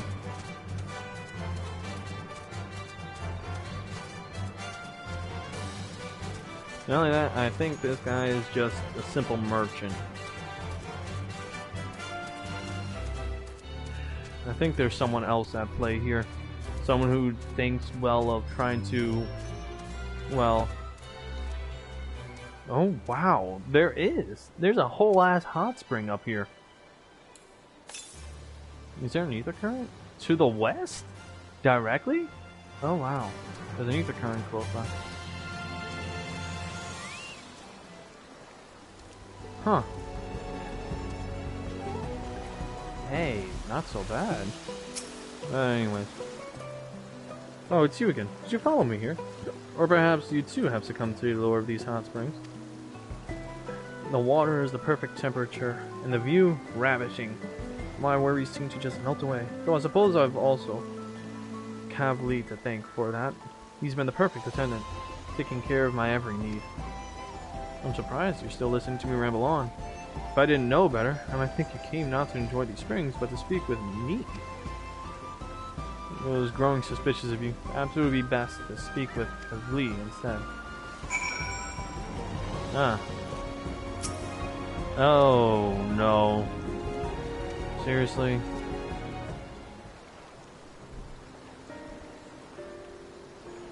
You got another Pelu to do? Oh, God. Molu truly did such an awful thing? I had no idea. Well.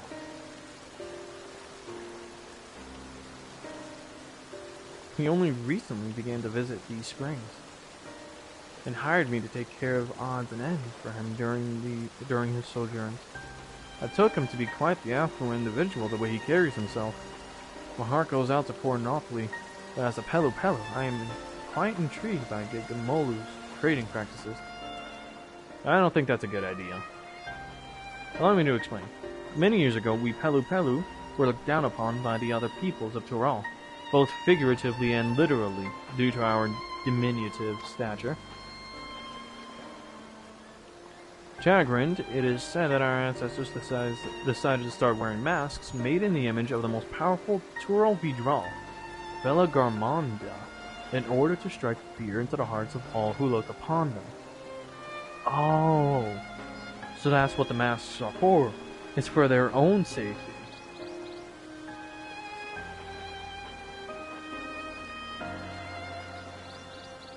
Yeah, you're right, because it can't just be him that tried this. Not only that, he's just... I don't know. He's enjoying this way too much. In order to strike... Today, however, the meaning of the masks has changed. After becoming peddlers at the Dawn Servant's suggestion, the masks have come to symbolize fair transactions. Indeed, they are now proof of our reputability. Instead of focusing solely on our own profit, we endeavor to make every trade mutually satisfactory.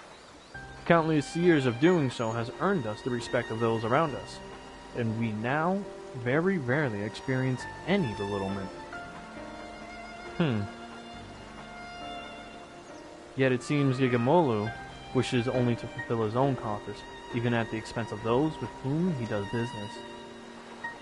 It's a shame. After what he's done, no Turali will wish to barter with him again, no matter what quality of import he has at hand. I will keep a close watch on him from now on. I don't want to see anyone else swindled out of their hard-earned pelf. Though, given his present euphoria, I doubt he'll be doing anything of the sort anytime soon.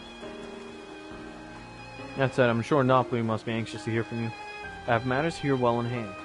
Why don't you return to him? That said, oh yeah, I thought I skipped to the next chat level, but yeah, freaking stupid, bro. And this is precisely why Lalafels are in deep shit in infamy. Because a lot of Lalafels have taken to this kind of trading. Even took advantage of their own lack of knowledge about even the corrupted crystals.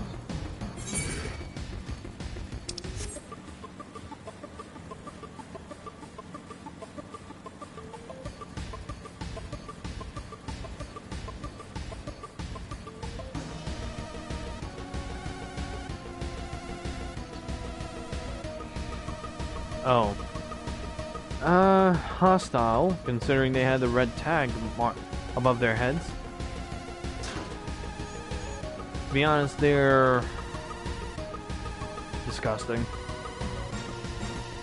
If I had a better way to describe it, I'd help you out, but truly, I just don't know. Because again, this is Turali.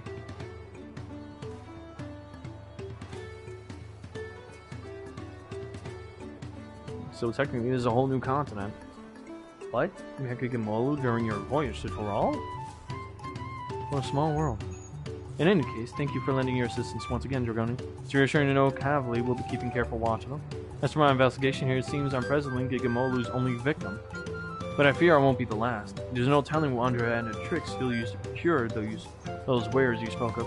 And I refuse to let him besmirch all that it means to be a merchant. I have a plan, but I'm going to need your help. Eh, why not? In for a buck, in for a dozen. Finding bait.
I like your opinion on something.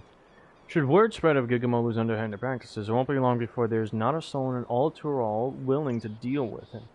How do you feel about that? Serves him right? Indeed. Yet I would be disappointed by such a conclusion. After all, we'd lose one of the few merchants willing to voyage across the seas to do business with us. If he is to remain a potential trading partner in the years to come, he needs to be made to see the error of his ways. I suspect a few words of warning will do little. However, he needs to be taught a proper lesson, to feel the sting of being swindled for himself. And we shall make sure that he does. The Pelu Pelu way. Oh no. Oh no, will they sell him something that's completely worthless and... Oh no. First, we'll need an alluring piece of merchandise to serve as bait. Hailing from across the salt yourself, I can think of none better suited to finding something that might garner his interest. Have a look about and see what local specialties we have to offer. I should like to know if anything catches your eye. Oh, this is an interesting way to learn more about this place. Something rare. I can think of nothing better than coffee plants. They'd surely fetch a handsome price, seeing as you most likely can't find them where you're from. Oh, so you can find them there. Well, in that case, I'd like to try your coffee for myself. Yeah, not very helpful.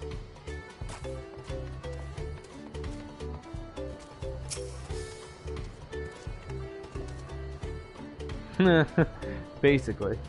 Swindle the swindler. A local specialty that's on the rarer side. How about the popotos being sold at the distillery? It's one of the few vegetables that can be cultivated at these altitudes. Yeah, no, we have those in Eorzea as well. Well, you already have popotos aplenty in Eorzea. Well, I'll be. If they're popular across the sword as well, I couldn't be prouder. Not exactly helpful. Let's see. A doll peddler?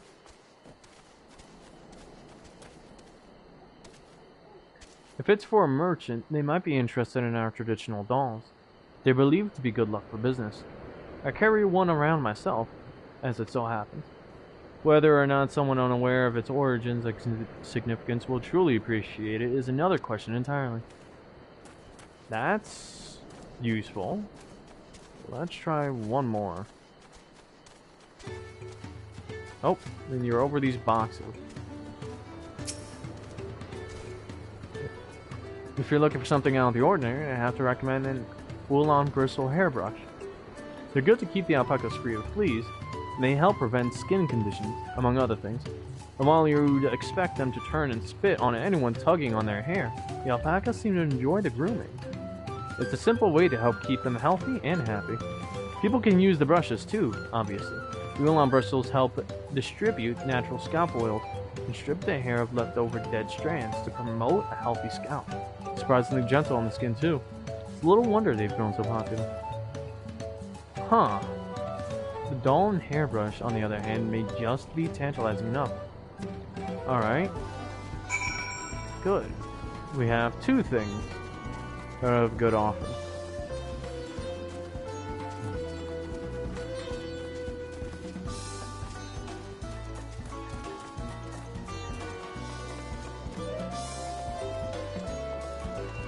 Also, if you're wondering why I'm not using mounts, it's because these roads are actually way too narrow for me to properly get a handle on a good place for me to have my mount riding around. Your return. I think you found an item or two. Avengers.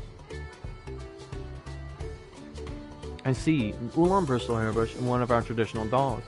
I must admit, whether such a doll would truly be desirable to an outsider is a bit dubious. I think it'd be safest to go with the hairbrush. Thanks for finding a suitable bait.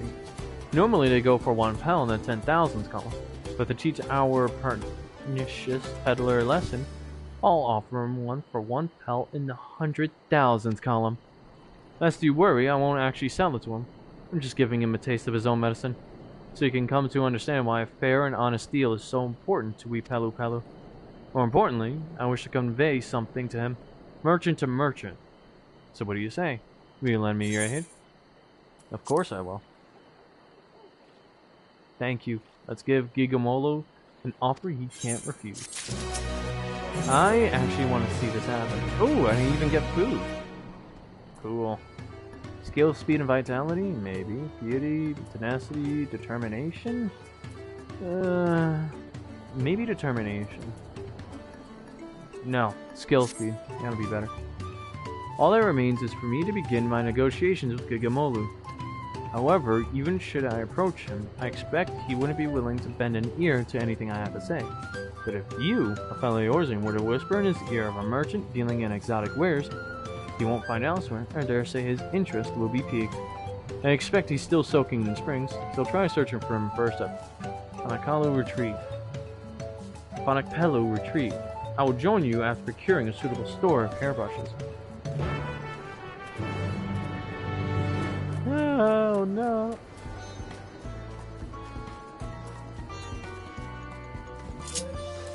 The fact that he still has money left over to procure goods still is astounding all on its own.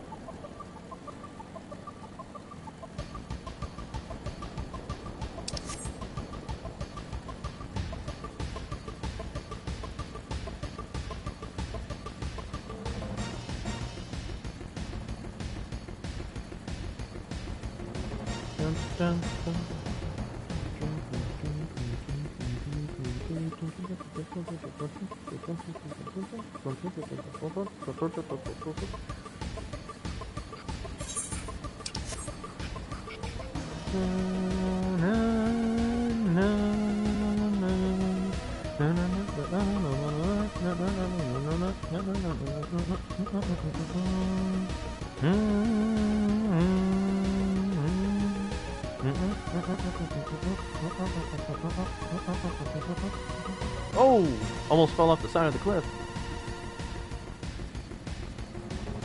He's still here, relaxing. That's crazy. I take it you two aren't able to resist the allure of these waters. I can.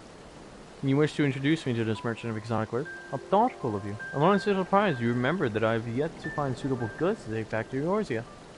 Very well. I shall meet this merchant, but I can hardly sit at the negotiating table in little more than the bathing towel. Pray wait for me below while I make myself presentable. Alright.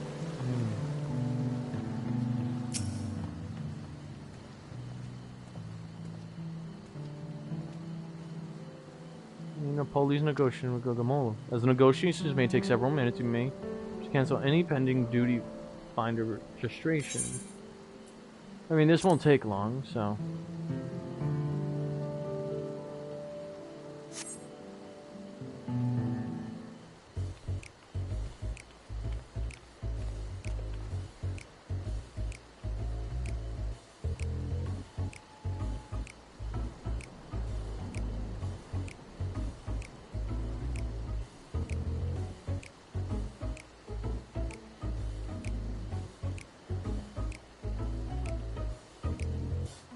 Thank you for waiting. Now, where is this merchant you wish to introduce me to?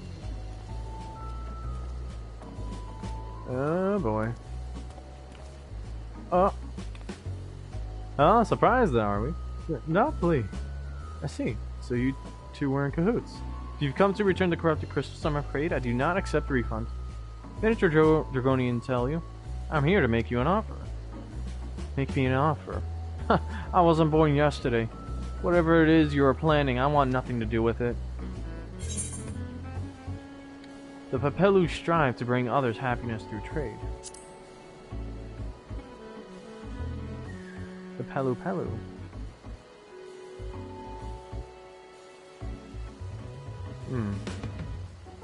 There it is. Hogwash. You really expect me to believe I could benefit from another deal with him? This is not only for your benefit, but that of new customers you're certain to meet in future commercial endeavors. Upon my mask, I swear it. You can swear upon whatever you like, I still won't believe you. The only thing I trust less than your word is your meager eye for quality. Any product selected by your hand is one unworthy of my stalls.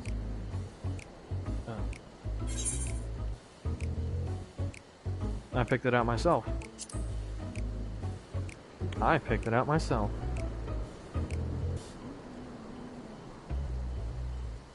You selected it? Well, now that changes things. Considering your wealth of experience in both Eorzea and Tyrol, yours are eyes I can trust. I see we have your attention, and without further ado, allow me to present to you my premium selection of high-quality alpaca hairbrushes. The bristles are firm yet supple, gentle on the skin, and exceedingly pleasant to the touch. Even the most sensitive alpacas can't get enough of it. Indeed, I dare say these brushes are of unparalleled quality. We already have brushes for livestock in Eorzea. Furthermore, the market for such a commodity would be limited to farmers, all but squandering any chance of profit. I will not purchase a product merely because it is of good quality.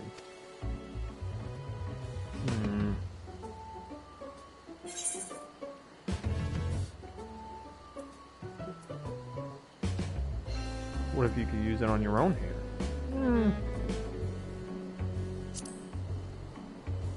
What if you could use it on your own? As a merchant, always make oneself as personable as possible. Yeah, I'm confused as to why you would ask. So people can use the brush as well. Then may I try it for myself? If it is a quality product for men and women of good taste, then the potential market would expand considerably.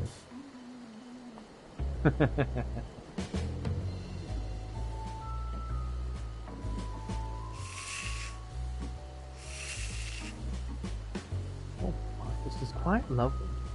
The way the bristles gently caress my scalp, each stroke gliding through my hair like a gentle breeze.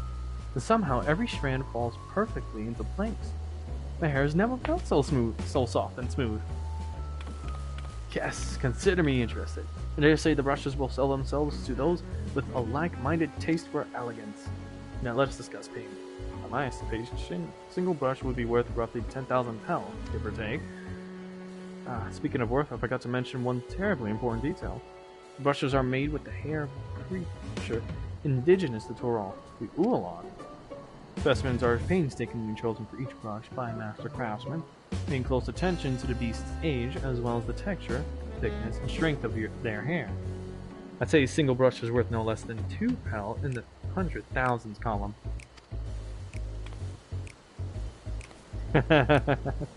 I beg your pardon, 200,000 pel for a brush? You must be out of your mind. I shall take my business elsewhere. Wait, after purchasing the corrupted crystals from you, I'm in urgent need of funds. If you agree not to disclose this to anyone else, I'm willing to sell the brushes to you for half that price. It certainly comes as no surprise that you lack capital. You may not find more opportune bargain.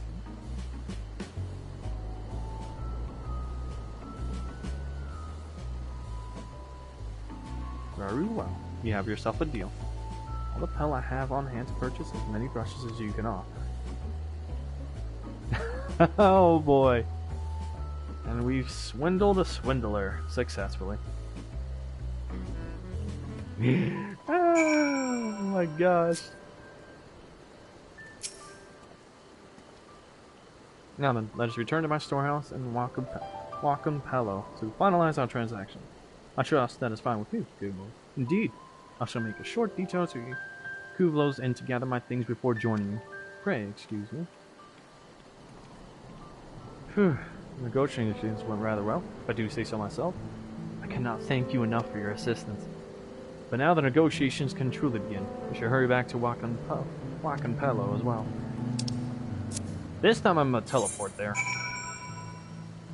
Never mind.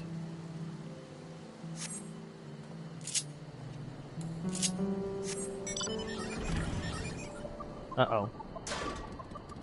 Damn! That's all of my health!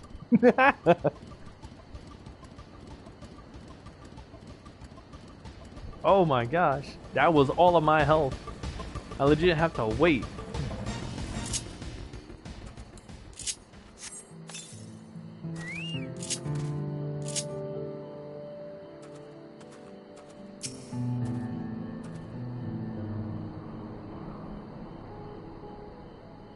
Alright.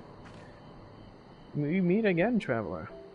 Here for a dip in the hot springs. I can't recommend it, though, especially with that lovely view from the water. By the way, I don't suppose you've heard the urban legend about this place, have you? I'll clue you in if you're curious. Oh, sure.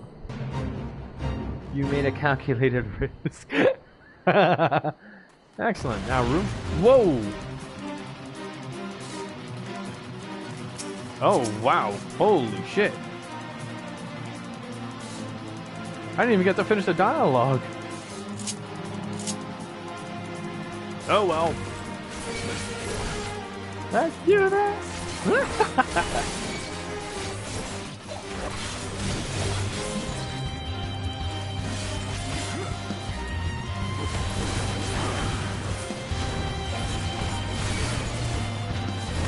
Let's drag you a bit further away from my healing. Oh, he applied a slow on you. That's crazy.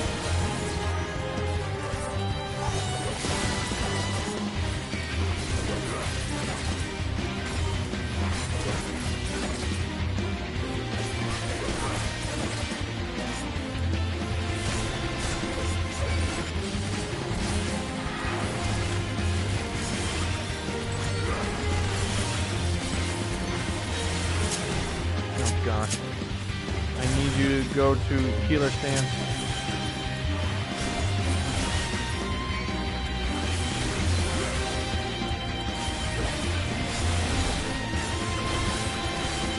Uh-oh.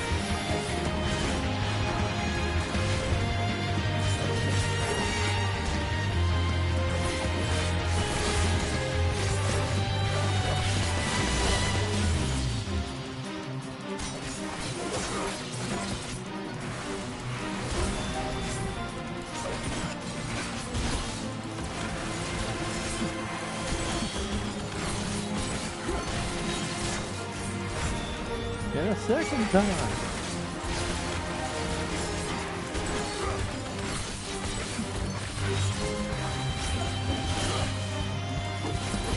Uh-oh. Damn it, why do you always get in the way?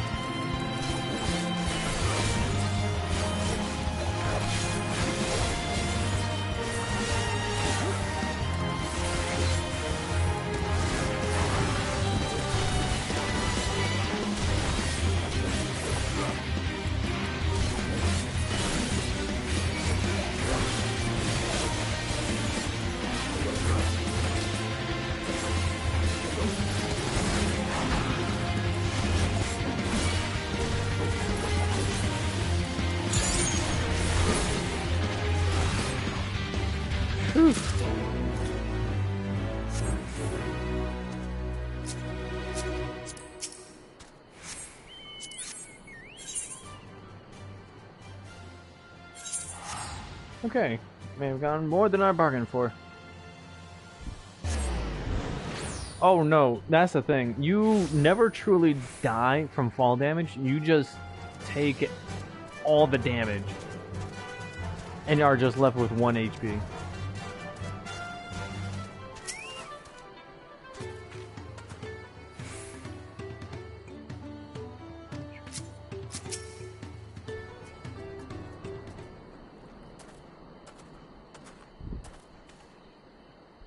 Yeah. Now that we're all assembled, let's continue our discussion. The deal is already agreed upon. All that remains is the exchange of goods. Are you sure? Even if I told you the actual value of a brush is a single pal in the 10,000s column? What? You deceived me? Oh no, nothing of the sort. I merely followed your example. I do personally believe that a single brush is worth 2 pel in the 100,000s column. I also urgently need funds after purchasing those crystals, but more importantly, the brushes are of unparalleled quality.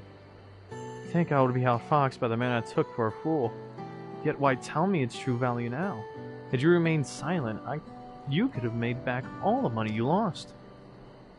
I find that a strange question. Are we not both merchants? Rather than prey on one another, hoping to make our fortunes in a single exchange, would it not be mutually beneficial for us in the long term to become trade partners? As far as I'm concerned, this is a chance I can't afford to let slip away. 4 merchants willing to sail all the way to Toral are few and far in between, and I certainly won't have the wherewithal to travel to Eorzea myself anytime soon. After all I've done, you would ask to be my trade partner. I ply my trade in a city called Uldal, where the unspoken rule of business is to deceive or be deceived. See what I mean, Jin? See what I mean? To seize what opportunities you can and quickly move on. Long-term profits have ever been the furthest thing from my mind.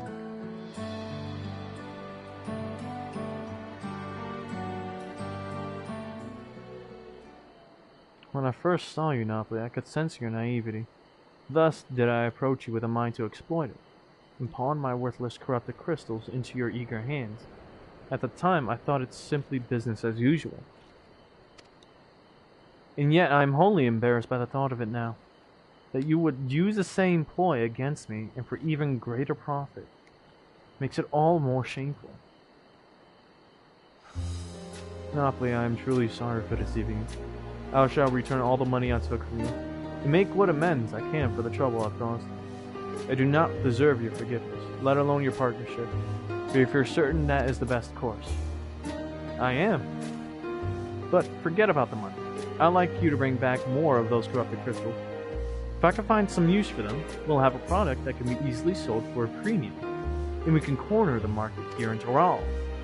I am happy to oblige, but until such time that the crystals become profitable here, I cannot proceed in good conscience without a product we can both benefit from. If it pleases you, I'd like to explore our options.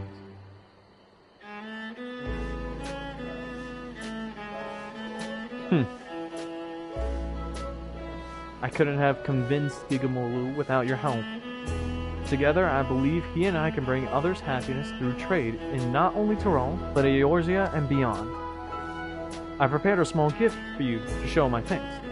Though it is hardly enough, I hope this is of some benefit to you during your travels. And if you ever need anything, don't hesitate to find me. Ooh, I'll take the boiled alpaca steak.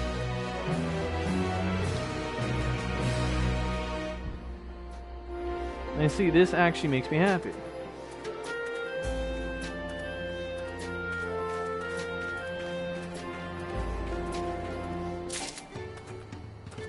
Oh, and just so you know, Jin, this is technically the journey that Mary is going through by herself.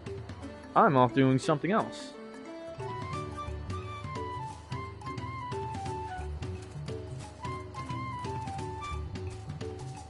I'm not exactly part of a party here. It's Mary that's actually part of the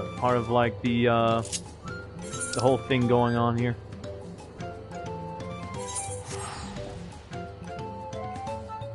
As for me, well, I'll probably let you know soon what I'm up to.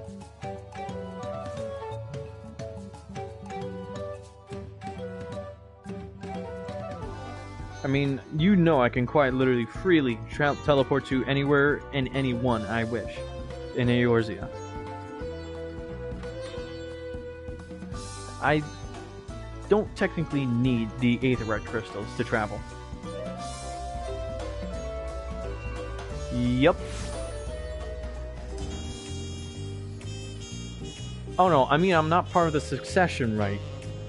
Well, events that are going on.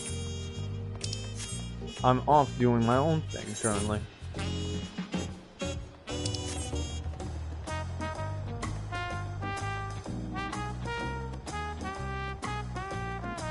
Materia vendor and a materia mountain. Nice. Actually, nah, this equipment is gonna be gone soon.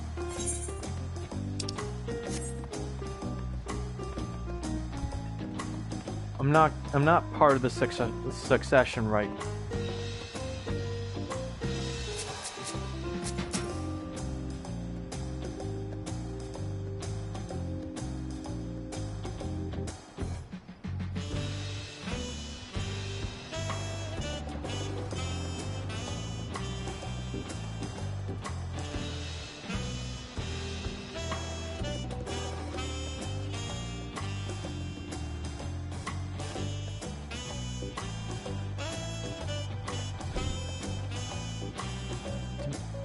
And if anything, if I'm being honest, I'm not even into Oral currently. I'm still back in my estate. Just like that, we found an elector and won our first keystone. I knew I was right to trust your instincts. Come on, let's keep things moving and march onwards to Kozama Upka. Chances are good we'll find an elector there as well. Before we do anything, however, we should see that your patient Kanu friend has to say. See what you're... Oh, what you're...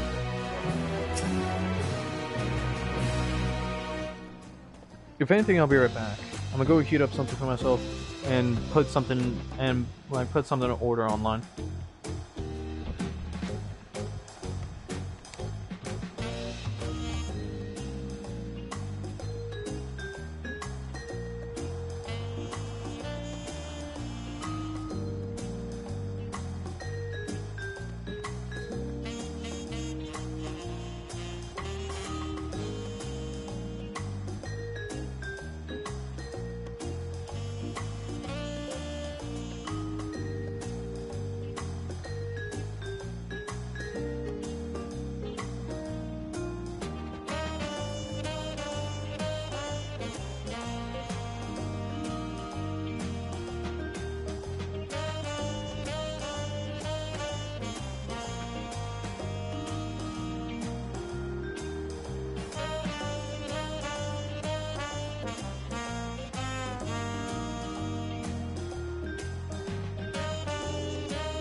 Alright, I am back, but I'm also gonna be eating. Oh shoot, I forgot to drink. One sec.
Cool.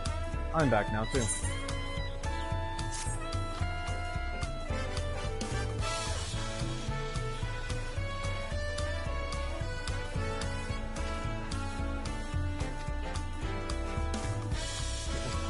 You go south through the Arc of the Dawn. You follow the road which runs alongside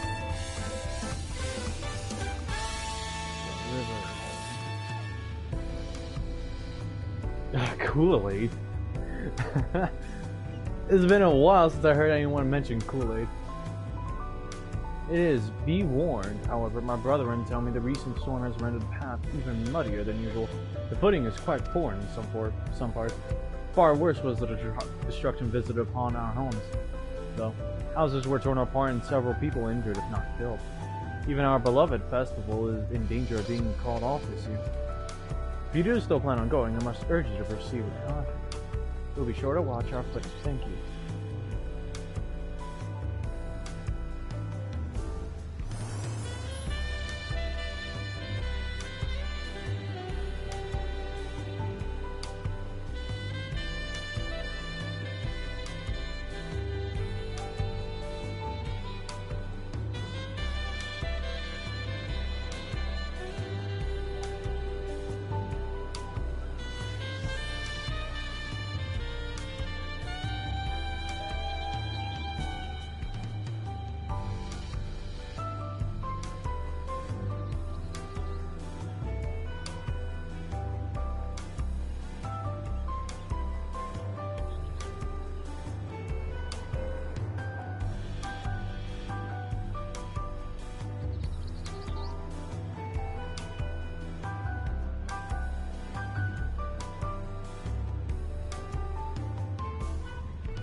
So I guess this quest will be dealt with learning as much as we can about the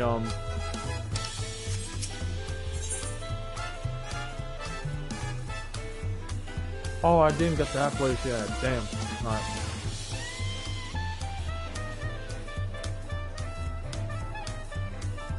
Alright. Good. Run all the way there.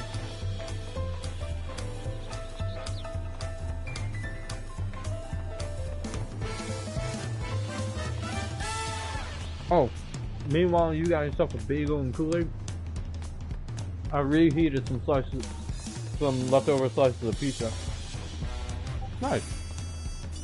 As I was saying, reheated some slices of pizza and got myself some ginger ale.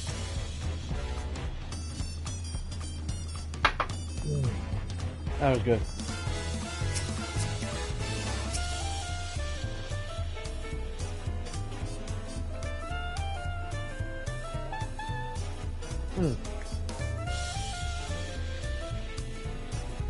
Double cheese with stuffed crust.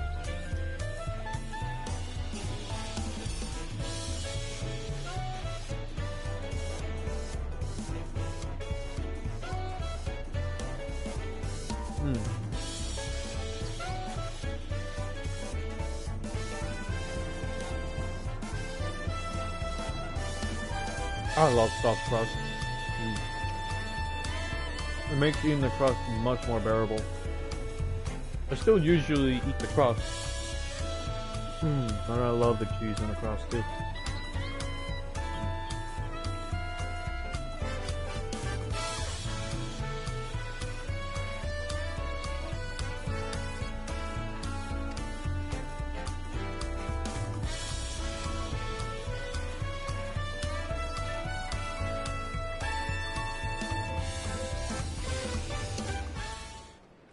Alright then. Off we go to a new part of this place.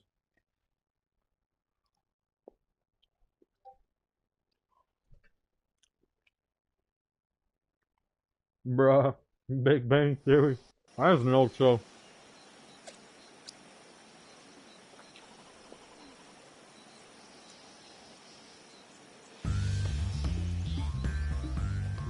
Kosamauka, the land of rainbow terraces. It commands the gaze of all who visit without fail.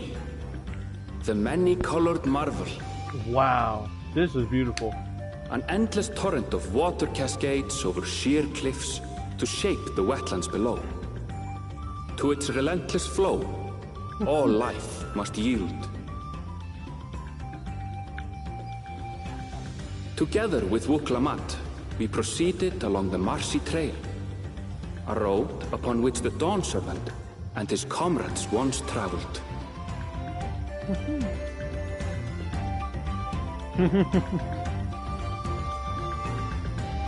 Once the adventure is done and we see who the new Dawn Servant is. Because like I said, that will determine if the place stays in peace or it goes to war with the rest of the world. Because if it goes to war with the rest of the world, it means I have to get involved, which means the place will continue to be isolated. Sorry. But if you didn't hear me, like I said, if the Dawn Servant is one of the other three, and we end up going to war, like, if that place go...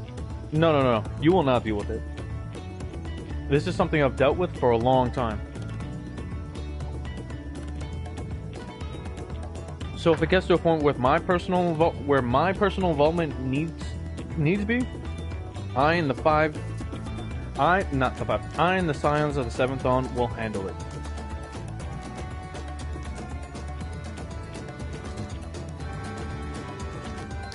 It's what our organization is for.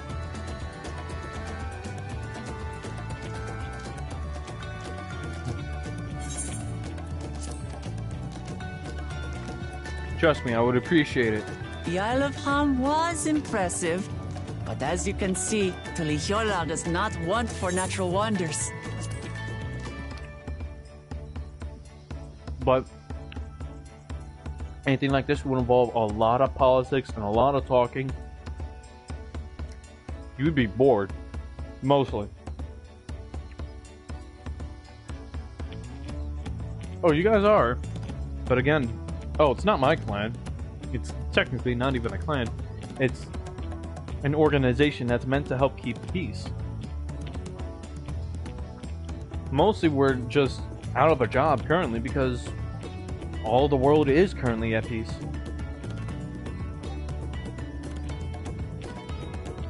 Oh, trust me, I know. But this is something of like a major internal affairs.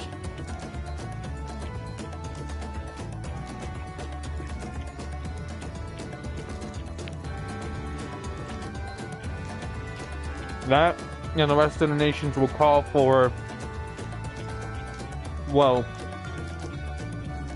unfairness, for seeking help from even further beyond our stars. Technically, I'm a part of their people because I've technically been there for more than 5,000 years. I'm already in Eorzean myself.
You see? That's what I mean. It's your woman that mostly handles it.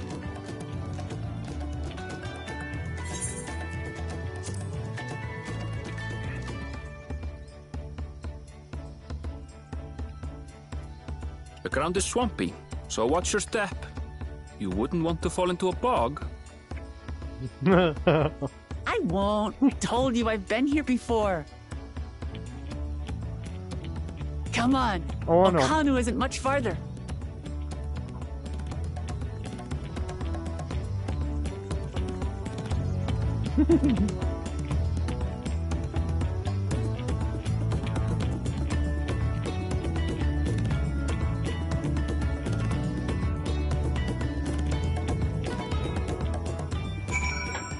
You know, I feel like for Mary, it feels nice to be somewhat of a side character in someone else's story.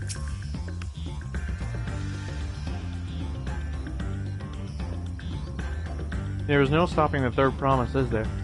The good thing she has Erenvel to keep her from getting lost.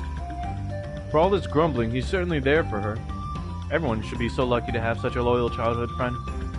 Right, let's get moving. If we continue along this road, we should find ourselves in the village before long. Well, let's go, Featherfall. Yeah.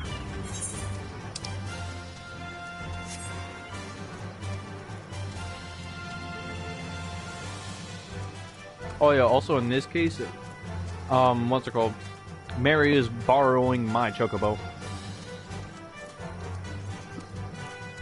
Hers got injured, and so it's staying in my estate to recover.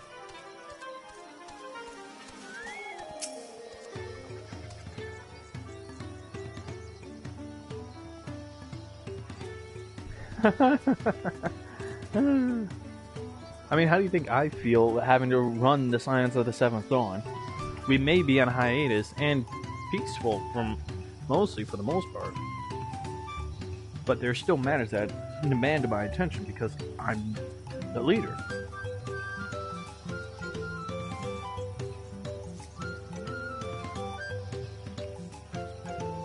Like, for instance, other nations require mediators, a neutral, to be present for some important meetings and deals. The Scions also work as those mediators.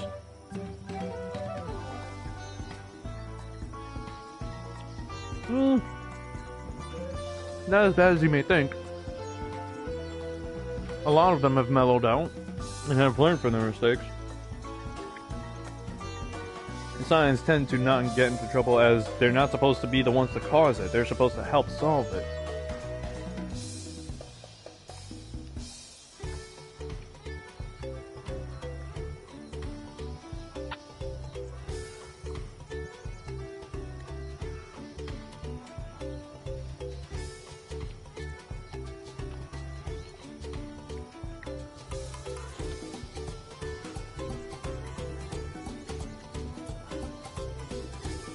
Yet that doesn't stop them from finding it. Oh, no, we just have a habit of arriving at the right place in the right time for certain conflicts. And being able to help with the conflict.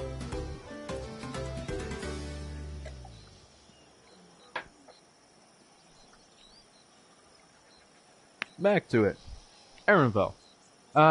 Everyone has arrived, and none the worse for wear. Except for a certain third promise who slipped in the mud despite my explicit warnings. I knew it.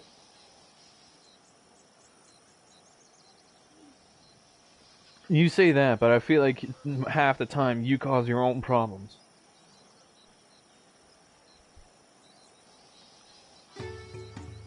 You, Tira, and Zuki. Hey, I asked you not to say anything. Oh, Wookiee wanted to save face. Too bad. Anyway, this is the Hanu Hanu village I was telling you about. Oh, Hanu.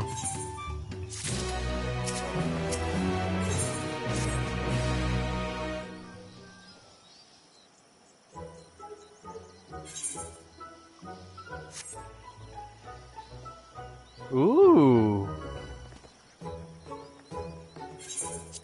It's like our friend said, the people are in no mood for festivities. I can only assume they are still recovering from the damage wrought by the storm. Indeed. Well, let's do what we came to do and find the selector.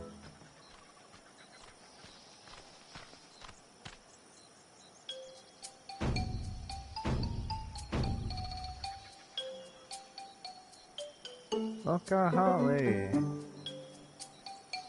Oh, what now? Oh, it's a Hanu greeting. Surely you heard it the last time you were here. Well, I was busy enjoying the festival. Greetings to the third promise and her entourage. I, Zanu Hali, welcome you to Okanu. As elder of my people, I shall also be fulfilling the duties of elector during the rite of succession. Oh, you didn't have to find them. I'm ready. Give me the feet and test my work. All in good time, all in good time. In fact, I came to let you know that we are not quite ready to begin. For the moment, please enjoy the hospitality of our village.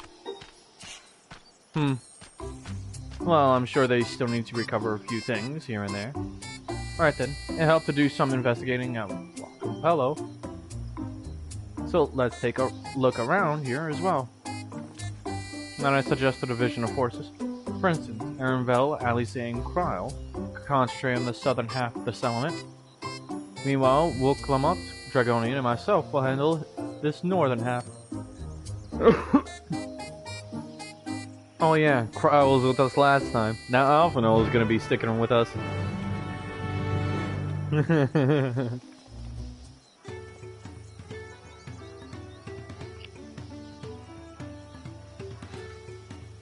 I wonder what funny shit Alphinaud will be able to witness this time.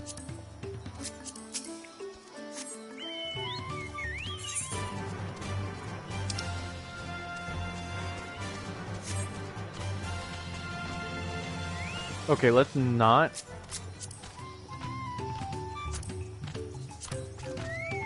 have a chocobo running around their fair city. Or rather, their fair establishment. You heard about the storm? I've never seen the likes of it before. With the supplies and help the Dawn Servant sent, we're making progress repairing and rebuilding our homes. While roads and walls can be patched, there's so much else that was lost for good. Oh gosh. Were some important stuff for their culture missing now?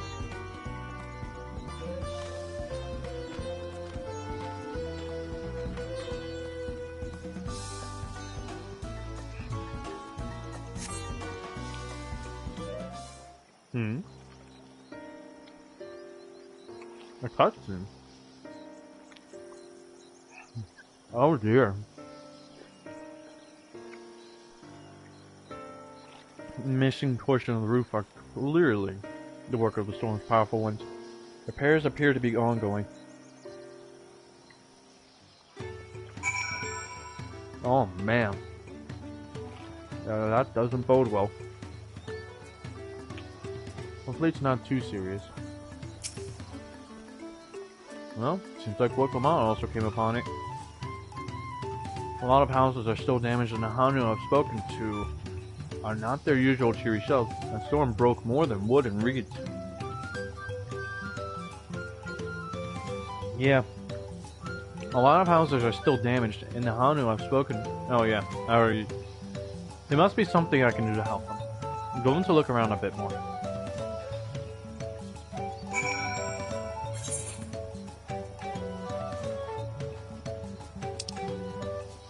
There's still more to look through.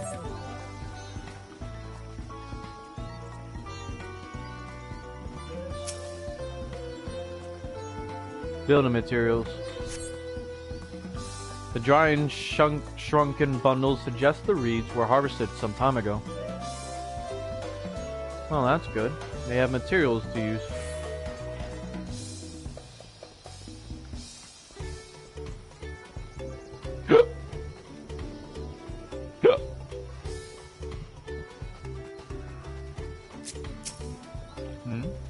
Boat of woven reeds. What the? Huh. Woven from reeds, this boat-like vessel is reminiscent of a bird. The beak and feathered tail in particular stand out. Huh. This boat must be woven from the same reeds I've seen gathered into bundles here and there. The plants hold both practical and cultural significance to the Hanu, then. Oh. A link pro message. Hello? Can you all hear me? I'm told they're ready to receive us now. Come to the large building in the south of the village. On my way. You ought to hurry over there, too. Oh, there we go. Cutscene.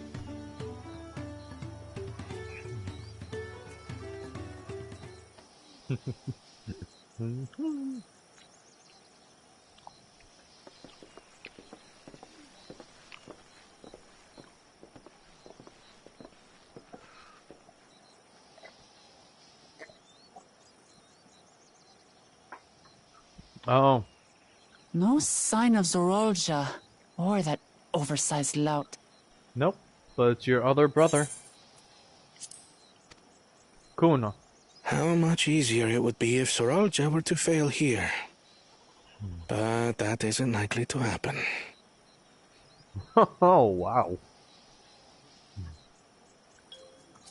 Honored guests, I am Zanuhali, elder of the Hanu.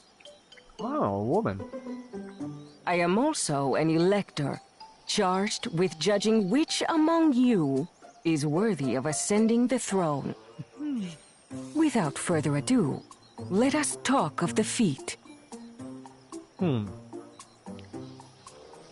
Not so fast. Surely you couldn't begin without us. Oh, gosh. No way. You made it after all. Ah, bastard.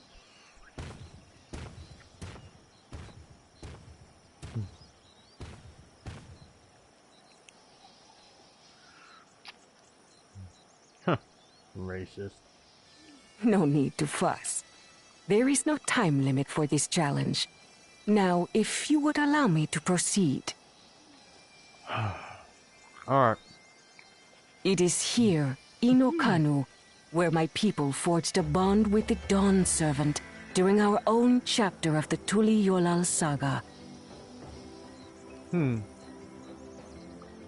homage to those events, I have prepared for you the Feat of Reeds. Reeds seem to be of great importance to the Hanu. I wonder what this feat entails.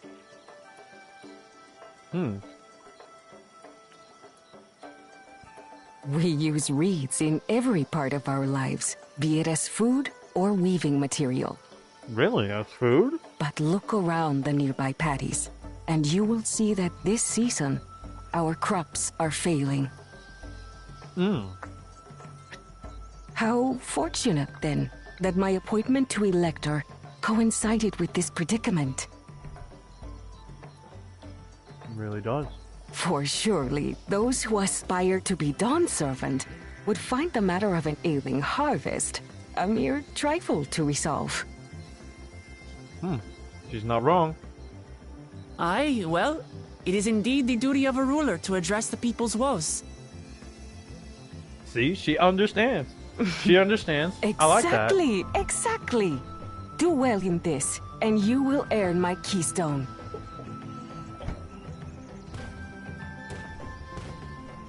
And what will this guy say? Why bother mucking about in the mud when we can take the stone by force? Oi. You will do mercy me.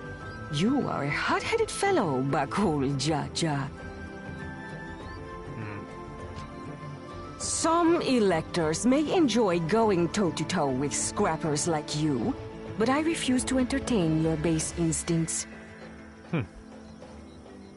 Arrangements have been made. Should you attempt to engage a feat giver in combat without their consent, word of your immediate disqualification will be sent to the palace. If you're still feeling feisty, then by all means, draw your weapon. That's the Oh, why is he yawning? This contest is presided over by cowards. There's no sport in fighting you. This guy's an asshole. Then we can return to the business of earning my keystone.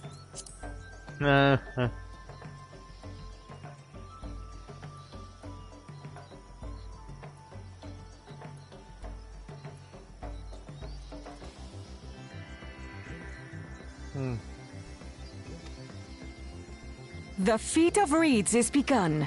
Claimants, I wish you the best of luck. Oh no, Mary contacted me via Link Pro. She wished that I could be there to put him in his place and show him who truly the strongest is. Because like bro claims to be the strongest of all, but oh.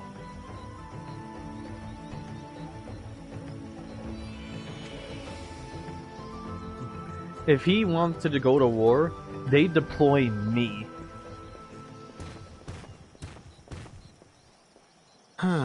The clever kitty crossed the seas to study foreign novelties. He might know tricks we don't. Tricks we can use. Really? What of Little Miss Mittens? Oi.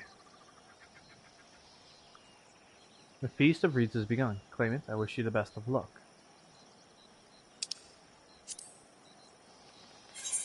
What is it, though? You know the answer to that. Compared to the first and second promise, she's a distant third. Not even in the running. Then we see eye to eye on this, brother. Being Bakul Jaja so long with me has rubbed off on you.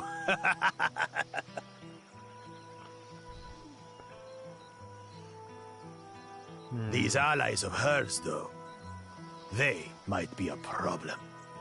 At least he's recognizing the threat. I was honestly listening in on that, and if he said anything else, I'd personally slap him across the face and just leave before he even knew who hit him.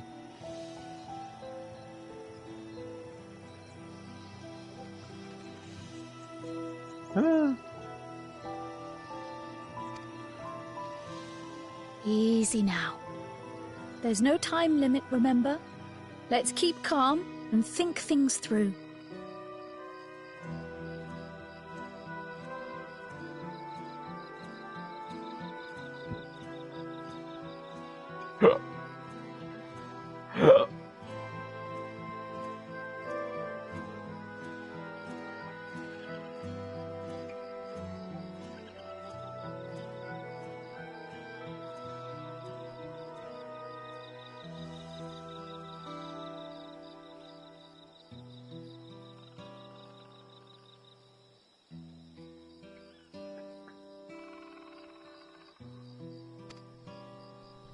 Right.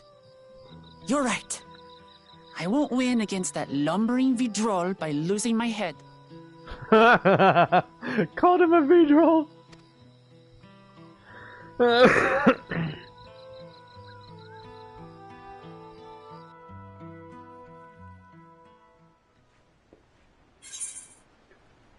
Alright.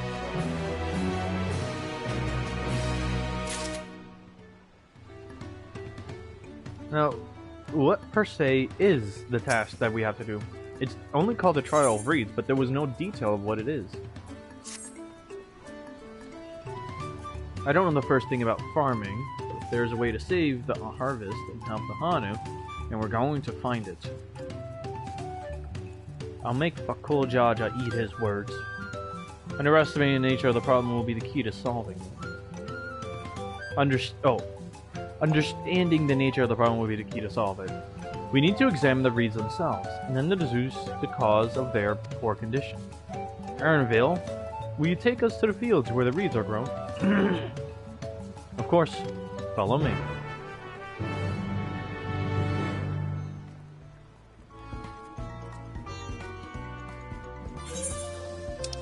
Should be that far. Yeah, it's not that far.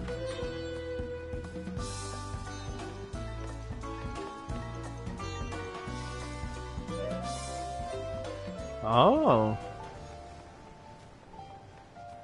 Incredible. They have a very wide place.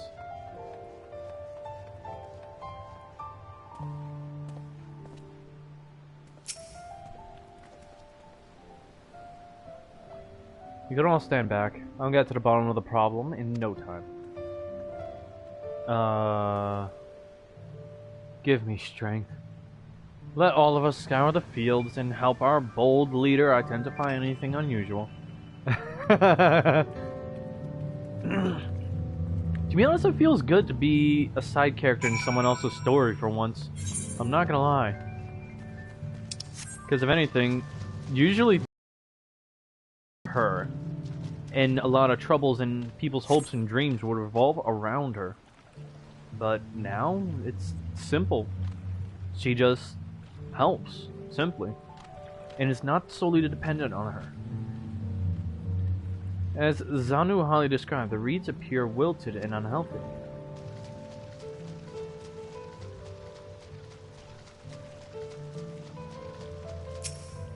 Paddy water? The water contains no obvious contaminants and looks fresh and clear at a cursory glance. Lethargic frog?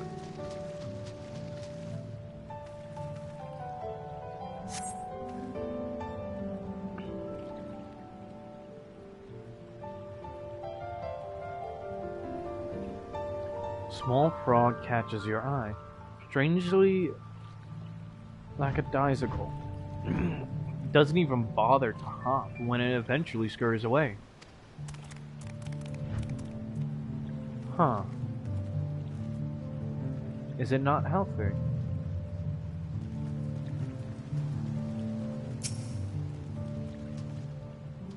Paddy mud? The soil on the paddies is as one would expect, rich in color and suitably moist, not dry or flaky.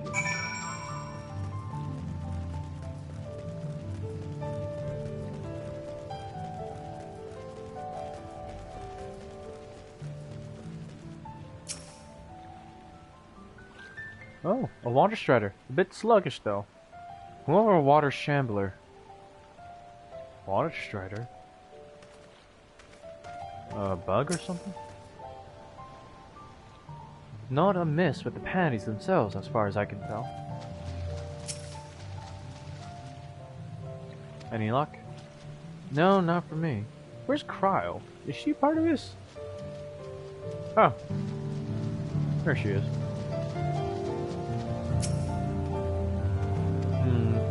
Even she's having a hard time trying to figure it out. I'll call everyone together and we can share our discovery. Sure.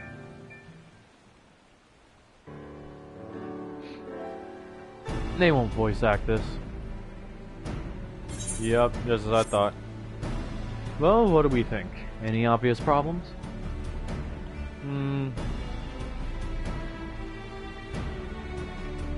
I agree. The waters look to be of good quality, as does the mud in which the reeds have been planted.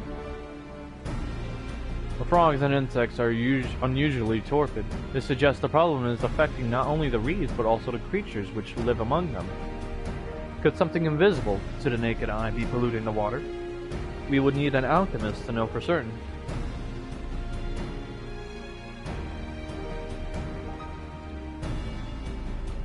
I don't have much to add about the fields, but something else occurs to me.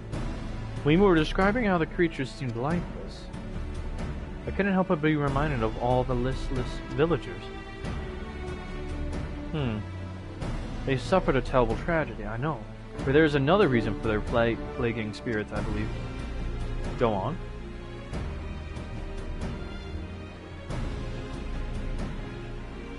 The festival. This is traditionally an occasion for celebration and renewal, so without it, the Hanu are struggling even more to recover. The last time I visited, the village was in the middle of the festivities.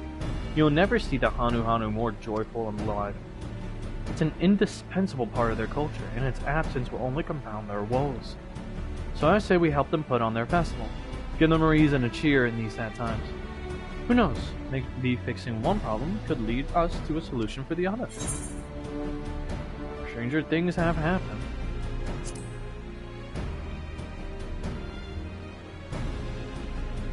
A lot of stranger things have happened. Right?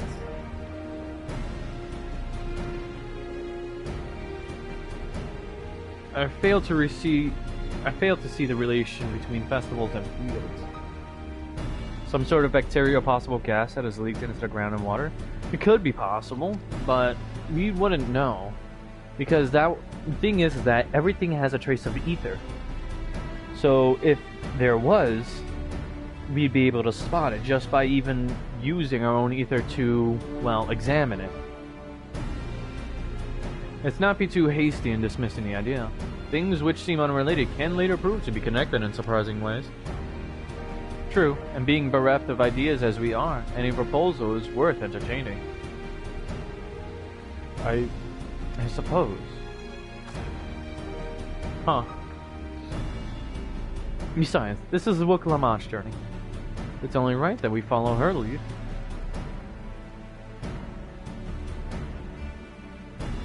Aww. See what I mean? By the way, does anyone know where their festival float is? It's like a boat woven from rings that looks like a bird. We have seen it. In that big building to the north. Let's go and see it.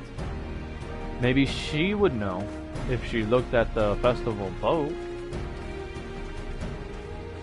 Arunvel still thinks it's something else.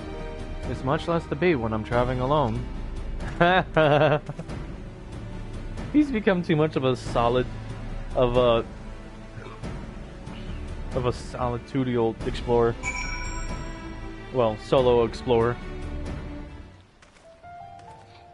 Alright.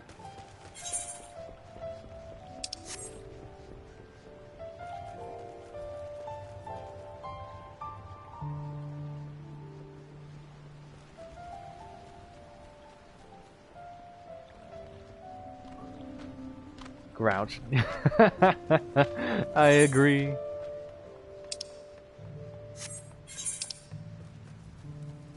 Oh. No, that's just water. Wait, what the? What are you? Oh.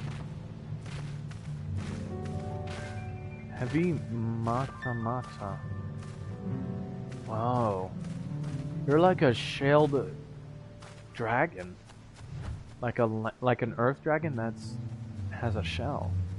Interesting.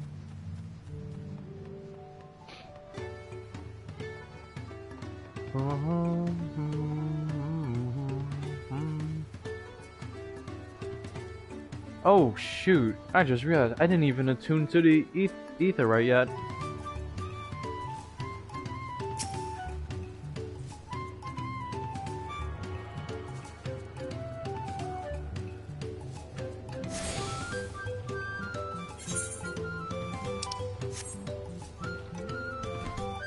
broken Ankylosaurus. Ah. Who knows? Maybe it did. Oh, cool. Does it not appear somewhat damaged to you? You should take a closer look.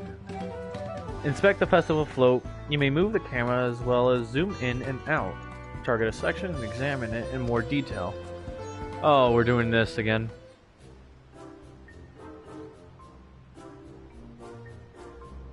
Oh, I already see one thing missing. A few things missing, actually, that are obvious.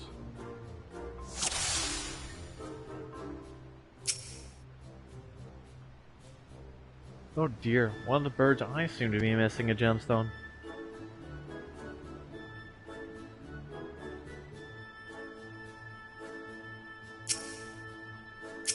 Snapped carrying pole.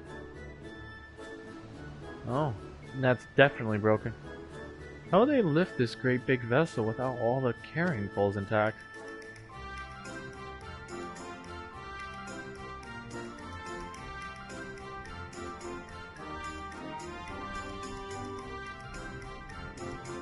Huh, what else seems to be the problem? Oh, bed-raggled feathers? Oh, I just noticed the feathers. These tail feathers have seen better days. I swear the colors were a lot brighter the last time I saw them.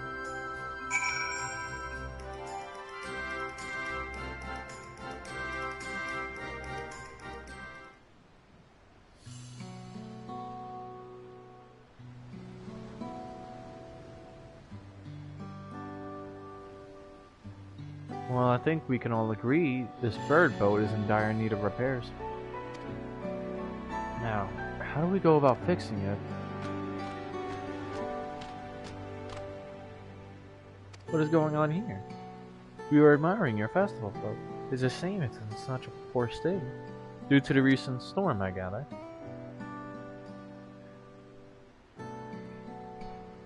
Like how the Brachdios was created by Prime Mike Tyson wandering into the Monster Hunter universe and got busy. Alright, listen, buddy. Listen. That's even more that's disgusting. That is disgusting. Because you're essentially calling this man a furry. And by far worse standards. I'm not even laughing. That is just disgusting, bro. Yes, we had to leave it exposed while we usher our people to safety. To float in this condition, there can't be no lifting of wings. No ihihana.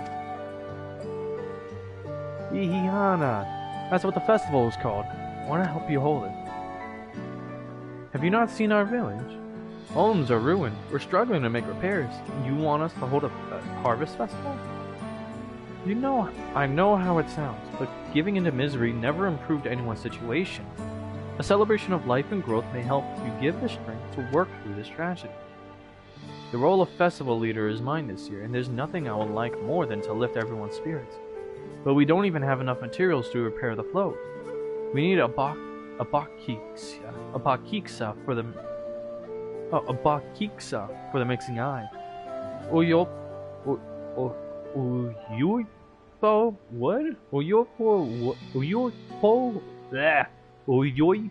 wood for the poles, and feathers from the winds chosen to adorn the tail. Two of these I know. Abakiksa is a type of precious stone used in arcane equipment, and Oyopo wood is essential for crafting ceremonial instruments.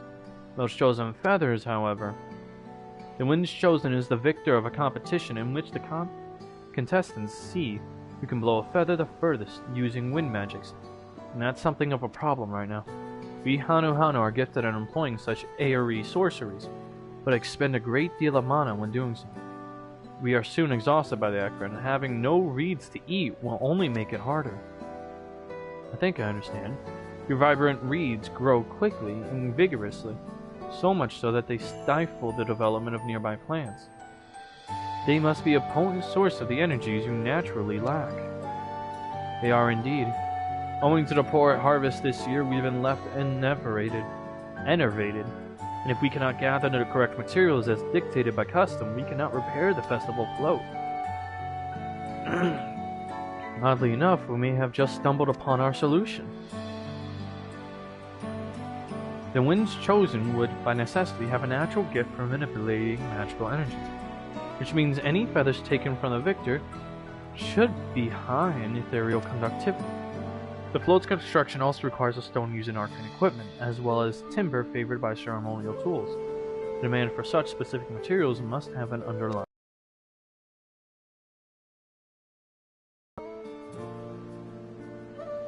It's actually smithing the Hanu. Smiting the Hanu? No.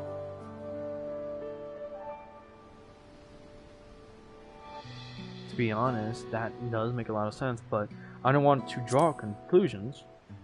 Pray continue, Alphina.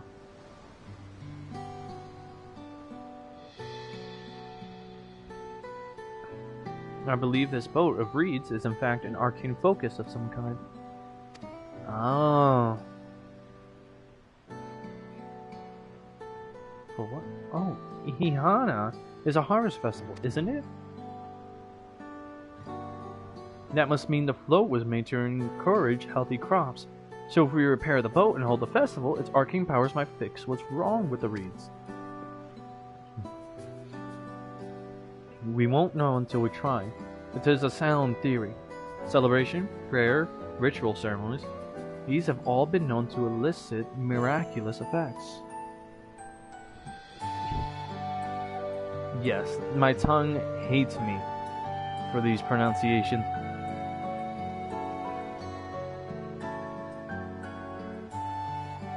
Oh yeah. If anything, I figured that that's what it was. Land of ether, practically a land of magic, where even like festivities and prayers can make things come to life, essentially. Miraculous things. Wait. The float, a tool for magic? This is the first I'm hearing of it.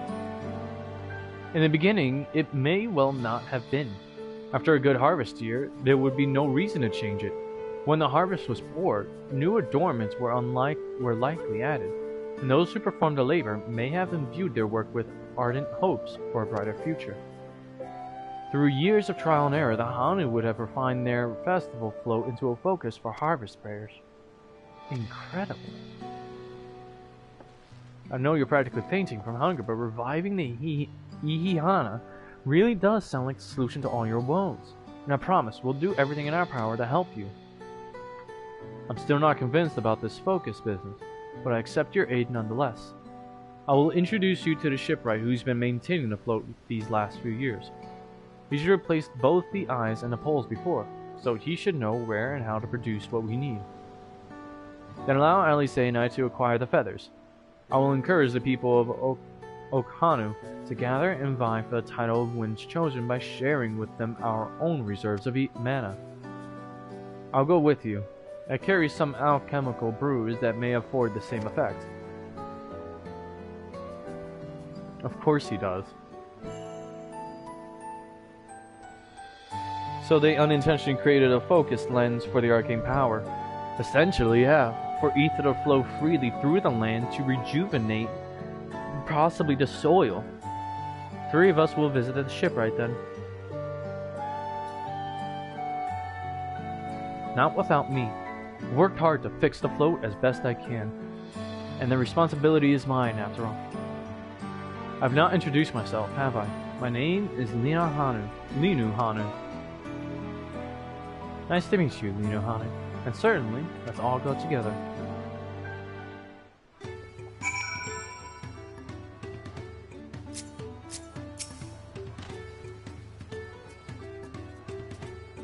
Thanks to Wilk Lamont, we found ourselves a promising way forward. Experience and knowledge are valuable assets, but there is something to be said for following one's instincts.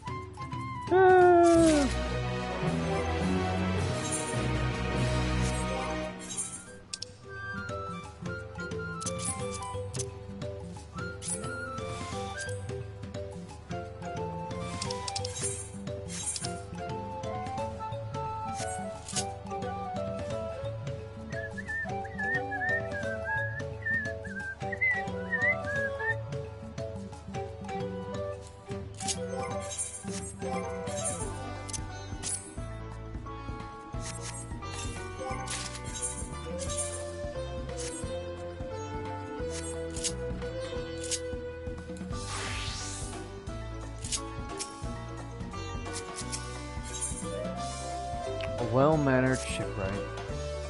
The shipwright's name is Wook Uyu. He's a Zebral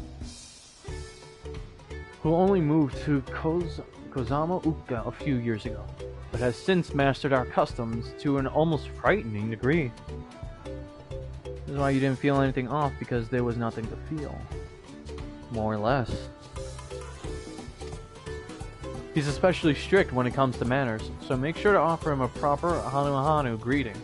We don't want to offend him right before asking a favor. Proper Hanu greeting? Oh, that one! Don't worry, I remember how it goes. Then we shouldn't have any problems. Let's head to Okbek Bay, to the east of here. Okbek Bay.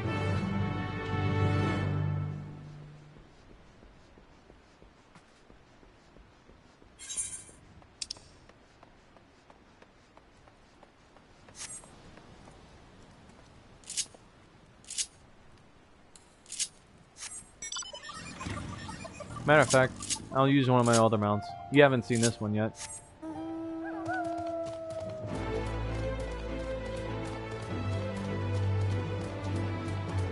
I love the music that plays from this one.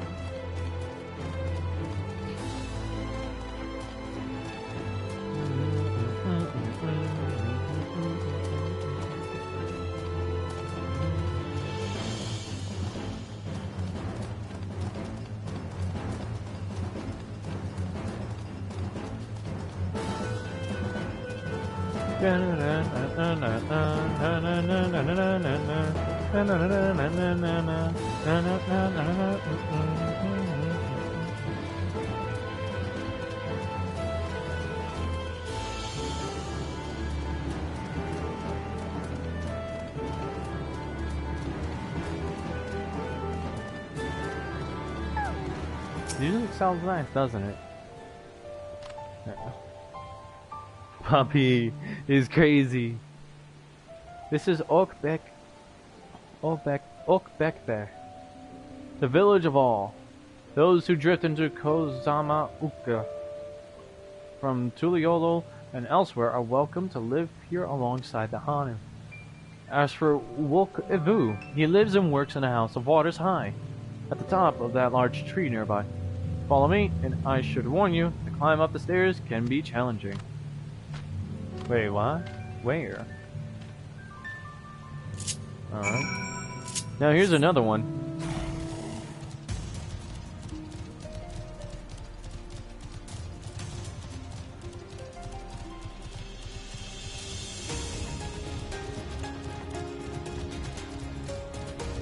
Now, there's a history behind this one, because this is technically a creation of Emmet Selks.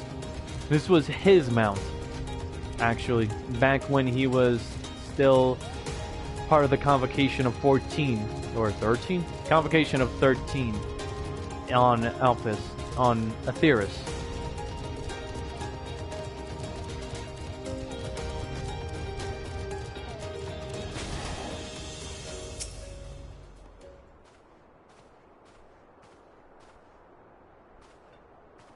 Battle mount. Yeah, sounds about right.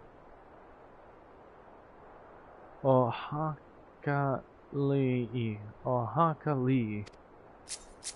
Oh, she's practicing her greeting. We are hoping to enlist a man's aid, so it pays not to be rude in any case. I should mention that Wook Ivu isn't only a stickler for antiquity. He's also, well, you'll find out soon enough. Also what?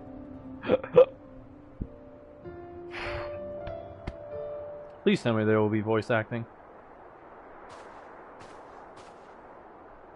What do you want with me? Yes! Voice acting! I want to hear Wook Lamont try and do this greeting. Right. The greeting. Oh gosh.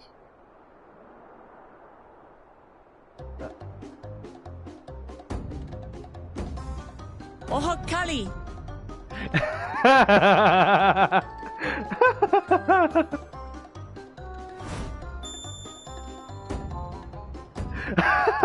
Oh, Kali! Oh! Kali! I like this. Good. You brought your manners with you. I like this guy. Kanu, do as the Hanu do.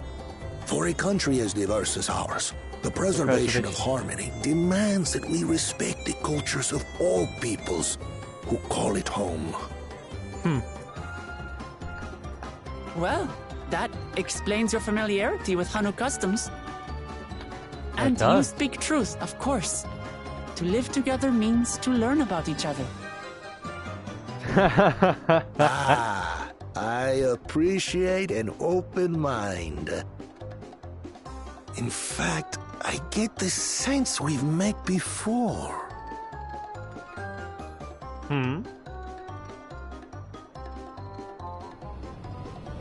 You're Wuklamat. Oh, what an unexpected honor for old Wukevu. Here I am prattling on about manners, and I've gone and insulted the third promise herself. There is no excuse for this betrayal of etiquette. Oh my gosh. Please, take up your axe and claim my impudent head. I will not. Keep your head. I hate formalities anyway, so forget about it, alright? Alright then. Consider it forgotten. He moved on quick. How prompt.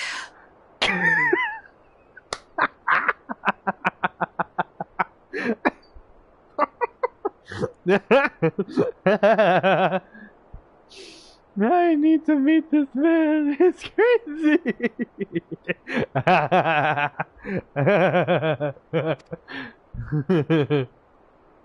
We're actually here about the Ihihana float.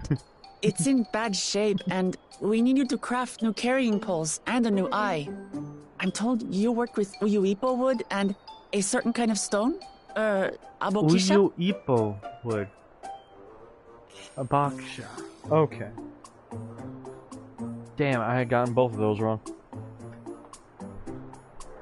Uyuipo wood. Oh, fuck me sideways. I need to meet this man. That's a crazy statement. I need to meet this man.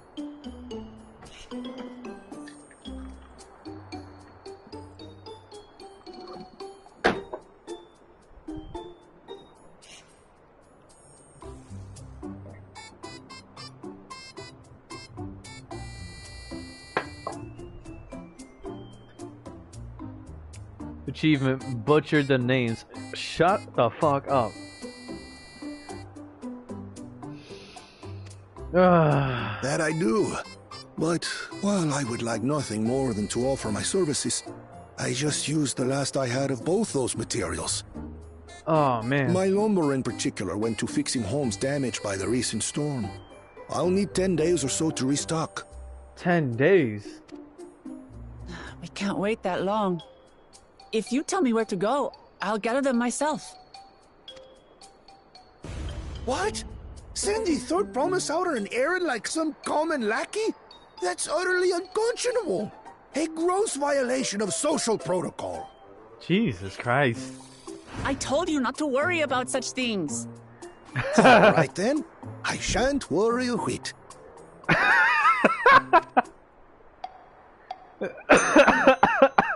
Yo, what the hell? This guy moves on quick. What's with your Hanu friend there?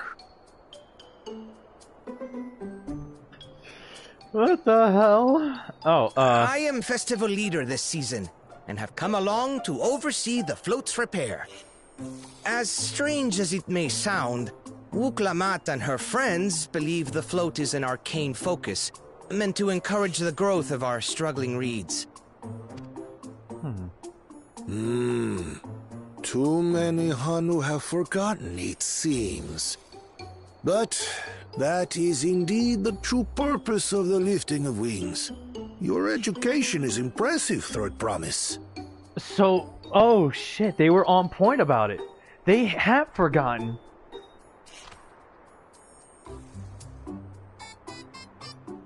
Well, maybe a little. Allow me to show you where to procure Uyuipo. We can leave the Abukisha to your friends, I presume? Take yourself to Cave Kikitola, or thereabouts, and you should find the stones you need. Sweet.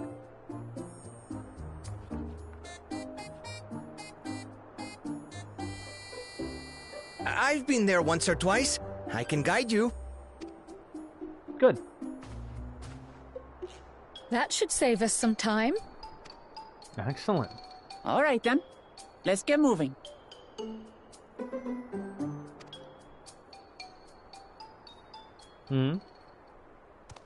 Ah.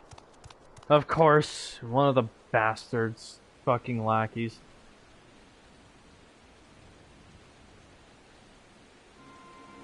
He sends people to do the scouting for him because he can't do shit for himself. Chosen One, one of your rivals is making progress. Fucking bastards sending out spies.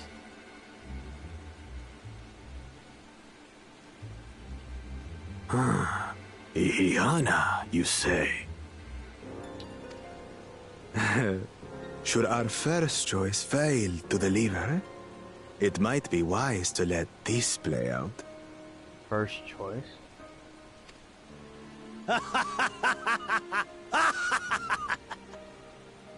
The third-rate promise is making herself useful after all. She is not for you to use.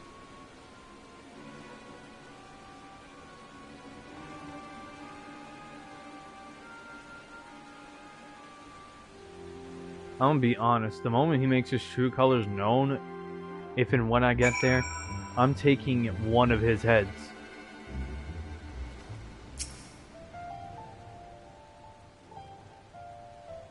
Oh. Nah. Like I said, internal affairs. I'm sorry, did this just move?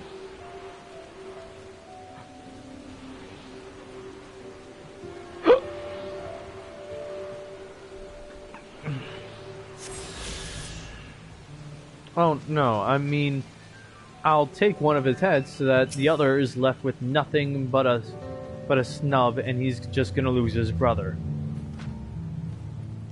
And it's even worse. Cave Kikitola, southwest of Okanu. We can return to the village first, then head there on foot.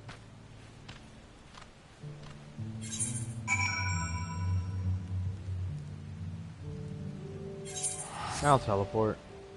I'm not trying to... That's screwed. And not only that, but that's even worse. Because if you're conjoined with a twin, and that just means losing that other head will make you feel so much worse. Like, you've always felt like in the presence of someone else, so you were never alone. But then that'll just make him feel even worse because, well, now he'll feel forever alone when he's technically by himself. Southwest of here, was it? Let us be on our way.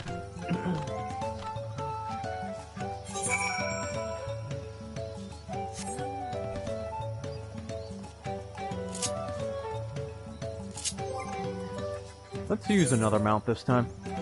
Who else do I have?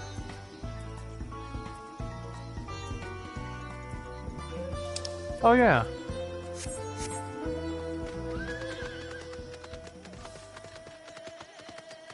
I earned this from fighting, damn, what was his name?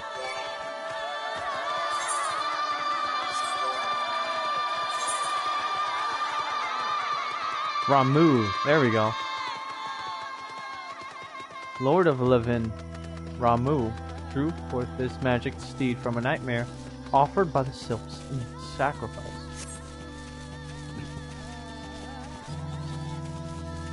I had earned this by defeating Ramu.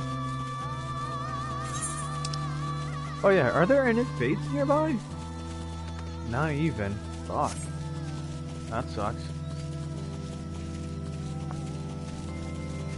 Carter Slade called. He wants his horse back. Who the hell is Carter Slade?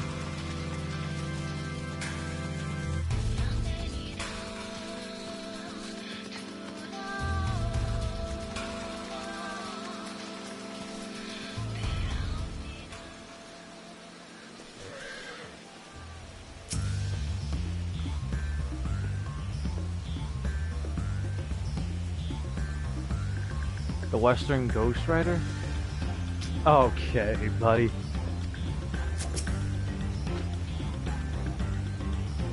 Cave Kikatola. As promised. Home to many deadly creatures. Venture inside if you feel confident, but I will conduct my own search out here. You can spot raw abaxia by its green-hued glimmer. Bring anything matching that description to me. I shall help scour the inside of the cave, then. You take the west half, and I'll take the east.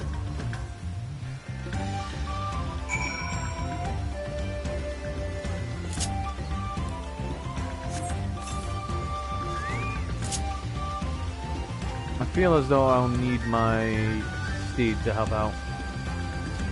Oh, they have glowflies here.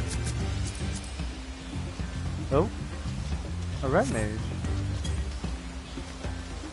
That just flew away.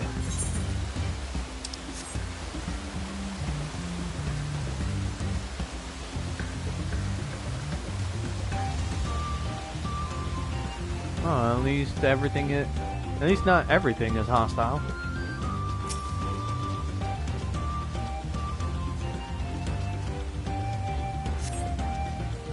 Upon closer inspection, you find that the glimmer you spent was just light reflecting off the water.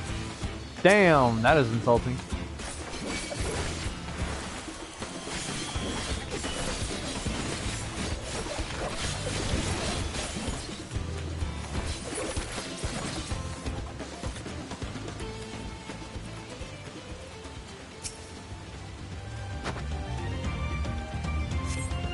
You find a chunk of stone glowing a distant shade of green. This seems like the exact kind of mineral Linu Hanu was looking for.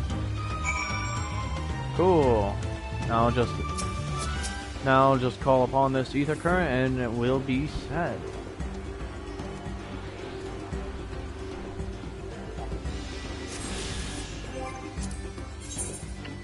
You know what, to be honest? Go on another leveling run. All need a tank? That's crazy.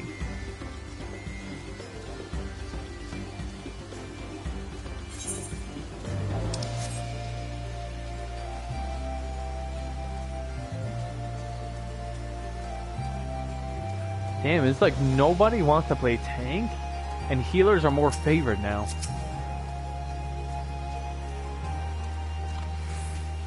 I picked over the ground near the entrance, but found nothing. Did you have better luck inside the cave? Raw Abaxia. Yes, this is Abaxia. Along with Kral's contribution, we have more than enough for our needs. The stones you brought shine very brightly. I think you both.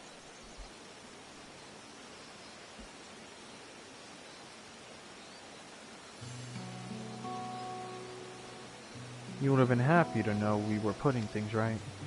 Truth be told, a good friend of mine was meant to be festival leader for this year's Ihihana. But when that big storm hit, he did not survive. It fell to me to carry on in his stead. That was why he agreed to Woklamat's request, despite your initial reluctance. Yes, it hurt to hear, but she was right. Though I must mourn, I cannot let my grief consume me. Her words made me realize that the path to my recovery, our recovery, is already laid out before me, and I will walk it, for myself and for my friend. Aww. Thank you for sharing your story with us. Please rest assured that we've taken your plight to heart. I'm certain our companions are procuring the other materials as we speak. Everything will come together, and the Hanu shall host a splendid, uplifting festival. That we shall. With that, let us return and deliver the Abaksha until work Evo's waiting hands.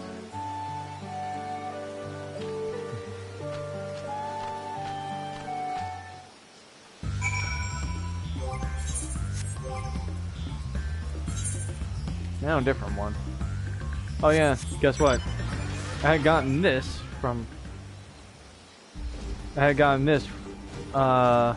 replica from Mary, actually.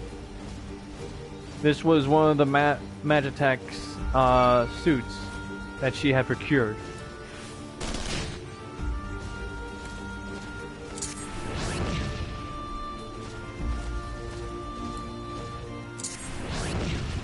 It doesn't actually harm anybody, but it just creates the same effects.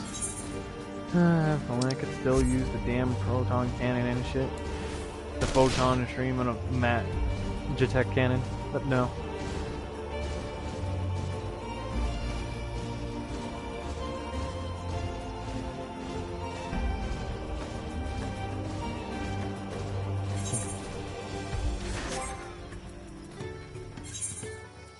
I remember why I didn't much like that one. It was too chunky. Oh yeah, and here was another gift left by Heidelin. Vanaz, familiar.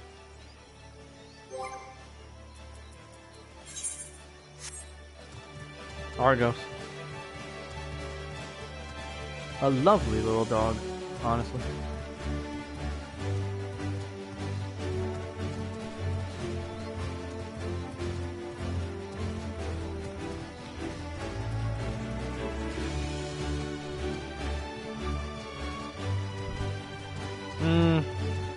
I have no doubt that he would. I'm just hoping that he won't do something stupid. Oh, a fisher. Huh, I didn't know you could fish in these waters.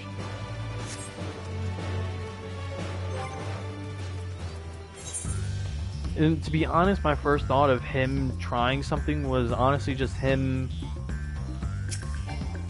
doing something else for the festival.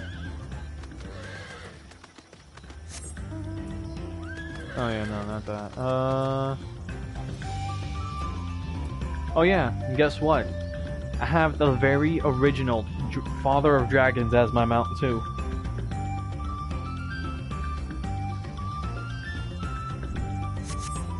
Midgardsormr himself.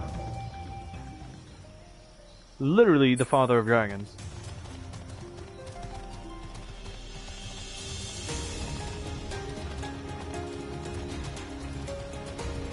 Thing was, he was actually taken out by the Garlean Empire in one of their expeditions to get rid of dragons.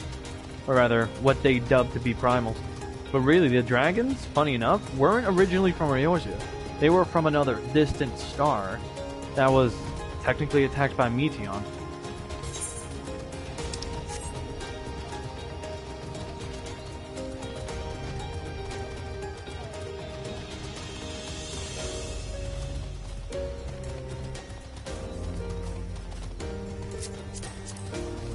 A warrior!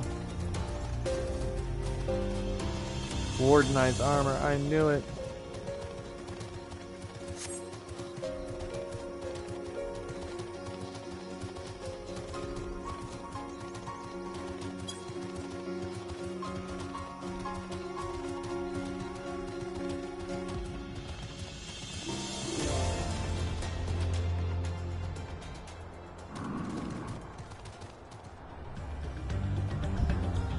Oh yeah, he can fly. But the thing is that I don't have all the ether currents to be able to fly in the region.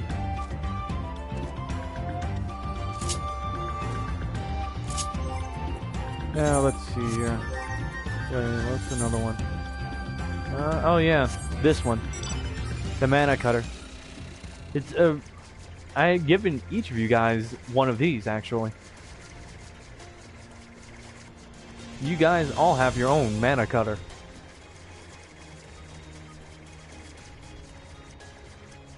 If I were able to fly, you'd see that the sail props upward.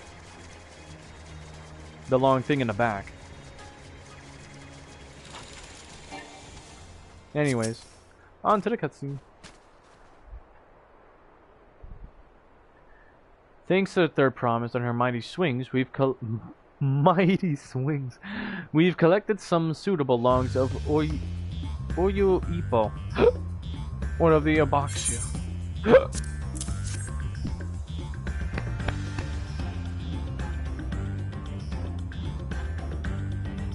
Yes, these are excellent samples.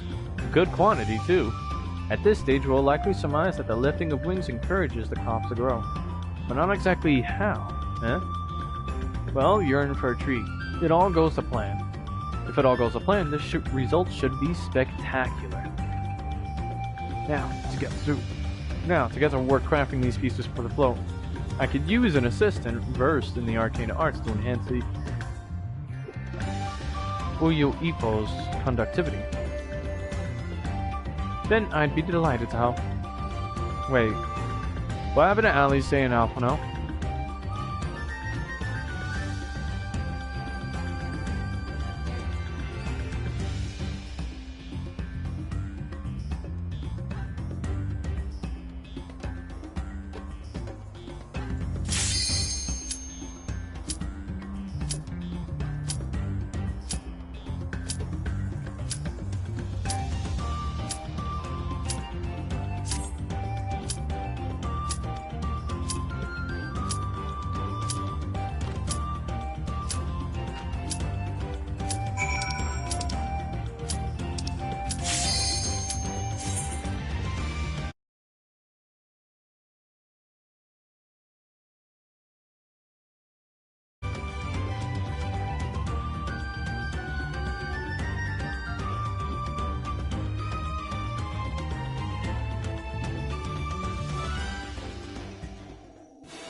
All seems in order with the lens, and I trust you can hear me?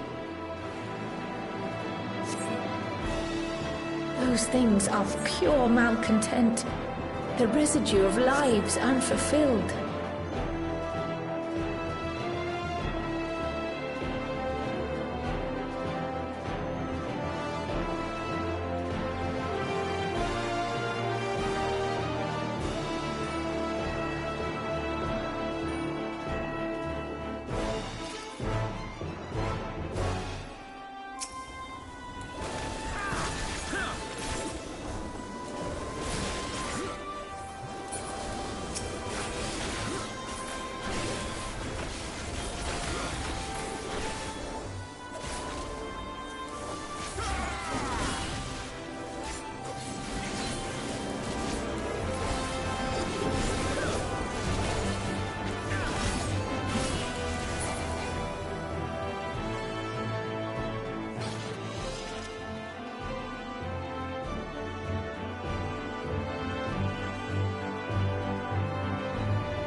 It will guide you.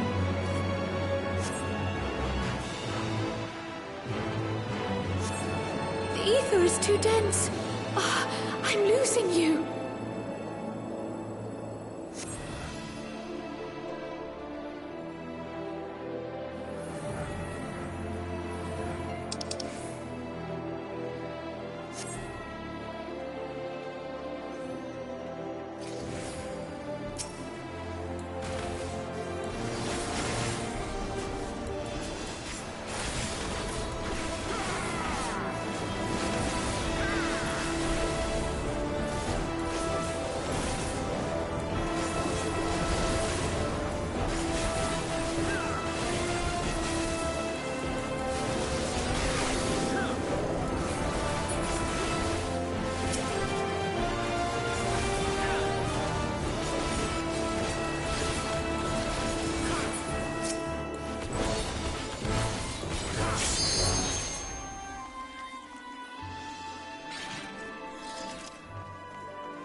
Many faces have I worn, but this is my favorite by far!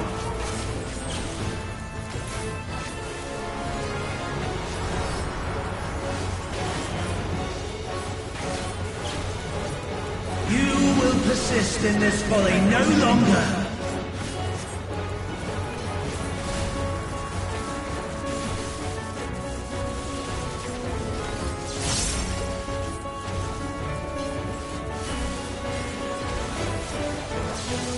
The stage is set!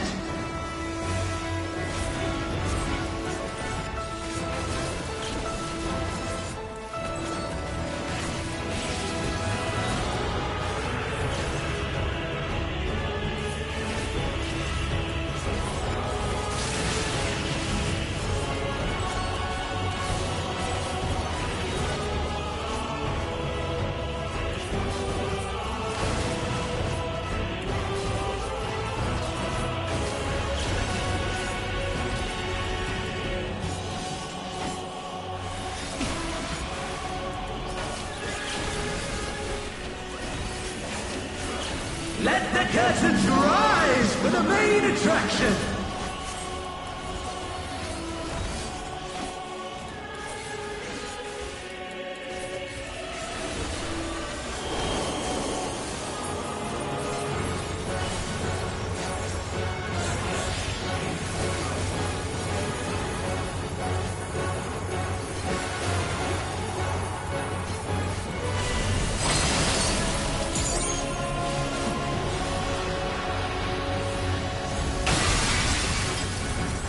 Ma, what a boorish audience you are!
Do you see this, Jin?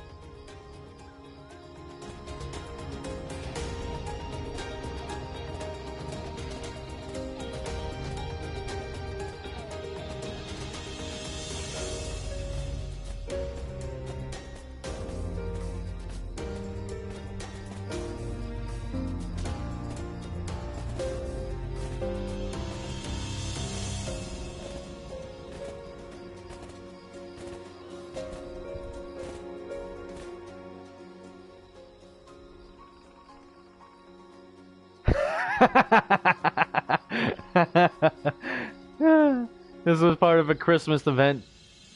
I believe it was last year.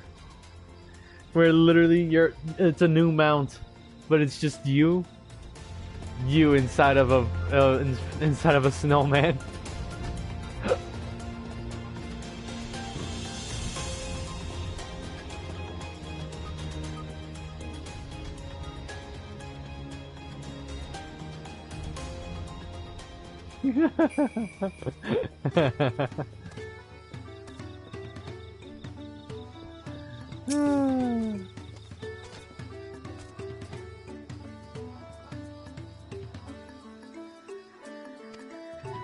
At first, Wook Ivu criticized everything I did. Then he suddenly yelled, "I've spoken ill of the third promise and must punish myself," and proceeded to slam his head into an Oyuya Ifa tree.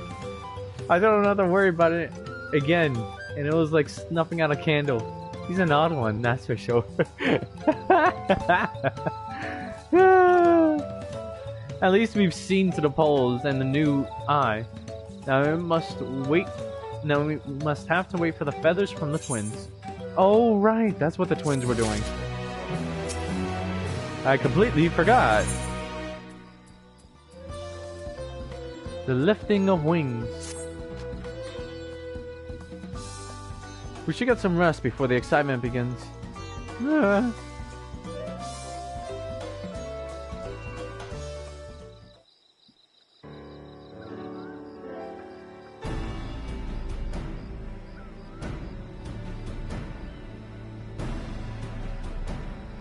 wonder how they're faring.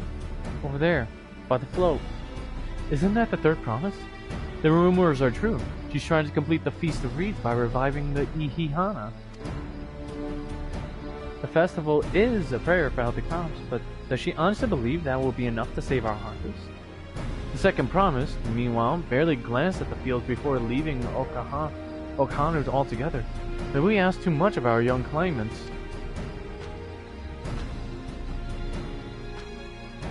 Oh, I wouldn't be too quick to count Korna.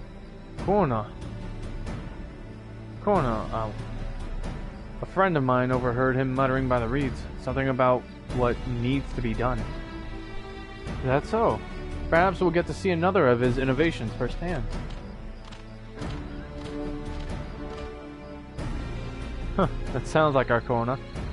One look at the reeds was all he needed to think up a solution.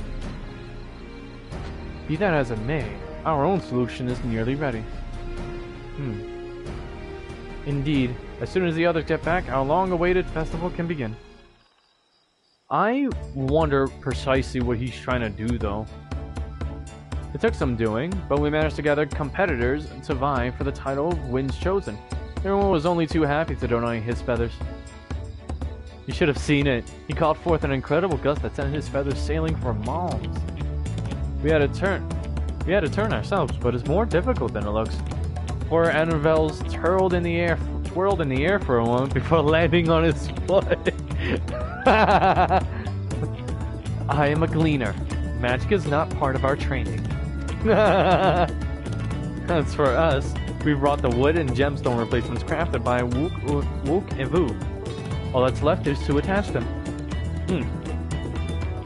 Has it been decided who will ride the float? Papa was the guest of honor the last time I was here. I remember being surprised they could even lift the thing with his hulking weight on top of it. The rider must be a personage of great esteem, which is why an invitation is usually extended to the Dawn Servant. This time, however, I have another in mind. Oh, who is it? Our beloved Ihihana, the lifting of his wings, is only being held because of you and your companions. Thus, do I nominate you, Wook Lama, as our guest of honor. Me? Aww.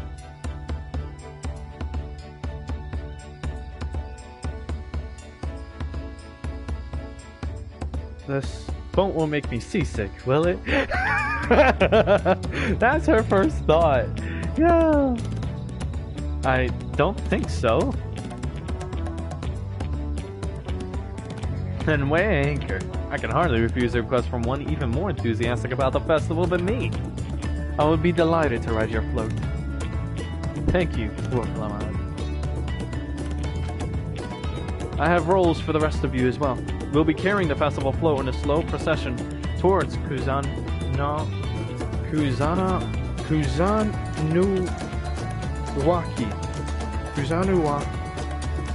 where the sacred likeness of Kishihiha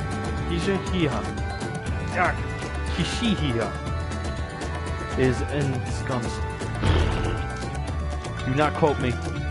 What I'd like to do is clear the path of dangerous wildlife so that the procession can move along unimpeded. Consider it done.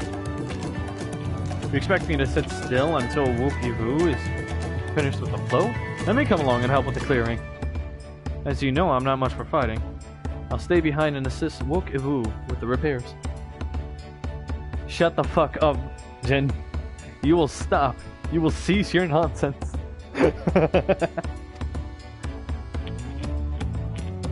If you aren't sure where you need to go, the path I spoke of begins at the south of the village and branches off to the east.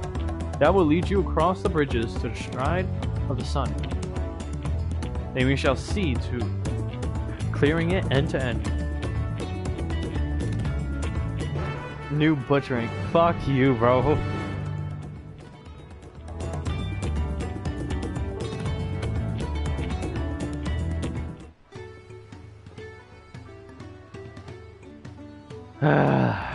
You suck, bro.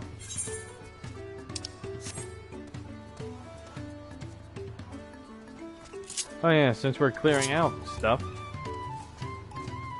why not use an extra glacial green to ensure my companion stays by my side? Oh man.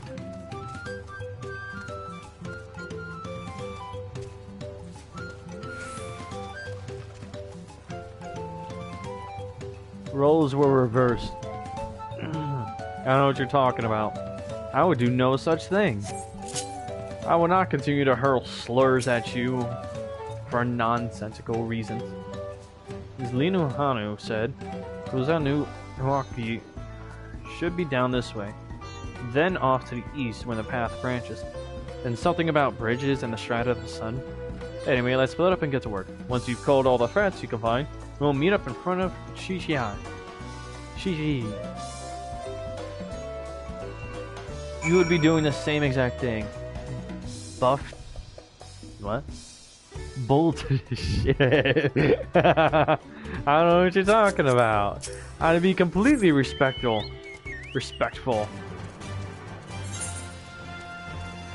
There is no ill intent in my body. So I have no idea what you are possibly talking about. I think I'll do the... Yeah, fuck it. I think I'll do the fate first.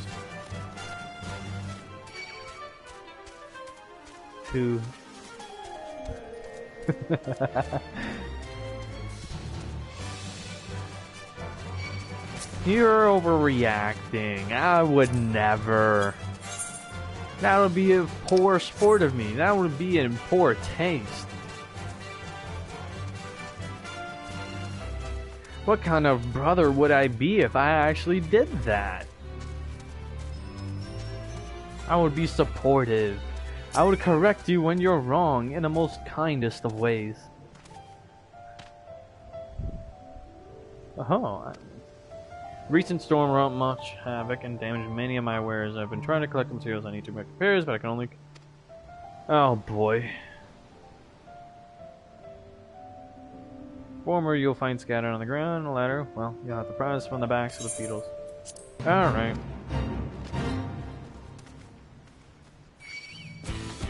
Already?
I've gathered quite the amount. I should probably deliver. God damn it.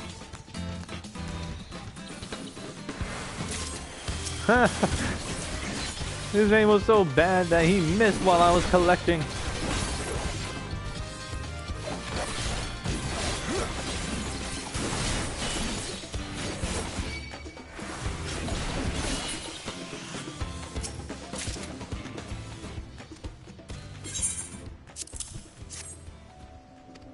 Nah, that was only a little bit of enough.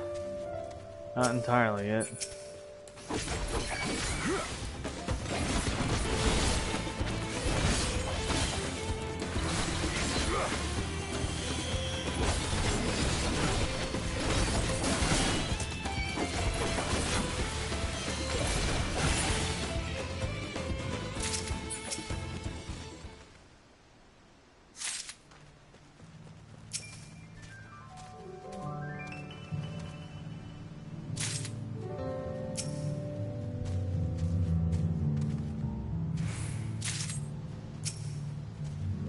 Oh, cool.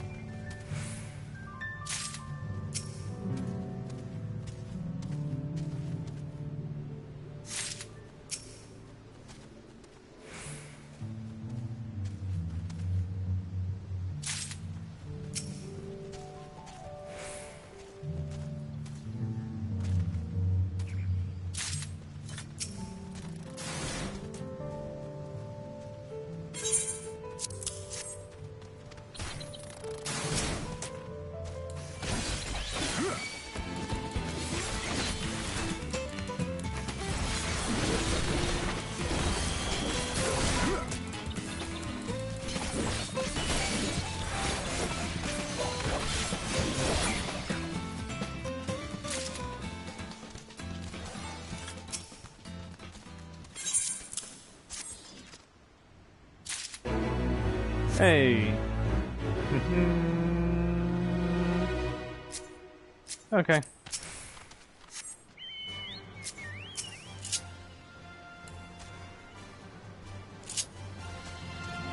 Back to the main quest.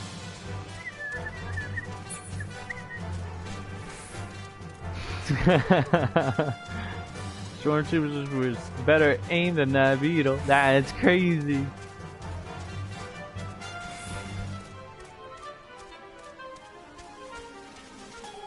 And what do you mean feel the sarcasm from Georgia? Do you mean the support and love? The brotherly bond that we share? Oh, there's another one.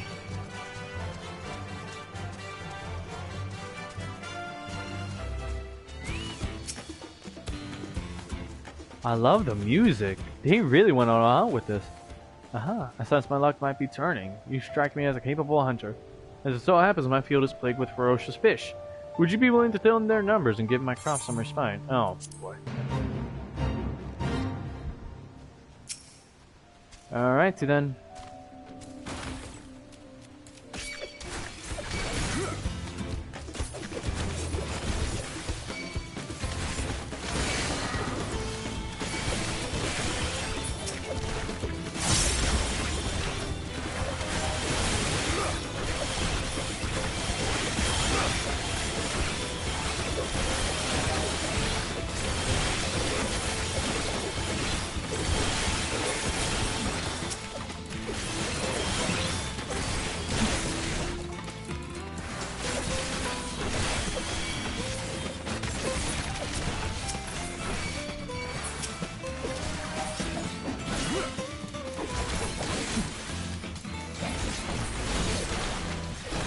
Okay, gotta get a bit of distance because this is now starting to get a bit ridiculous.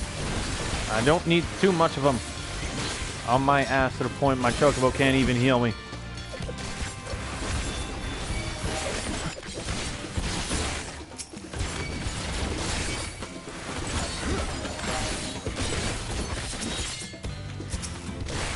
You're not dead yet?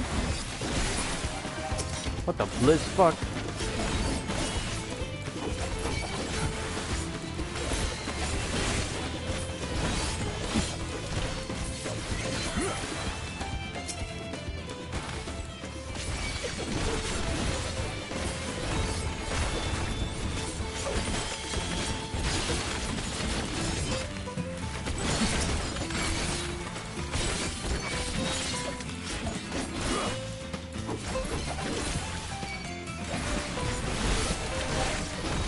Hey, you know that meme of where a guy is like saying, "Can't stop, can't stop, can't stop, I can't stop." Yeah, feels like that's what this class essentially is. Just the can't stop at all.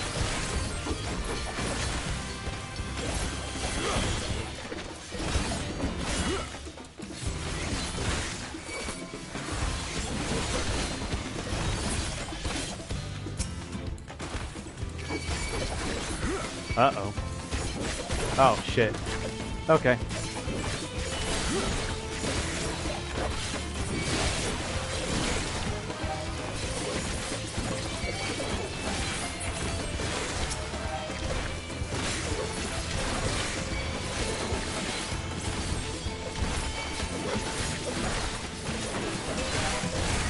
Uh-oh.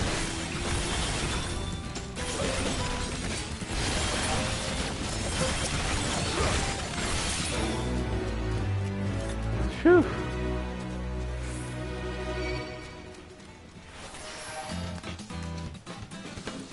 Damn. This is how I look real. Whew. I look awesome. Any monsters nearby? No? Darn.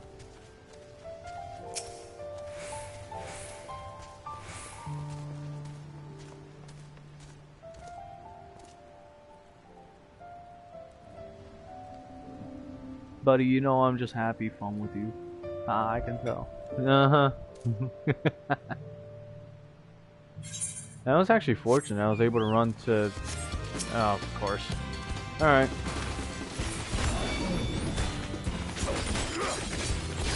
Let's just hurry up and kill you quick.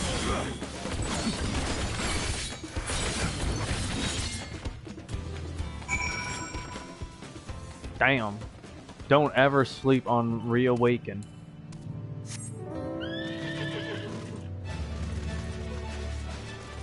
Ah, whenever I'm writing that one, it feels so slow. If I don't have any increased movement with that one, it just feels slow. You don't need to watch over me anymore. Aww.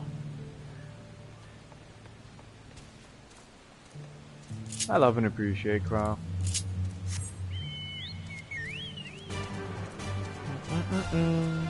Okay, when we come back, I need to learn Viper. You really want to learn Viper, huh?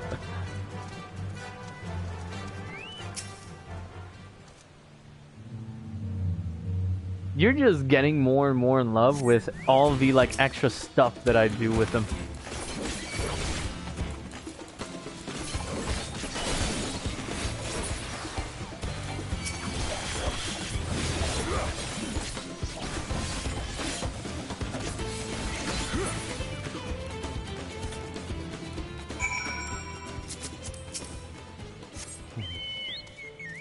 To be honest, I feel... Actually, hold up. Last I checked, I gave you guys chocobos. Have you trained them? Because to be honest, they're kind of the perfect battle companions.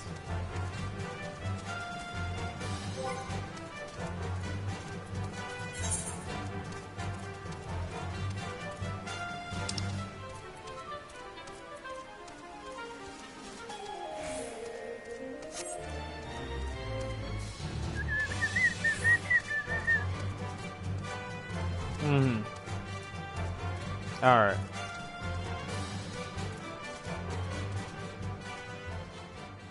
Wait a minute. No, you haven't. I lost the picture when the server vanished. Oh shit, my bad.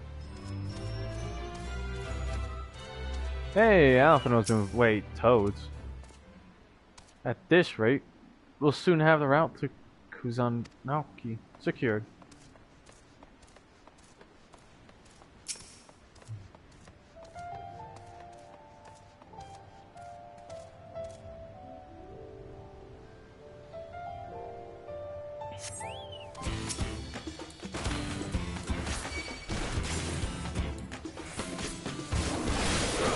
Whew. Damn, that lag is crazy.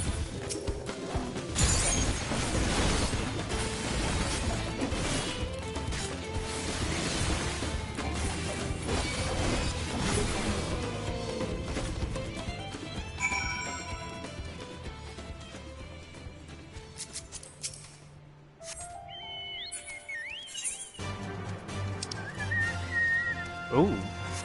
Wait a minute, that's a whole aetheryte crystal all the way over here.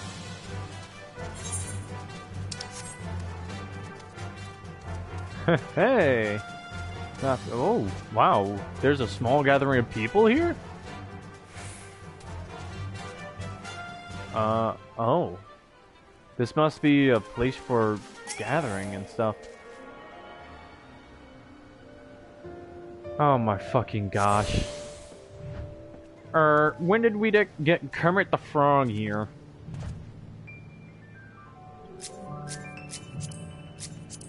I cannot do his voice, but seriously though, when the fuck did we get Kermit the fucking Frog?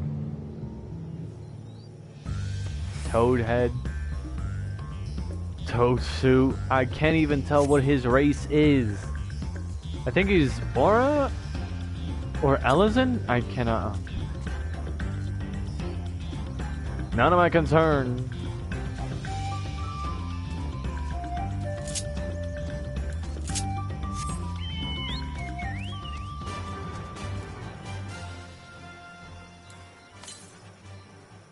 To the west?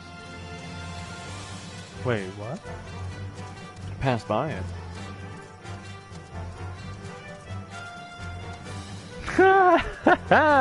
Since he divorced Miss Piggy is crazy. Oh, a fate event. Hell yeah. Ain't you a big fucker, too? Have at thee.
Shit becomes so much easier with a chocobo. Okay, back to what I was originally doing. To the northwest. Should be around here somewhere.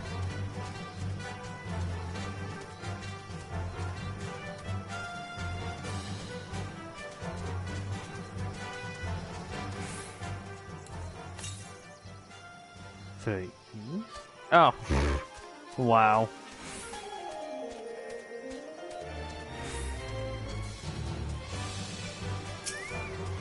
Alright, let's see what you said. That's a lot of damage. Mine usually sunbathes at the palace. He is very relaxed. Wait, what do you mean? Your chocobo?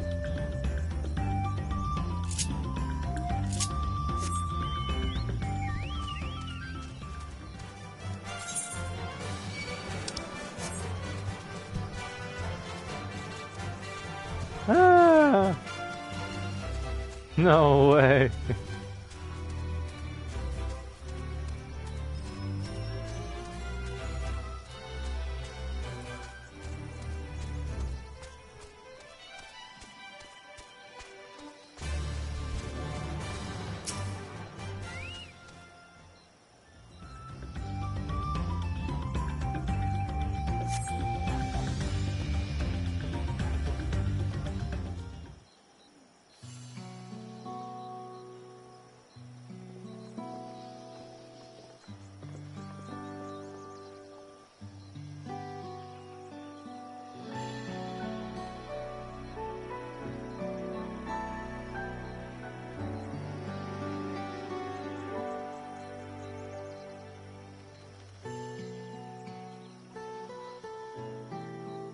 Hey Jin, check Discord.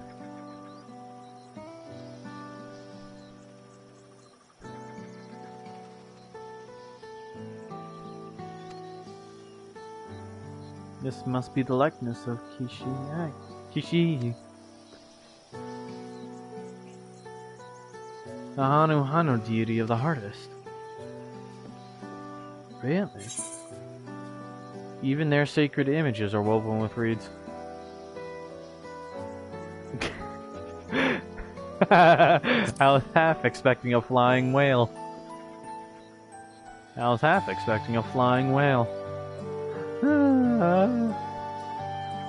A whale? Why a whale of all things? Anyway, it said that Kishi here was worshipped on another continent. This ancient faith was then brought to Tural by the first Hanu. The Hanu migrated here from another continent. They may have the two do share a common ancestor. This is all very fascinating, but shouldn't we be getting back to Linu Hanu? You'll want to know the path is safe for the procession. Right, and I need to write on the float. I'll run ahead and tell him we're done here. Oh, ever the quick one.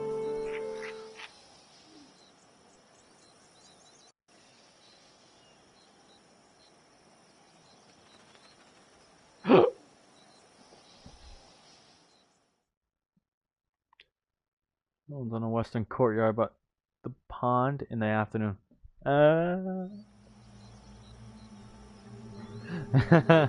Hey, he fixed it up right.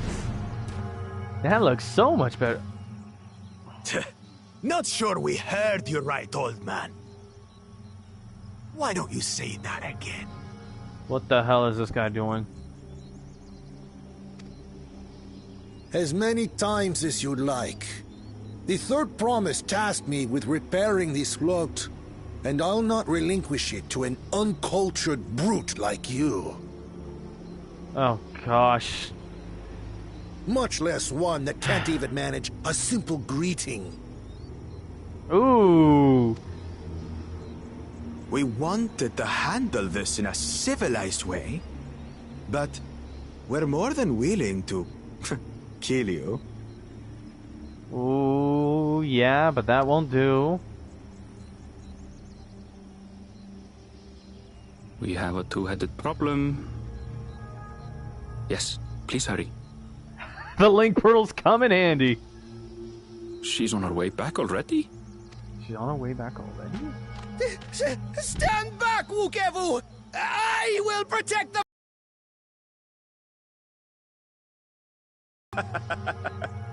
Are you trying to be brave, little bird? Oh, for fuck's sakes. I could never have repaired the float alone. Not properly. But thanks to Wuklamat and her friends, we can hold Ihihana again! This is a priceless treasure! And as festival leader, I would die to protect it! Oh, boy. Very well. If that's what you want. He does anything, and I am collecting the Mystic's head.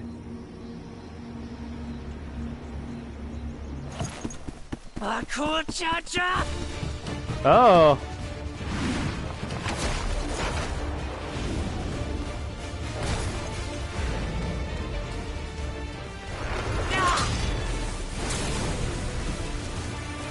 What? Ooh.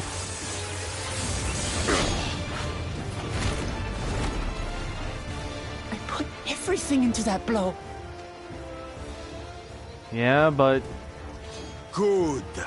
The better for you to understand the gulf between us. But you need more lessons. We'll carve them into your mangy hide until you cry and beg forgiveness.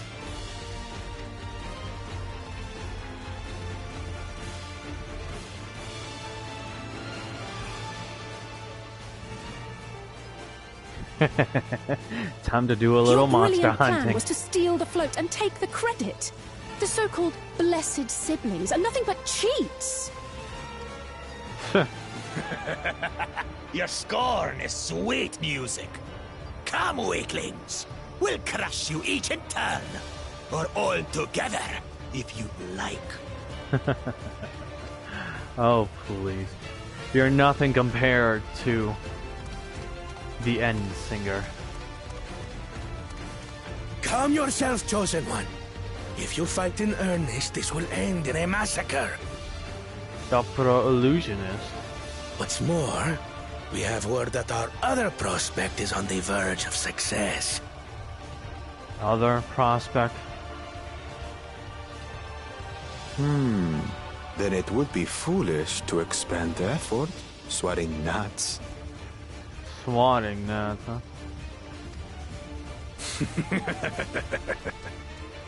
Lucky for you. Eh?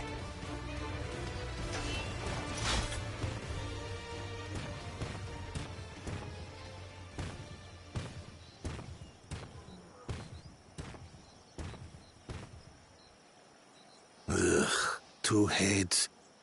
I see Mamuk still clings to that loathsome hope. Oof.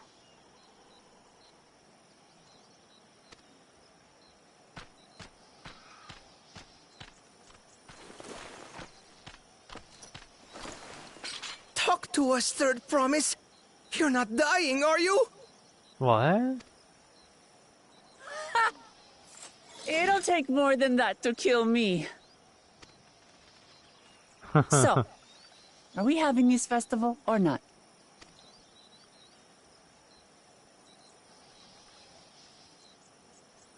Yes!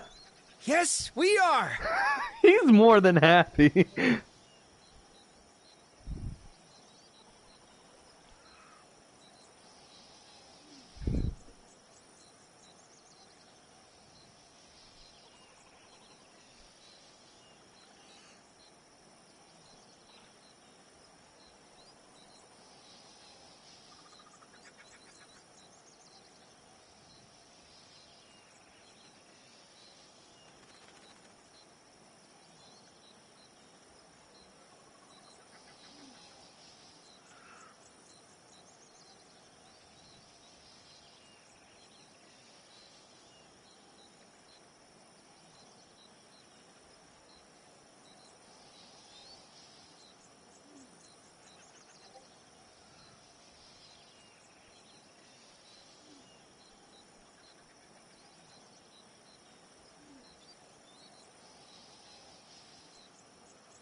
Well, but against that two-head, I may as well have not been there at all. Nonsense! You stood your ground and brought us the time we needed to make it back. You're incredibly brave. Oh. Fucking orange. Oh, true great. I'll just take the Night World silver piece. Darn.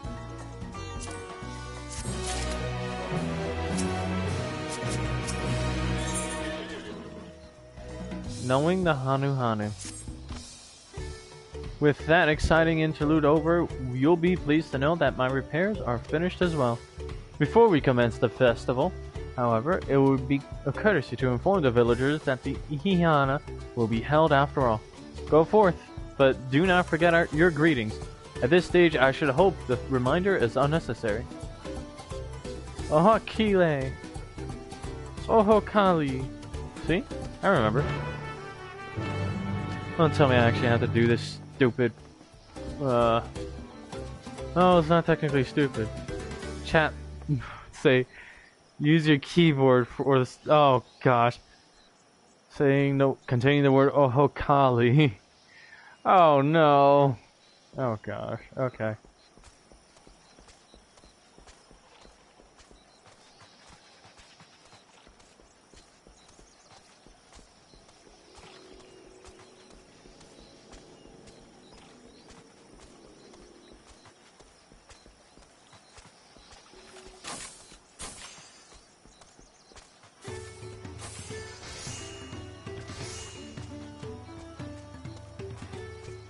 What's that? Oh, there you are.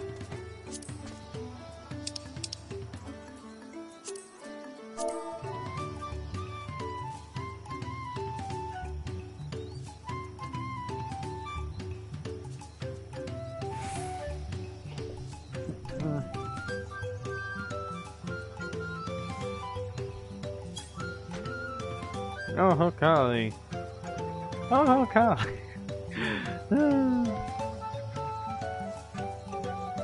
Thank you for letting me know. I would very much like to attend the festival, but the repairs should be finished as soon as possible. What to do? What to do?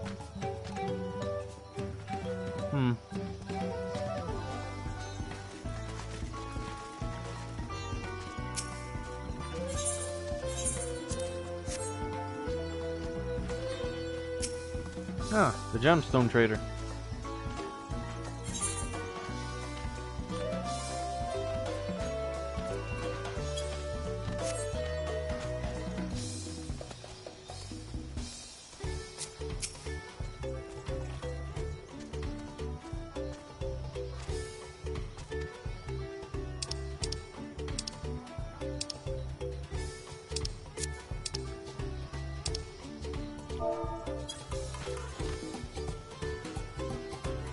Oh, Kali.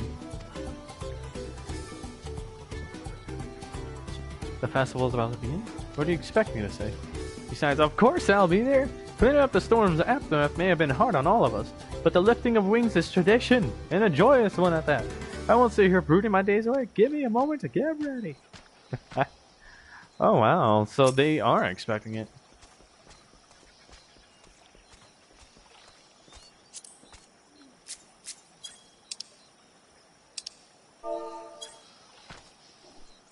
What did you say? I'm greeting you like that upon your return. I will fuck you up, bro. I will punch you. And you will go flying out of the world into the moon.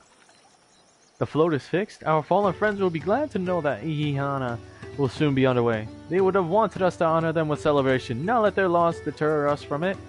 I must go and enjoy the festival for those who no longer can. Oh, she was also looking at him. Interesting. And with that, we are now underway.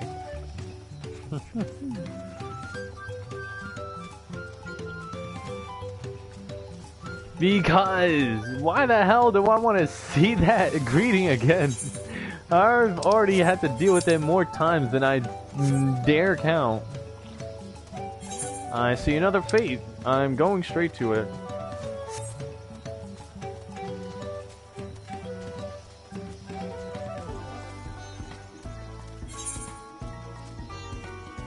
I like the Hanu Hanu. I love their tribe, but still, you're gonna make me suffer.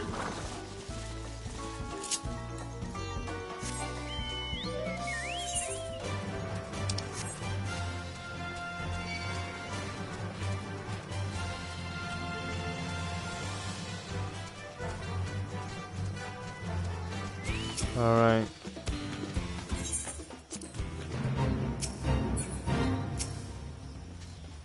Okay. Because we are family, kiss my motherfucking ass.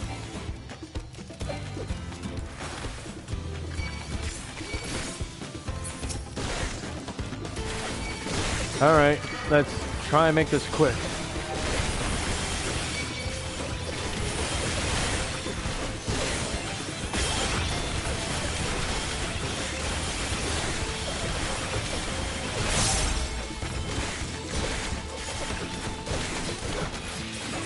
Damn! Okay, my own fault for getting too greedy.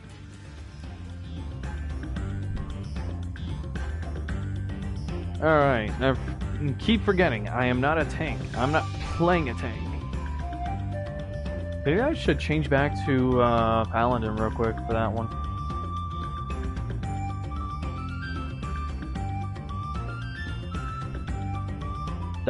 Shut the fuck up. You would die to fucking being overrun by numbers too. I like to see you play this game and try and survive a big horde like that with a DPS, motherfucker.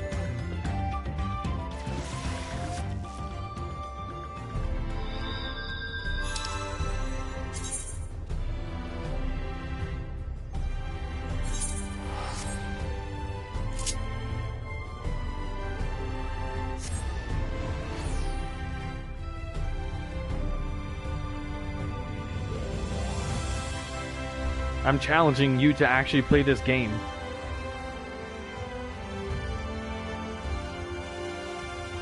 So you can understand where I get most of my love for this game from.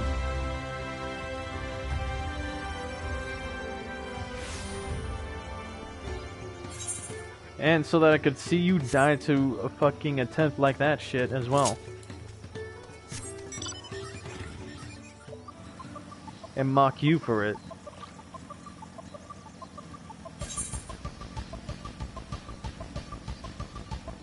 I don't think, no, you cannot get it on Xbox.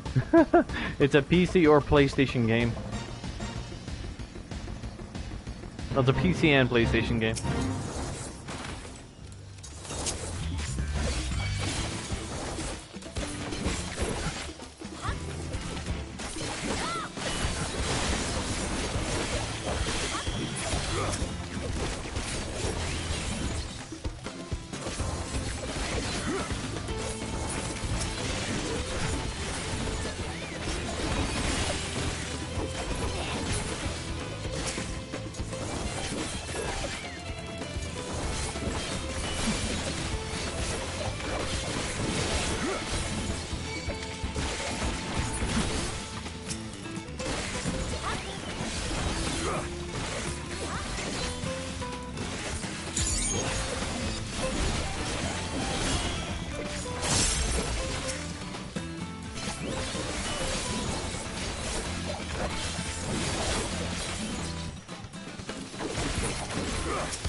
No other fates nearby. Ooh, that's promising.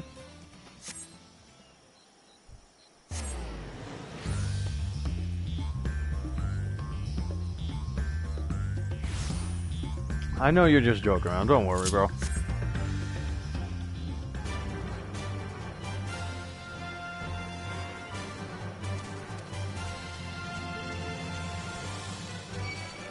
Oh gosh darn it.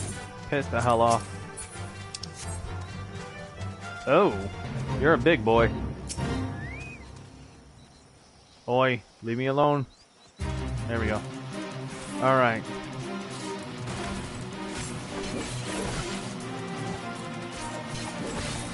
Oh, well would you look at that?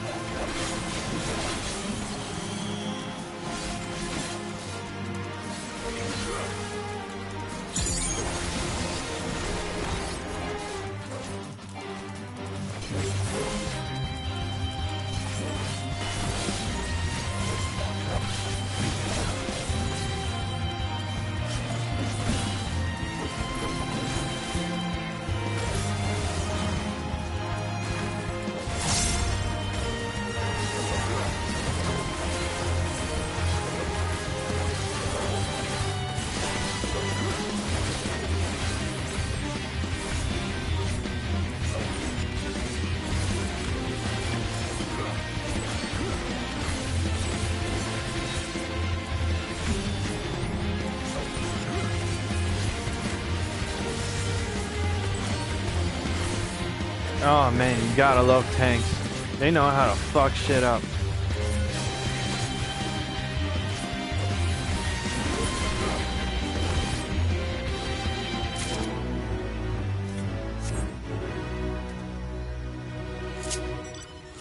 Oh man, these... Oh man! Seriously, they already know how to fly?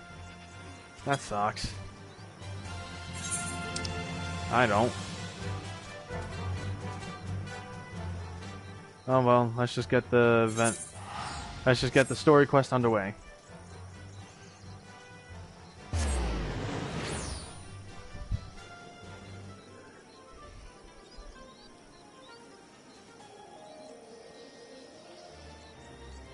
You mean the giant...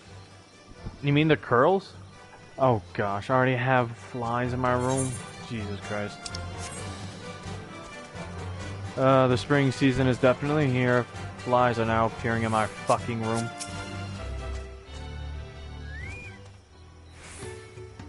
The Hanu were pleased to hear their festival was...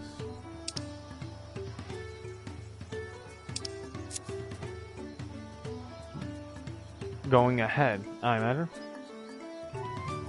And as well, once your friends return, the lifting of wings can begin at last. Do you mean the giant? Do you mean the curls? Or rather, over here in Toral, they're called ocelots. I don't think so, bro. They're wild animals. Last I checked, no one's been able to, well, tame them. Even here in, what's it called?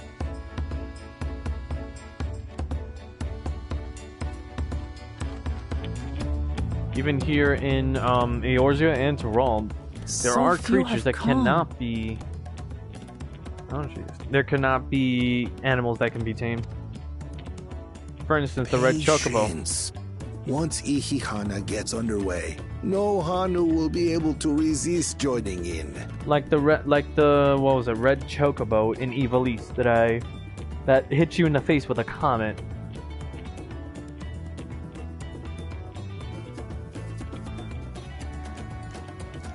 Precisely.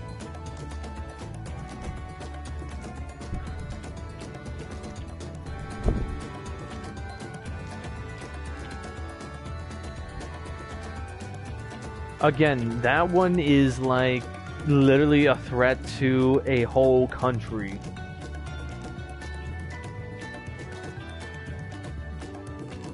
As I've told you before, Demacia, the kingdom that resides in that area, literally mobilizes an army to fight that thing.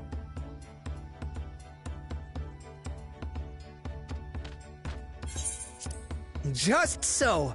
Ukewu knows well the heart of the Hanu. Be right back. Water.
I'm back.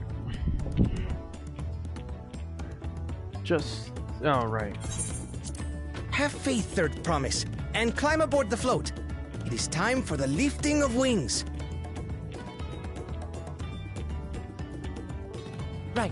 Hmm. Off we go.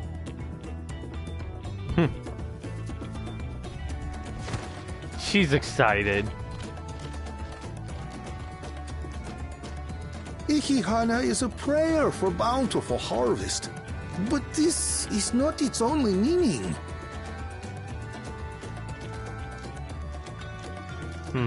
It is also an exchange of pledges between rider and bearers. A commitment to a long and fruitful friendship. Oh, really? Listen well, friends! The personage we bear today is Wuklamat, the savior of our beloved festival! Let your shoulders burn, or your feathers fall out, but do not even think of dropping her! Oh, wow. I realize she truly understands the true meaning of the tests her father has set forth. To be honest, she feels like she was born for all of this and ruling.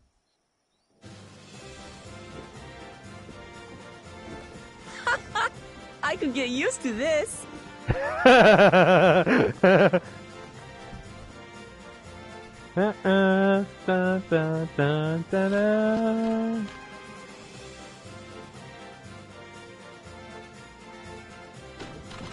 Will empty bellies stop you from joining in the fun? Come and help us carry the float!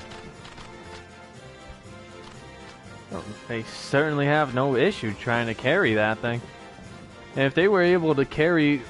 what was it? Well. To see the day that Dawn's promise would ride our boat again. We've not had the honor since you were here, Gulul Jaja. Gulul Jaja, there you go. I mean, I figured they were probably exceptionally strong. Right. To be able to enough bearers carry now. Gulul Jaja. Kozanuaki!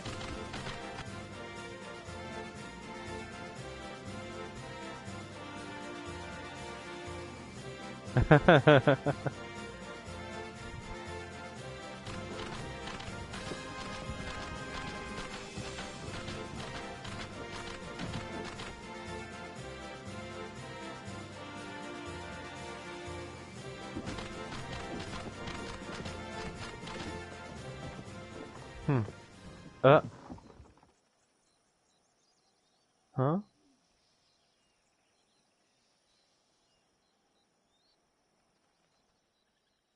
Watch well, for you are about to bear witness to the true glory of Ihihana. Really? Yeah, I know her father put this in place for her to show she is worthy. Oh! Even me? Even Mary? Oh my goodness. The float draws upon our life force, concentrating and amplifying the energy. Really? And then what? Distributes it across the land? Kishaihi then receives that energy and expels it in a great burst, where it showers down upon the land to replenish its vital currents. Wow.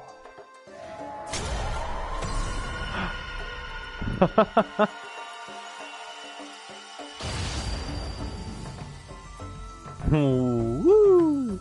That is amazing.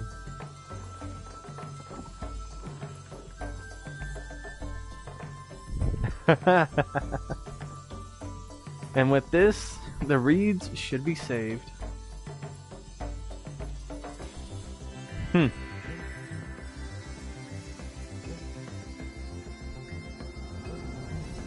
Oh.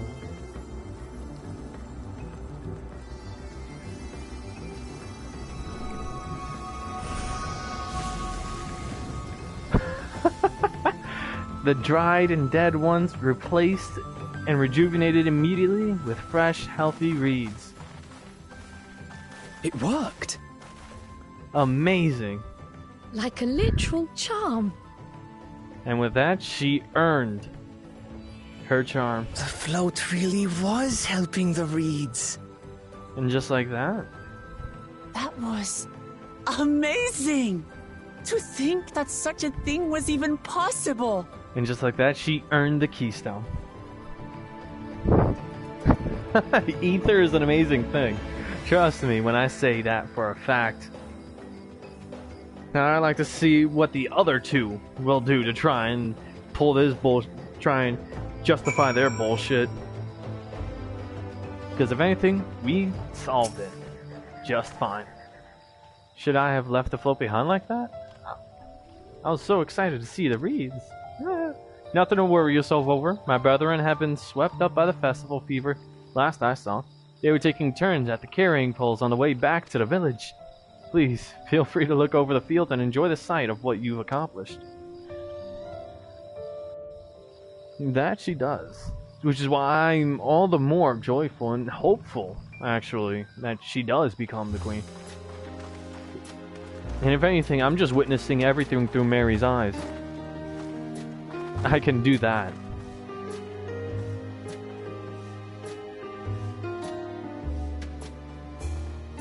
Oh, seems like some of them didn't get to rejuvenate. Some of them still look a bit sickly. I imagine even the harvest magic has its limits. If the Hanu continue their festival tradition year after year, though, the entire field should eventually recover. That's good. Where does that leave us with the feet, then? You've got nothing to fear on that account. Oh. Our situation could never have resolved itself. The revival of even a single reed would have served to demonstrate your commitment to the task. But we went above and beyond. That you recognized the nature of the float and found a near-perfect solution in Ihihana proves your dedication. What's more, I don't think I've seen the festival produce such impressive results since I was a mere chirper. We have been lax in maintaining the float, diluting its magic and reducing Ihihana to hollow theater. But today's events remind us of the power in tradition. Good.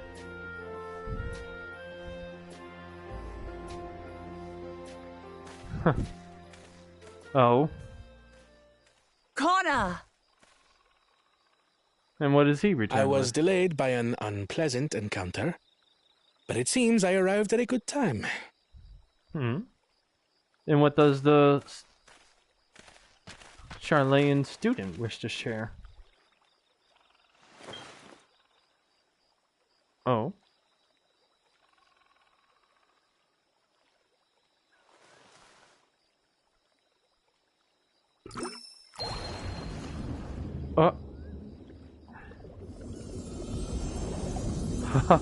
Oh, damn. All right. He filled out the rest. Oh, isn't that wonderful? Wow. Okay, What? his innovation. You just pour in some mystery liquid and problem solved? Okay. Stagnant was- ether was to blame for the reed's poor condition. I assume that was an alchemical concoction which enhances ethereal conductivity. That's an alchemical solution. It utilized the flowing water as an ethereal current, thereby promoting the transfer of life energies. That was not pure ether. A method I could not have devised without the education I received at the studium and the cooperation of my Archon allies. No, I know. But no, that was not pure ether. Archon allies?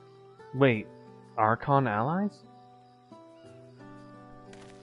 You see, Lamachi, this is why we need to embrace foreign knowledge and technology. Employed appropriately, they make light work of what would otherwise be arduous labor. There's no need to lug around heavy floats.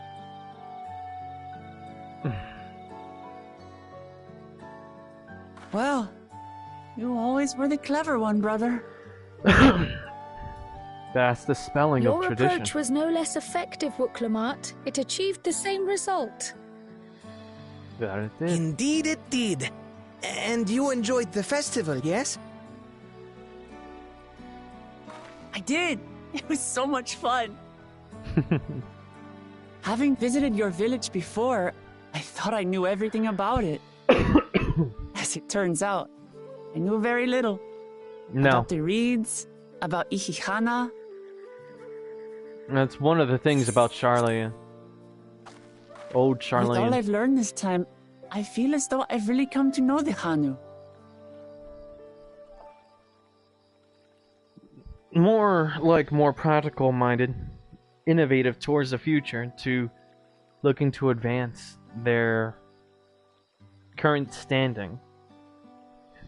Because it's kind of like trying to upgrade he's trying to upgrade a third world country to a first world country. He's trying to transform it into a superpower, basically. That he would. He would do well as a businessman, but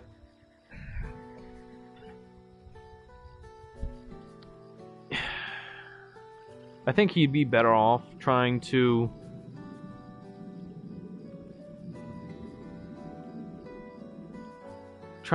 at least be a researcher or an advisor to Wuklamat.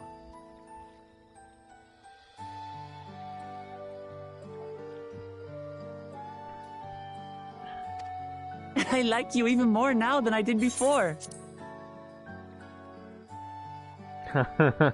That big smile on their face. The feeling is mutual. And it's not just you who had a lot to learn either. I'll never look at our float the same way again. The two of you have exceeded expectations. Come forth and claim your stones. I like to see what the two-headed bastard tries to pull now. What was his prospect of trying to... Well...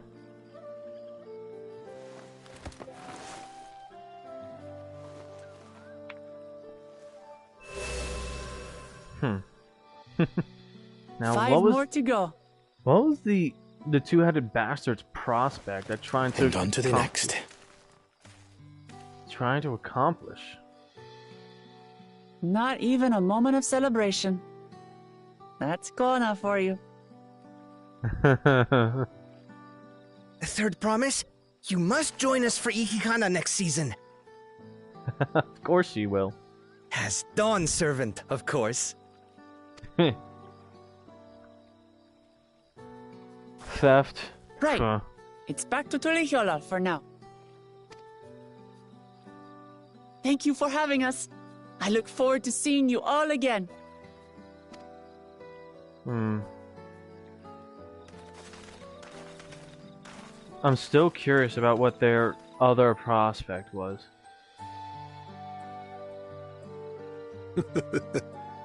These are interesting times indeed.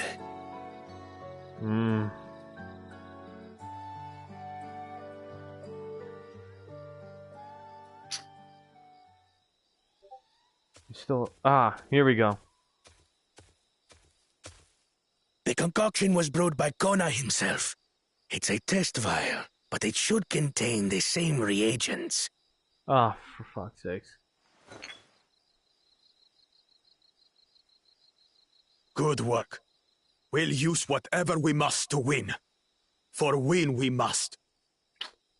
Of course he stole from his brother.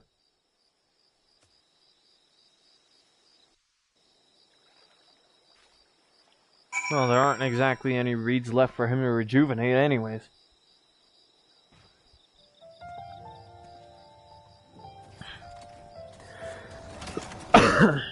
Oh, man. I never got a chance to get that one.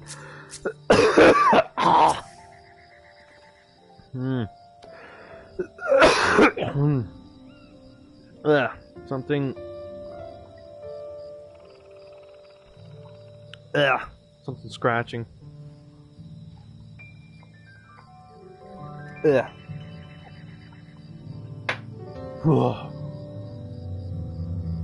Already I've met so many wonderful... Blech. Look Ivu, for one. He's a bit eccentric, but everyone could stand to be as respectful of other cultures as he is. And Linuhanu, it warmed my heart to see him honor his departed friend through Ihihana, and to help others do the same. Alright, man. If anything, you'll probably just watch the last hour or two another time. I can't help but feel excited thinking who else I might meet over the course of the contest. Come on, let's head back to Sabayav Tai. I'm pretty sure now we're gonna... Oh gosh. The Pictoman, a level 100 Pictoman too.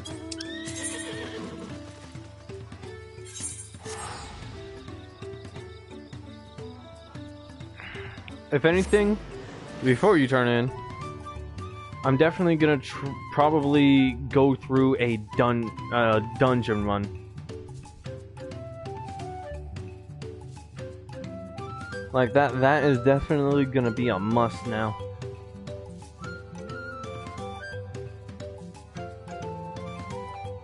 I've already helped like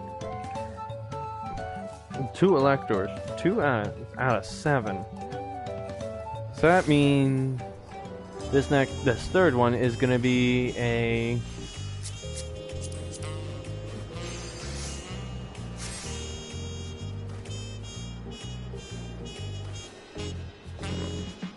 okay. Which means this next one is gonna be a doozy.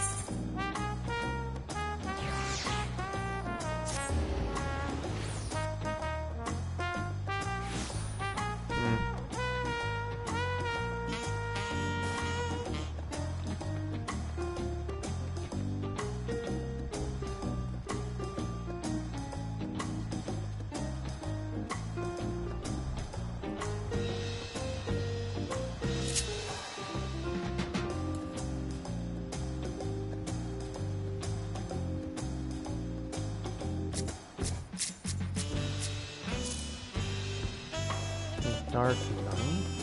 Oh wow. Bruiser has that offended. Chaos Version.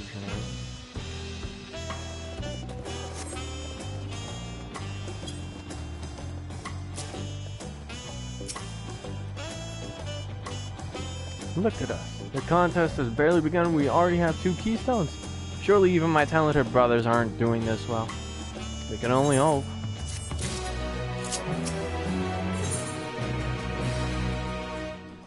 The success of others.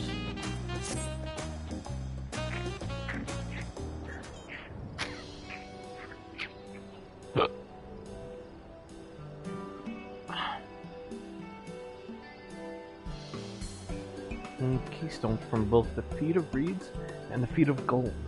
Surely that means our approach to the contest was the right one. So it would seem, by continuing to retrace Gulul Jaja's journey as presented in the saga, we should find the remaining electors in turn. Now let's visit the giants next. Like Kral said, the fact that they were searching for the Golden City might mean they know something useful. The home of the Yakui. Yaku is in the upper reaches of Urkopacha.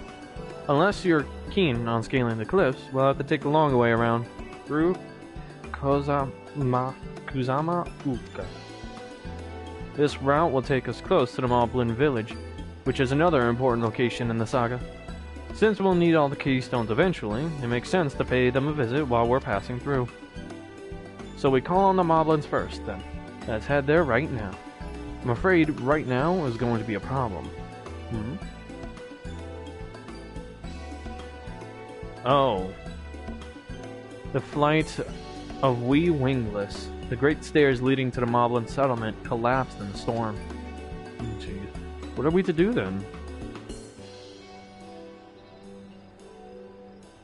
There is an alternative, but it requires preparation. Until it's ready, you could rest at the cabins or see more of the city, whatever you prefer.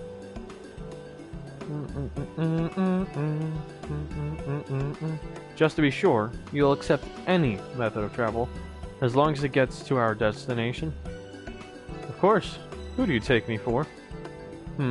Then, as your guide, I will see to the arrangements. Uh-oh.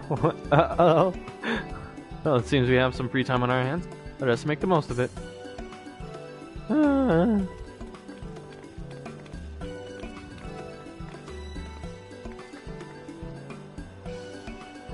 I need to get my axe repaired. I nicked the blade pretty badly when I took a swing at Barkol Jaja. Aw, that reminds me. I never got around to introducing to Ropley, did I? He's the man in charge of Wakumeki, and a good person to know. Want to come along? Of course. Let's go then. Oh, so I'm doing a solo adventure with her? Oh, jeez. Ready? The markets of Wakumeki are to the east, on the other side of the Bayside Bevy. Uklama is now accompanying me.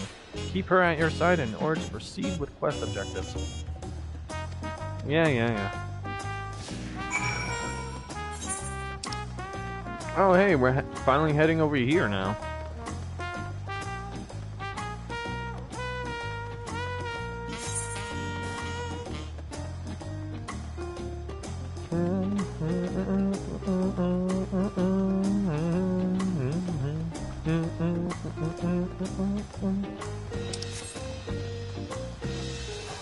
Oh, wow, there's so many people here. Now the place is kind of crowded. Discuss Aunt T's Tacos. Oh, this is Aunt T's Tacos, named for its owner here, the lovely T-Sol. T-Sol, if you're after the best tacos in Toliolo, this place sits at the top with Jabalia of pay. You say that, third promise, but you only ever eat old Brook Evo's food. Come and buy mine for a change. Sorry, T-Sol. It's been a while, hasn't it? I swear I'll stop by for a bite once the contest is over.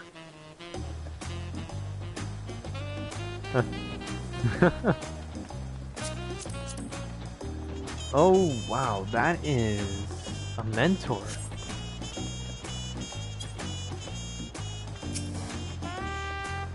Probably.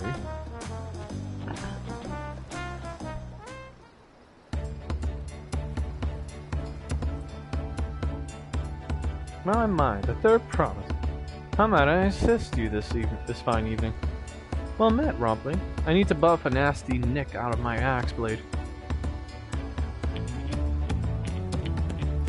Yes, it's been chipped quite terribly. Trying to cleave rocks again, are we? Cleave rocks? Or something like that. Think you can fix it? You stand among Tyrol's most prestigious gathering of artisans. Ask this question? This child's play. We'll have prepared for you in 2 shakes of an alpaca's tail. Good to hear. I'll leave it in your capable hands. Who's your companion, if I may ask? This is Dragonian, the great adventurer I recruited from across the salt. I brought him here to meet you, actually, though he might have reason to visit Wakumeki sooner or later. Then allow me to introduce myself.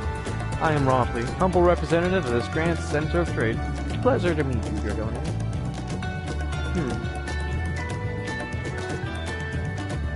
You there, not dithering in the shadows and announce your business already. Oh?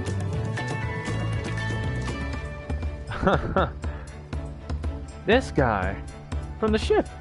I've seen that man somewhere before.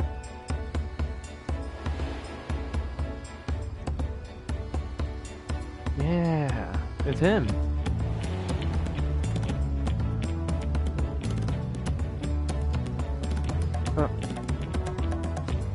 He was on the ship with us to Tuliolo, a jewelry maker you met on the voyage over. Oh, I remember. I spoke with him too. Von Jean Thane? Yes, that was his name. You've been loitering like a flighty admirer who can't pluck up the courage to confess his feelings. Out with it, then. Why are you here? That is to say...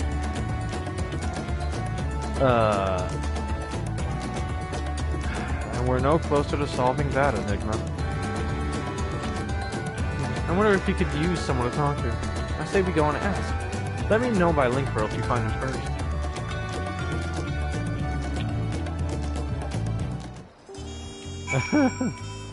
Well, first, before that, let's go on ahead and activate this Ethernet shard.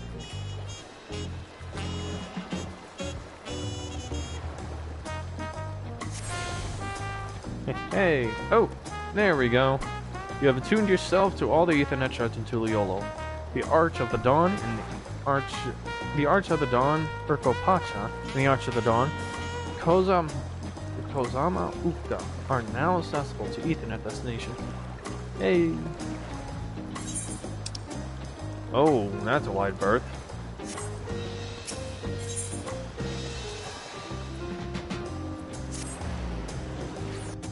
Well, back to Bayside Bevy Market. Alright, let's see here. Oh, wow. This is a big area.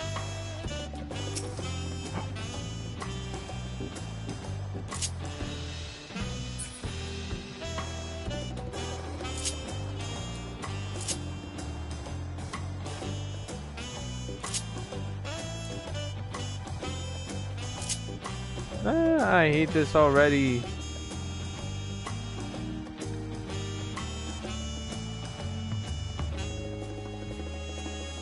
The stupid lag, bro. Oh wow, he's around here somewhere. This is a big area to look around.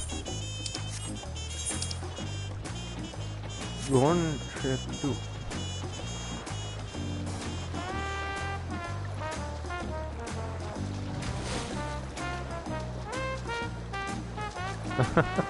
Children. Oh, and that's what it... Oh, I guess that's what a child Mamolja looks like.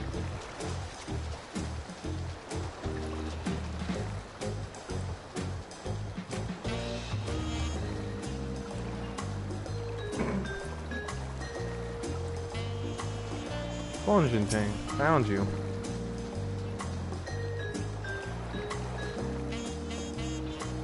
You were conversing with Master Robley. But wait, we've met before, haven't we? On the ship. Master Robley? Huh.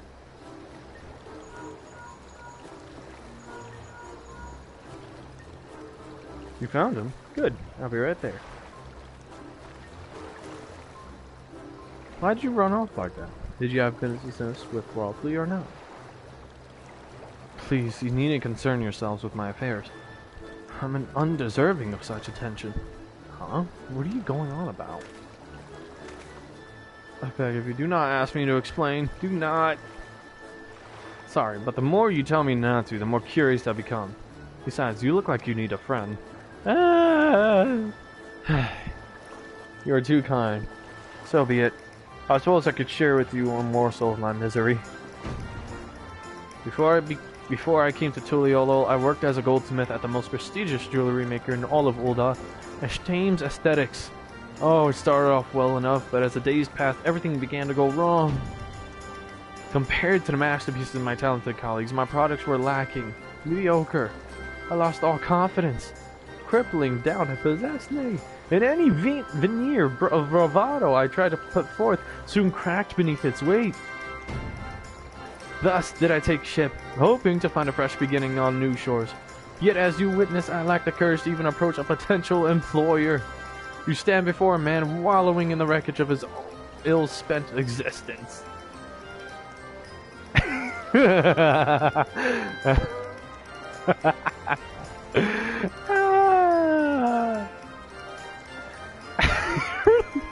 Her stance is funny.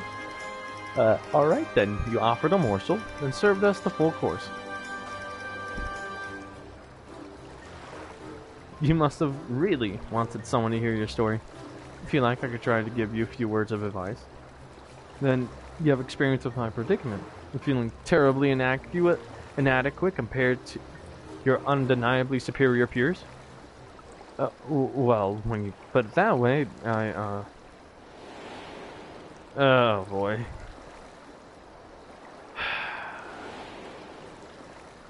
Both of your brothers.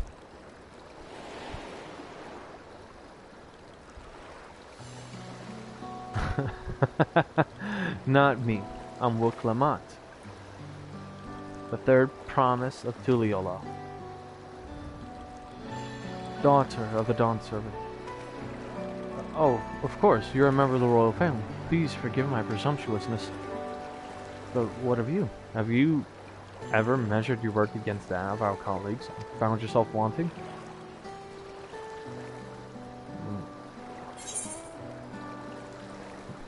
You can't measure your worth by success, by the success of others.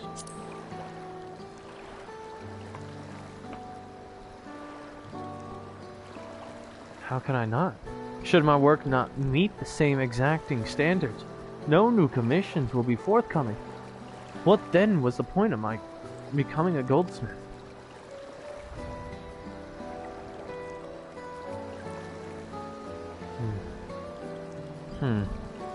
Looking back, 'twas my father who inspired me to take up the trade.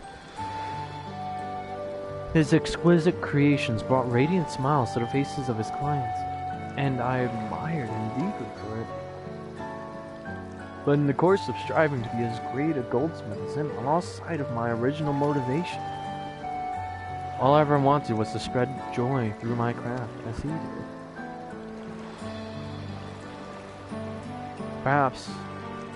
Perhaps I will give this one last try. Thank you both for reminding me what is truly important.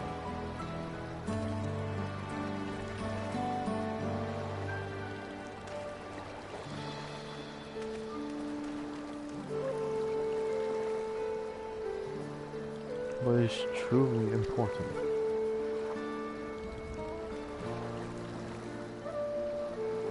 I'm not looking at where he ran off to. I'm looking at her.